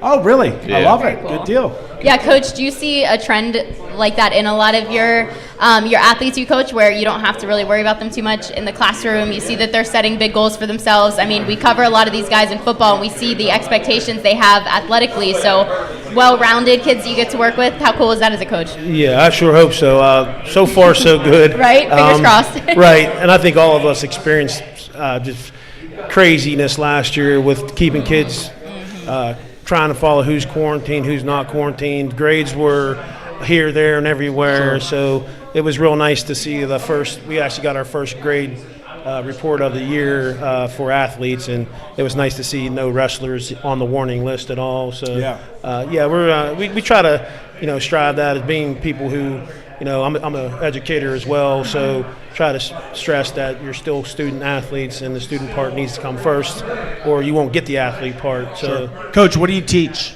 Not science. Social studies. Social studies. Now at the high school? No, I'm actually at Ringgold Middle School. I teach in the Ringgold That's School. right, you are at Ringgold High School. Okay. Good deal. Well, yeah, so social studies isn't your favorite. I don't know. Maybe you can change that for him, or maybe that's why. Who knows? But I have one last question for you, Logan. Just moving into this season, what are you most looking forward to? I know a lot of guys being seniors and everything. It just becomes a really important year. So what are you most looking forward to? Just making the most out of everything, not missing a practice. Just get on the mat and don't leave anything back. Yeah, embrace it. Yeah, I love it. Not missing practice. That's always a good one for people to keep he track said it of. 'cause his coach is yeah, sitting right? Yeah. He's like, I'm going to win handball every day. That's what I'm looking forward to. Coach, what about you? Your biggest takeaway you want these guys to have this year, and what will deem a successful season in your mind?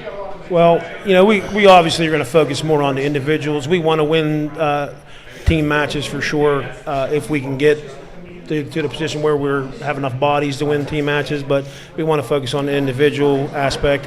I think he needs to realize that he is a major force in the WPIL, and if you are, that also makes you a major force in the PIAA. Sure. And then obviously our goal is to get Cole back. He's going to be out a little bit with an injury sustained in football.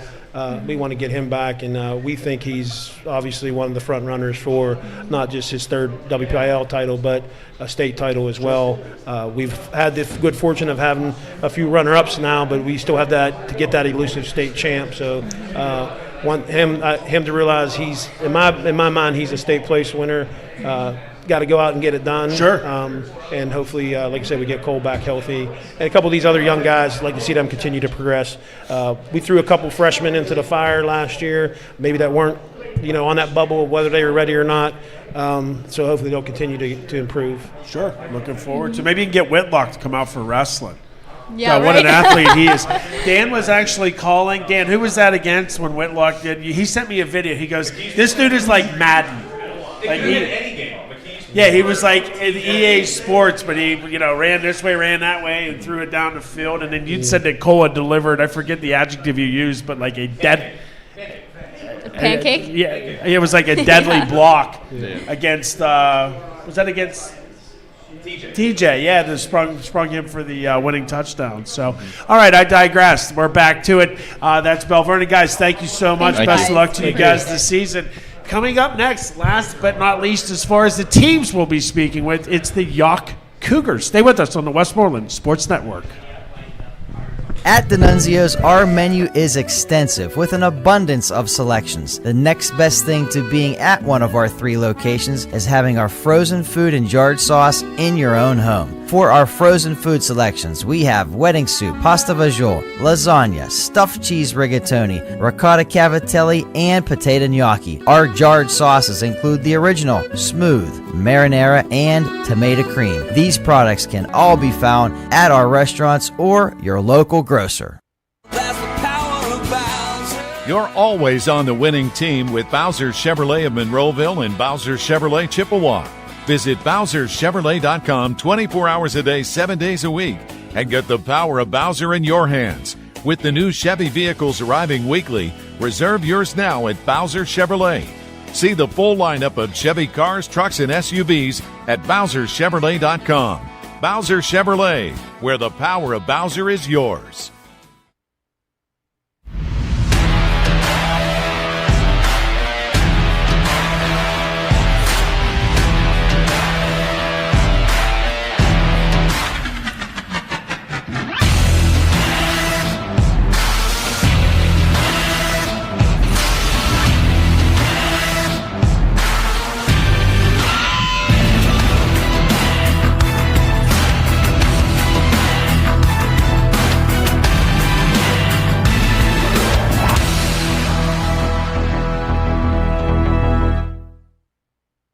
If your home, office, or rental property sustains water or fire damage, Service Master Complete Restoration by Stiffy is your go-to call 24 hours a day, 7 days a week. The Stiffy family's been serving the greater Pittsburgh area for over 32 years. Service Master Complete Restoration by Stiffy features friendly, licensed professionals that are here to deliver peace of mind with a fast response, expert service, and guaranteed satisfaction. Contact Service Master by Stiffy today at 724-834-8889 or servicemasterbystiffy.com. Merry Christmas. I was told to say something about Christmas. I have no idea why. Oh, my bad. I'm sorry. Something about Christmas. Joining us now are the Yawk Cougars up there on Cougar Mountain is Larry Hickson and Gavin Aroba. Gavin, you're a junior, I believe you said. Yep. And a member of the football team, and you and a couple of the guys kind of reeled Coach Larry in to take over the helm of the wrestling program. Talk a little bit about that. Yeah, well, see, for me, Coach Larry's just always a joy to be around. Always fun to joke around with because you have to have that. And just bringing him in, we didn't have a coach. We didn't know if we were going to have a wrestling team at all this year. So him coming in and being the coach really helped. That's awesome. Coach, we'll switch it over to you real quick. Tell us a little bit about your background, where you came from, how you found yourself at Yawk. One of our goals at the Westmoreland Sports Network is to connect all of our viewers and listeners with the coaches and the competitors. So please tell us a little bit about yourself. Absolutely. I'm from Belle Vernon, wrestled at Belle Vernon, played football at Belle Vernon. Moved into the district after I got married, 3 kids. Got involved in Yawk sports with my son, came up through the midget program, ended up coaching midget football, coached most of these kids. Funny how it just sucks you in. Yeah, absolutely. Yeah. From when they were kids, I coached Gavin flag football all the way up through. Okay, so you guys have known each other for a long time, so it makes it really easy for you. Absolutely, yeah. So good friends, family, friends, everything, with a lot of the kids from Yawk. So that's kind of how I got involved in Yawk sports, coaching through the midgets and then coaching with the high school. I coached the line at the high school level. Like Gavin said, this year the wrestling program kind of suffered. They only had 3 kids wrestle last year because of COVID. A lot of the kids didn't wrestle. A lot of the kids that wrestled as freshmen wanted to come back out this year and wrestle. So, they didn't have a coach. I wrestled in high school. Yeah. So that's kind of how they connected the dots. We connected the dots, and, we got to it. How are the numbers looking this year so far, we're up to 12 Oh, wrestlers. really? Yes. Wow, yeah. that is awesome to hear. Yeah. So you went from 3 to 12. We got 12. We got a lot of the kids, like Gavin, had wrestled in the JOs and up So through. you're doing a lot of recruiting, not just coaching, but wrestling. Well, we got the whole I offensive think you line have a wrestling, future yeah. in coaching, young man. for My sure. dad was a coach throughout. Okay, so it's in midgets. your blood. Yeah. Okay, good deal. Well, you Yeah. keep up that good work, man. I like it. Now, how about the junior high and the youth programs? The youth program's strong. There is no junior high program. Okay. So that's kind of what we're going to work on moving forward. Building a plan there. Get with the youth, and we got to get a junior high program there. Because if you have kids that aren't wrestling through junior high, when they get to high school. How do you get them ready? Yeah, they may branch off in different sports, do different things, or move out of the district if they're really wrestlers. They may not want to stick around. Now, the 12 guys that you have in the room, guys with prior wrestling experience, or do we It's have a mix. some new faces? We got a lot of new faces. So trying to make it fun for them, get them hooked. Get them used to wrestling. So we got a lot of good talent. We have a lot of people that never wrestled too. Yeah, we have sure. a lot of offensive linemen. I recruited from the football team. So Very smart. Yeah, absolutely. So we got a mix. We got a great assistant coach, Mike Anderson. He was a Yawk wrestler. He came on to help. He's been great. So he works with the more skilled guys. I'm with the bigger, less newer guys because that's what I wrestled, heavyweight. So it's been good. It's been great. We got 12 kids. We're still looking for more. Hopefully we get more and keep building the program. Well, you've color me impressed. 3 to 12 guys. That's really good. Go ahead, George. Yeah, definitely. Coach, so first year head coach at Yawk, and it sounds right out the gate that it's a rebuilding year, right? You Absolutely. went from 3 to 12, and trying to reestablish your middle school team, but you do have a strong youth program.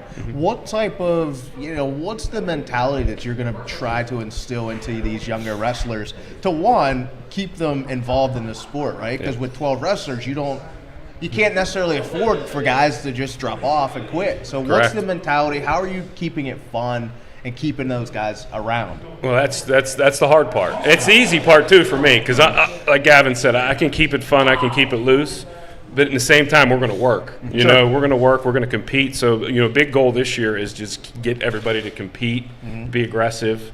Don't get frustrated. Wrestling's a frustrating sport because, you know, if you haven't wrestled, that 2 minutes is the longest 2 minutes of your life. You know what I mean, for a period. So Heck, the final 10 seconds feels like 2 minutes. It's ridiculous. So, you know, a lot of these kids that played football that came in, you know, big chest in the wrestling room, you know, half hour into wrestling practice, they're looking at me like, Coach, what are we doing?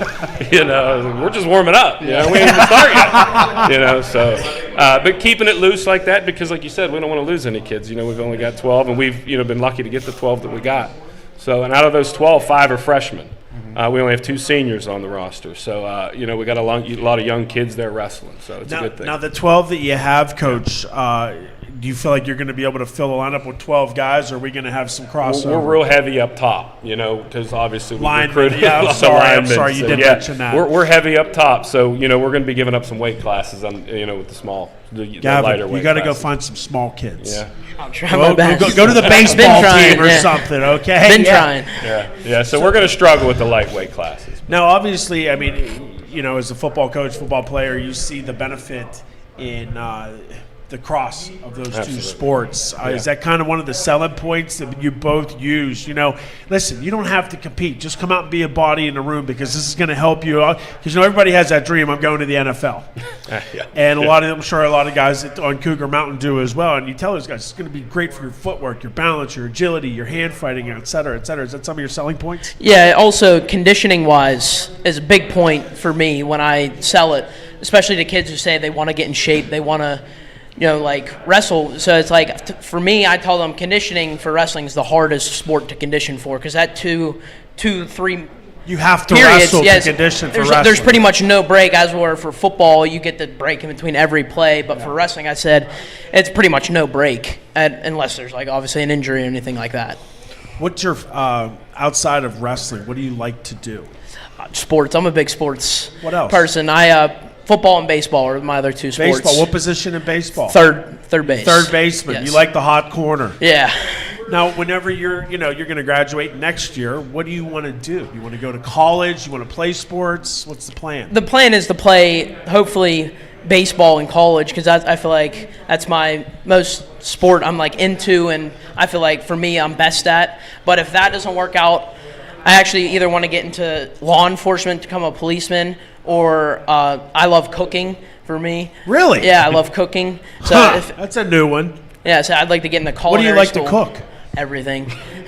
I like to eat. Yeah, so do I. That's also yeah. I'm seeing a match made here. Yeah, I might have to hire you. Well, no, that's really great. Now, do you want to go to school around here if you do, or you want to leave? Are you wedded to being a Yinzer? I guess. Yeah, I would like to stay closer. Like, I mean, if I have to get out like a state, like just real close, but I don't really want to travel too far away from home.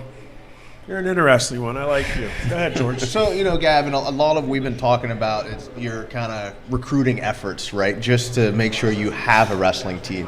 So now, basically, you've established Yock's going to have a program. You have a new head coach. What are some of your goals and aspirations going into the season? Goals for me, I've always wanted to place in states in high school. Like, as a kid, I was decent. Like, I placed states twice, I believe, as a kid. But like I said, just at the high school level, I feel like it's just a big accomplishment to place at states because it's just so much more competition and more just better athletes. Mm-hmm. Gavin, you have great leadership skill sets, and I think I'm so grateful that you brought him along. Number one, you're an excellent speaker, and I think the passion that you bring to not just this, but I think anything in life, you're going to be successful. I really do enjoy having the time to speak with you. What are some other hobbies you like to do? I mean, you live over there in Hermitage. Do you hunt and fish and all that stuff? I'm not a big hunter or fisher. Like I said, my whole family I think everyone in my family was in sports or is in sports. So you just love sports. Yeah, so that's what our whole family is basically revolved around. Good deal. Do you get into some pretty competitive game playing? I mean, obviously, sports are competitive, so whenever you have family get-togethers and stuff, does it get kind of ugly, competitive? People? Yeah, it can get competitive. And so, like me and my brother, he's a junior in college. Like he brings some friends down from college once he's on break and Thanksgiving, and like I bring some friends and we play a turkey bowl every year. It's been going on for like 5 years, so it's just fun to do all that kind of stuff. Nice. What's your favorite holiday? Christmas for sure. Are you a Christmas guy? Yeah. What'd you ask for?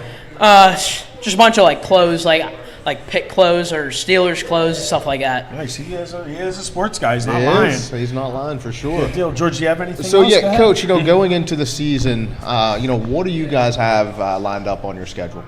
Well, we're going to go up to Hampton next week, start it off, and see what Dog Duels. Dog Duels, yeah. Start it out with a bang, for sure. See where we're at. You know what I mean? That's the only way you can see where you're at is to compete. And in our section, we got a tough section. You got Mount Pleasant, Southmoreland. I mean, it's tough. And Yock always had good wrestling. When I was at Belvern, and Coach Zufall had a really good program going. When we were at Greensburg Salem, I remember traveling over to Yock, and it wasn't one of those coast by matches. I mean, you had to be ready to strap up. You had the poor balls of the world. I remember. Yeah.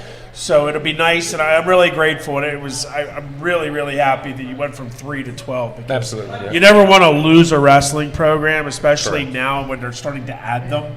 You're seeing women's wrestling exploding out there, and congrats to both of you, and best of luck to you. I look forward to calling some of your matches this year. Thank you. That's Coach Larry Hickson and Gavin Roebuck, a junior over there on Cougar Mountain. That's going to do it for the interviews of all of our coaches and wrestlers who comprise the top county in America. Yeah, I said it, America. We are the best. We are number one. It's never going to change. But I'm also going to take it a step further. Pennsylvania is also the best Commonwealth out of all 50 states. And to talk about that a little bit next will be our good friend, our colleague, Jeff Upson with PA Power Wrestling. So keep it here. We'll be right back with Mr. Upson on the Westmoreland Sports Network.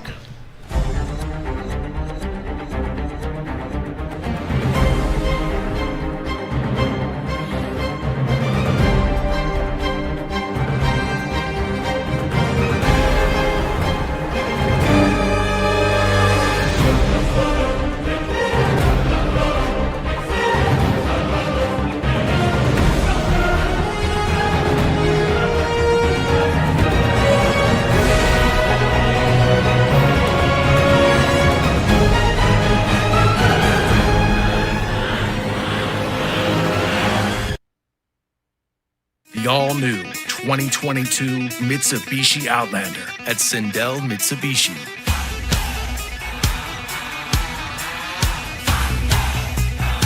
Drive one today for $239 a month, plus an industry-leading 10-year warranty.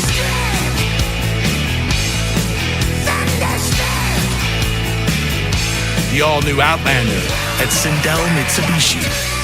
Get thunderstruck. The Manor Valley Golf Course in Export is proud to announce the opening of their new banquet facility. It's perfect for sports banquets, Christmas parties, and weddings. This new facility can hold up to 180 people, so if you have an event coming up, Manor Valley Golf Course can host it. Golfers, they specialize in league play, fundraising outings, and have great membership rates. Give them a call at 724-744-4242 or online at manorvalleygc.com.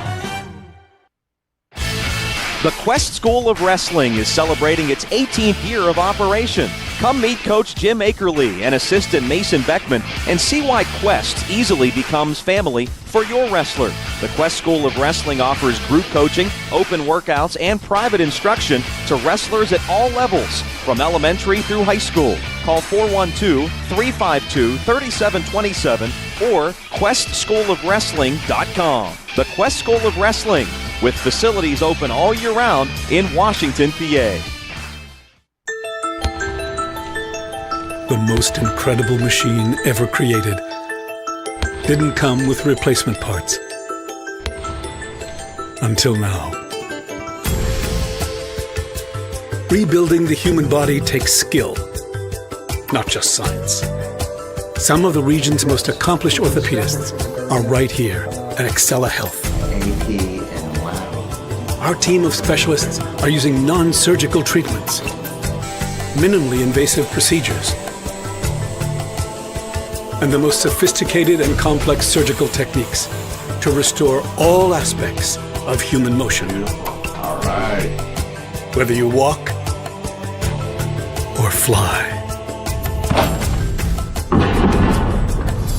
Orthopedics at Excella Health. Expert care begins here.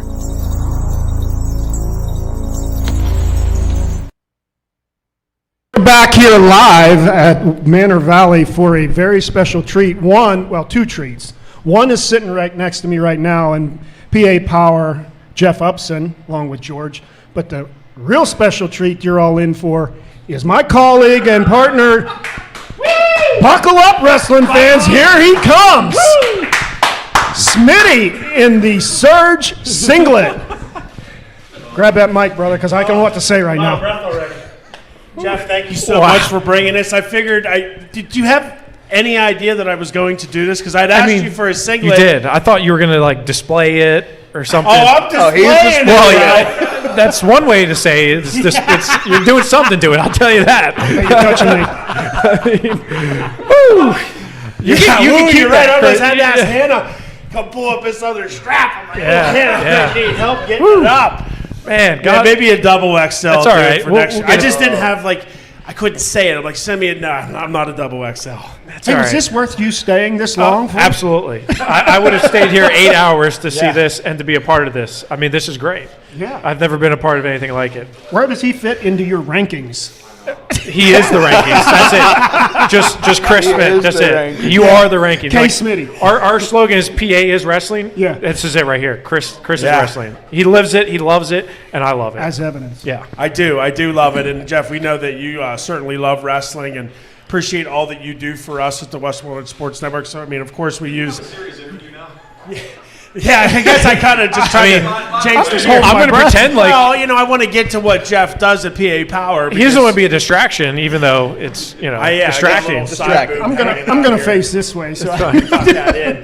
But certainly we use your rankings. Those are our preferred rankings that we use here at the Westmoreland Sports Network for all of our broadcasts. Certainly want to say thanks to all that you do. You recently had the Surge. Yep. A few weeks ago, we had the awesome opportunity to come up there to the was the P3, P2, C3 Center State College, and call that and talk a little bit about that and how successful it was. Yeah, it was a great event. We had a good mix of wrestlers from across the state. It was women. Yeah, and this was the first year we had our girls division and a junior high division. The girls division was a lot stronger than I expected for a first year because girls typically wrestle in the events that they've previously wrestled in. So for having a new event, it was really good. Well, that and they do fall sports. Correct. Right. Most of them do. So we were really impressed with that. But the thing that I took away, and I think you and I talked about this after the show, is how young the talent is. Right. I mean, the really good talent. The pipeline is just reloading. Exactly. So it was very evident at the Surge, and I think we're going to start seeing that more this season. I mean, we were seeing 8th graders, 2 8th graders. Right. I mean, one we know, Bo. Right. Bo was going to win. But I'll tell you what, I think the other 8th grader might be even more impressive than Bo. Yeah, Devin Bagro and Jax Forrest. Jax is a stud. He's a stud. To see this dude. Yeah, so it was nice to see that mixed in with Malvern Prep had a large contingent there. Kids from across the state were there. So it was fun. Yeah. So I had an opportunity to interview an Olympic champ. Yeah, I thought that was pretty. Yeah, David cool. Taylor's he's not only a great coach, but he's a good person. Yes, we're fortunate to have a good relationship, and he's doing a lot of good things for that area and for Pennsylvania wrestling. For sure. That young man you were talking about, is he the one that lost his division but won the high school division? Yeah, lost in junior high. Correct. Yeah. And won in high school, and he beat a ranked wrestler. Correct. Yeah, there was a lot. I mean, there was quite a few of guys that double bracketed and competed in both, and some girls actually did both as well. Yeah. Most of the top girls, Grace Stem, did that. So yeah, it was a really cool environment. It was a good experience, and it's still a young tournament, so we still have a lot to go off of and learn as we go forward. And you touched on something, and Chris, you mentioned it too, about how we reload and the strength of the youth that's coming up through. But you and I talked just moments before we come on here about how important that's going to be given the fact that we lost the season last year. What do you personally see in doing your rankings on what we lost as wrestling last year, moving into this year, and how that transpires into the strength of PA wrestling and also with your rankings? Well, yeah, I mean, Westmoreland County, you just look at the talent that's here, and we talked about it back in the day, Cam Coy, we had, Sam Crevis, Mickey Philippi, Luke Pletcher, all those guys that were just household names, and now we are reloading with other ones, right? Look at all the Division I recruits that were here in this building today. Sure. Yeah, you brought that to my attention. It was a mind blow almost for me. Enzo Rocky, Lehigh, Chase Krantz, Buffalo, all the Pitt guys, Briar Priest, Dayton Pitzer, Jack Pletcher, Vinny Kilkeary, Ohio State. There's NC just State, Finn. Yeah, Finn and Troy Home, both NC State. Yep. So that's just a testament to how deep and how tough this county is. I guess we take it. You take it for granted. But you just was like, holy heck! Like we just had almost all studs across the board. Correct, here. And I think we do take it for granted. Now being a resident of Westmoreland County, which we love, by the way, which is awesome. But it's definitely something that you say we're fortunate to have around, and it's awesome. George, can I trade you seats? Yeah, Christy. I don't know if I'd say that we take it for granted, the amount of talent that we have. We expect it, right, George? I think that it's more so mainstream now, sure, right? So that we're more aware of it. Yeah. Because when I think, years ago, there were D1 guys. Oh yeah. But you may have read it in the Trib on the back page or something. But now it's more mainstream, with for sure. I did want to ask, where can we? What's your schedule going to be looking like? Because I know that you always stay busy. Yeah, for sure. Always busy. So this week, rankings come out. So we have our team rankings coming out. That's state team rankings, dual team, and also individual rankings coming out. And then we're kind of all across the state this year. We're streaming multiple events this year. Cumberland Valley Kickoff out in Cumberland Valley, which is where I grew up in Central Dauphin. But and there'll be some Whitfield teams out there. Seneca Valley will be there. And then Panther Holiday Classic, King of the Mountain, Powerade, and then into Escape the Rock in the dual seasons, and then right into individual postseason. So we're going to be a lot of different places, and I have a lot of really good help. So you're going to help us with the county tournament again. Yeah, this year, absolutely. Yeah? You got to have you on Mat 4. That was Mat 4. Absolutely. I'll be parked at Mat 4. But it's we stay busy, and like I said, we have a lot of good help, and people do it because they love it, and we're pretty fortunate to have those folks doing it. Are you going to do the redemptions again in March, yeah, April? So our goal is to have that end of the season redemption duel, Such and then our start of the season the True Power. And we had True Power this year. Briar Priest was in it. He had a good match. Redemption was really cool because COVID cut the year so short that a lot of these guys that did not have a chance to compete were able to compete. Yeah. Explain that real quick to our viewers what it was. There were no state champs. Yeah, it was strictly no state champs. It was guys who were close but fell a little bit short. We had two guys that were ranked number 1 going into the state tournament, ended up both not finishing where they wanted to, so they actually wrestled head-to-head, and it was AAA versus AA most of the times. Yeah. Sometimes we had a little bit of head-to-head, but for the majority it was a mix. And it was a heck of that was probably one of my favorite events we've had. It was really cool. It was fun. Really cool. And I thought, C3 did a great job hosting with the smoke and the lights and the side effects and everything. And count me in that side for that one again. That was a lot of fun. Well, I'm hoping we can be mat side together more this year now that I'm out here. And, only if he wears a singlet. Only if he wears a singlet. Christy just sent me a text. She's like, God, or good Lord, help my eyes. What's she saying? It was funny. You're dumped. That's what Lord help what my eyes are looking at. She sent me pictures. Boy, I am chubby. Okay. I'm healthy. You're healthy. I'm healthy. I don't skip a meal. Absolutely not. We'd be remiss if we didn't say, how much we appreciate what you do for wrestling for us. Yeah. But really what you do for wrestling and the partnership that we have with Westmoreland Sports, as well as what you do for the state of PA in all that you do, because he did say it, but we can't say it enough.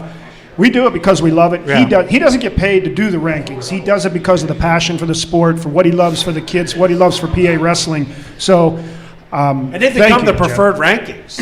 Yeah, I mean, in my opinion, I've been doing rankings since I was in high school, and that was many moons ago. And I think we talked about that the first time I was on this show. Is I've been doing it for a really long time, and I feel like I've developed a system where we do pretty well, right? And I get to travel a lot to see wrestlers and kind of know the different dynamics, and that's what we were talking about earlier with it last year not having a true season. It was so hard. So this year rankings are even harder because last year we didn't have a true full glimpse. season. Yeah, we didn't have a true picture of how tough guys are.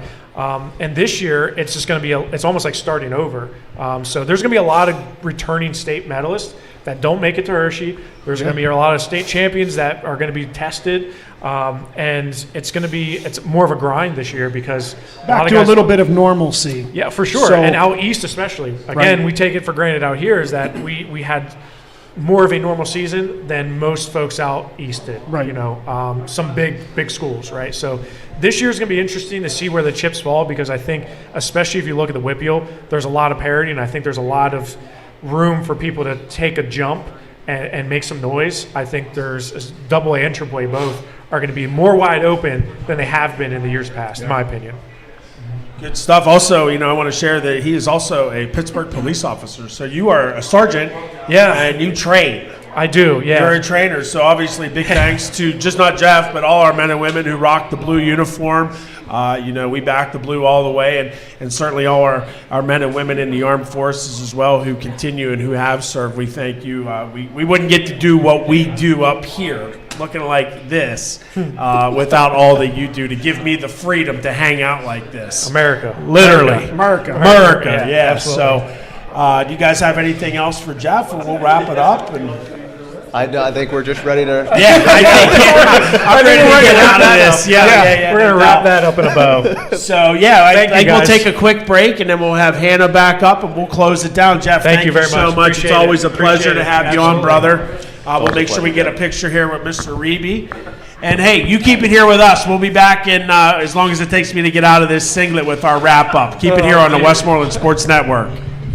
When you begin planning enhancements to your kitchen or bathroom, let the local experts at Elite Plumbing Kitchens and Baths in Latrobe help you get started. Elite Plumbing Kitchens and Baths carries a full line of thoughtfully designed Moen faucets and shower heads, toilets by Toto and Mansfield, sinks, kitchen cabinets, even showers and bathtubs. Browse their vast showroom in the Route 30 Plaza, where you can talk to an incredible designer that will help you finally build the kitchen or bathroom of your dreams. Elite Plumbing Kitchens and Baths in the Latrobe Route 30 Plaza.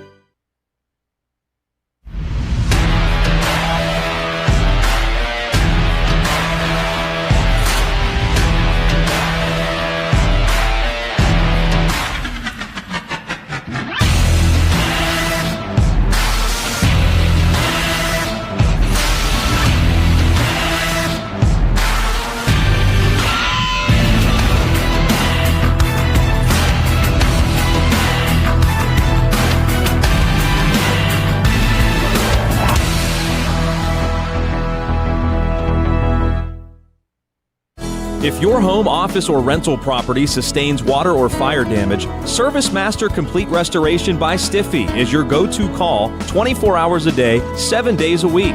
The Stiffy family's been serving the greater Pittsburgh area for over 32 years. Service Master Complete Restoration by Stiffy features friendly, licensed professionals that are here to deliver peace of mind with a fast response, expert service, and guaranteed satisfaction. Contact Service Master by Stiffy today at 724-834-8889 or servicemasterbystiffy.com. We know speaking with your teen or your young adult about drugs and alcohol can be challenging, but is necessary. Remember to have a conversation, not a confrontation. Establish good communications, break through barriers, and be firm but loving. Here are some helpful tips. Choose a good place and time to chat. Talk with openness. Actively listen. Offer empathy and support. For more information, visit us online at wedacinc.org. Westmoreland Drug and Alcohol Commission. Prevention is key. Dr. Scott Learn and his dental team have been caring for the community for over 20 years. Dr. Learn offers a wide variety of dental services, including oral exams, gingivitis treatments, crowns, veneers, and more. He even makes custom sports mouth guards. Call 724-537-3314 or visit scottelern.dmd.com. Dr. Scott Learn General and Cosmetic Dentistry in Latrobe, giving you the confidence to enjoy your smile. Welcome back to Westmoreland County Wrestling Kickoff Show here on the Westmoreland Sports Network. I'm joined again by my crew, my colleagues, my homies, my brothers, my sister, Hannah, Jeff, and G. Thank you so much. First, I want to start off the thank you train by thanking Vince DeAugustine, our host here at Manor Valley, and all of our sponsors. I know that Flick's been running all of those sponsor ads. Please make sure you go and support those places, whether they're wrestling clubs, they're restaurants, what have you. That's why we solicit them, and that's why they partner with us, to get you to go out there and support them. So a huge thank you to all of our sponsors. And second, another thank you to all the coaches and wrestlers who took time out of their day to come over here with us and hang out and kind of give us that deep dive glimpse into what their season's going to look like. I'm really excited, to get Matt's side. We get started this Wednesday up at Seton Hill with Gannon, and then I know the high school stuff gets started next week. But yeah, let's take it right down the train. Hannah, your thoughts on today's event? Yeah, I had a lot of fun, and Dan put a sneak peek on Twitter of what we were back there doing with some of the guys' social media. It's been a lot of fun. It's really funny also to see some of their personalities come out and their competitiveness with just smaller challenges off the mat. We did a lot of minute to win it challenges. We'll have some Christmas stuff coming your way towards the holiday as well. So it was fun to kind of get the behind the scenes look and get those guys camera comfortable. I think that was one of my favorite things from last season, was seeing them evolve and see, okay, now I know how to do an interview. Now I'm not as nervous. Now I can come up there. And some guys were breaking through. They were freshmen, still getting their feet wet, but it's always fun seeing them interact on that side of things. But it's also really exciting to see how many people are just ready to get back to a more normal season. And it was cool but also sad, I guess, to say how many of them were affected by the changes that did happen last year. And unfortunately, that's just how the cookie crumbled last year. Sure. But to get this year and to see a regular season happening and some normal rankings potentially happening and seeing these kids get on the mat in front of fans is going to be really exciting. And I'm just glad to be a part of it. So stay tuned with us on social media for all those fun interactive bits as well. Yeah, and I look forward to that as well, because like you said, we see them out in their normal environment back there, because up here, like you said, some of them, their first interview, they're nervous, they don't know what to say, don't know what to do, and they can relax back there a little more. So that's going to shed a little more light onto who they actually are. We get to see them out on the mat doing what they're comfortable with, but the interviews sometimes is tough. But it's nice to see them evolve that way, not only as wrestlers, but talking to all of you out there. So I enjoy that. I love being around the sport and coaching. We're looking forward to the season getting started and what you guys do with broadcasting, and hopefully I can chip in a little bit as we go along. Yeah, and just to add, really, it was really cool to get a glimpse into not just the personal lives of the athletes, but also the coaches, right? Because we see them as athletes, we see them wrestling, right? And we all know what goes into the sport of wrestling. But to be able to hear, a majority of the guys like fishing or hunting. We had cooking. Right, skiing, a lot of it was golf, and also, these athletes like to do other sports, right? It's not just wrestling 24/7. And for me tonight, that was really cool and unique to hear, right? Because it gave you a look, kind of another side of these athletes, because we know what goes into the sport, right? It is a grind, it's tough, it's grueling, and sometimes it kind of hardens you a little bit, right? Because you have to be tough, right? Wrestling's a tough sport. So to hear them being able to relax in their personal life was really cool for me. And I'm excited for the season. Chris, you said Wednesday. For us, it kicks off up at Seton Hill, but I know there's some events coming up right down the pipeline for high school. And then really it gets right into it. Right, you get right into the meat and potatoes of the wrestling season, and then it's ongoing all the way to March, right? So I'm excited for it, as I'm always excited once it's wrestling season, but it's upon us now, so I can't wait for it to get started. And hopefully that's the last time we'll see Chris in a singlet, but no, I'm kidding. I don't know. He could have some. Next year, Hannah's going to be in a single. Women's wrestling, right? I mean, hey, it's here to stay. So very excited that was something Westmoreland Sports had the privilege of covering a lot last year in the PA Power events and other things we did was the getting to showcase women's wrestling a lot. So it was exciting, and to see them in the Olympics and the success they had and at the world level. So pumped to see that sport grow. So and it really, only helps really the cool. overall sport. And I really hope that some more of these high schools. I want it to become a sanctioned high school sport in Pennsylvania. And So I that we believe they can need be to get to bringing- 100 yeah. is that number. And I don't know where they're at, but I know that there's a lot of programs, adding women's wrestling. Yeah, and hopefully we can have some young ladies join us up here one day, not What I'm just talking me. about, yeah, absolutely. Absolutely. Just to kind of give you a little snapshot, obviously, Wednesday we'll be at Seton Hill, 7 o'clock. His first match will probably go on about 20 till. That's against Gannon. And then that next Wednesday, and then pretty much every Wednesday and Monday, and gosh, even some Saturdays, we're going to be hammering out matches. We're going to do some split coverage nights where we'll send, maybe George and Jeff will go somewhere, George and Robbie and me and Jeff will go somewhere, et cetera, et cetera. But we have an action-packed season ready for you. We certainly appreciate all of your support. Continue to, join us on all the broadcasts. Did we get any emails? Anybody that I need to say hello to? My phone's over there. Okay. Yeah, we didn't think we got any, but for everybody here, I got to thank Flick behind the production, the ones and twos, David Oliverio, Steph, Mr. Ken Reby from WesternPASports.com. Thank you so much for coming. All of your great shots. Be sure to go to WesternPASports.com and go look through some of those pictures. Hey, it's Christmas time. Buy some pictures for Christmas. Make good gifts. But for George, We have our District 7 rep here also that took in some of the information in Mark Kasanowicz today. For Marky K. Twitter Marky account. Kasanowicz. Yeah, he was over at the Borough Bucks football banquet. He's over there enjoying his Steeler game with Jeff Upson. Is that Chase Cranage, Vince DeAugustine? Big thanks to Jeff Upson for joining us once again from PA Power. You're welcome, buddy. Yeah, I know. I made it worth your while. So I think that's going to do it for all of us. But, for George Carter, Jeff Shaw, Hannah Mears, I am Chris Smith. Until Wednesday, take care of yourself, take care of each other. Bye-bye.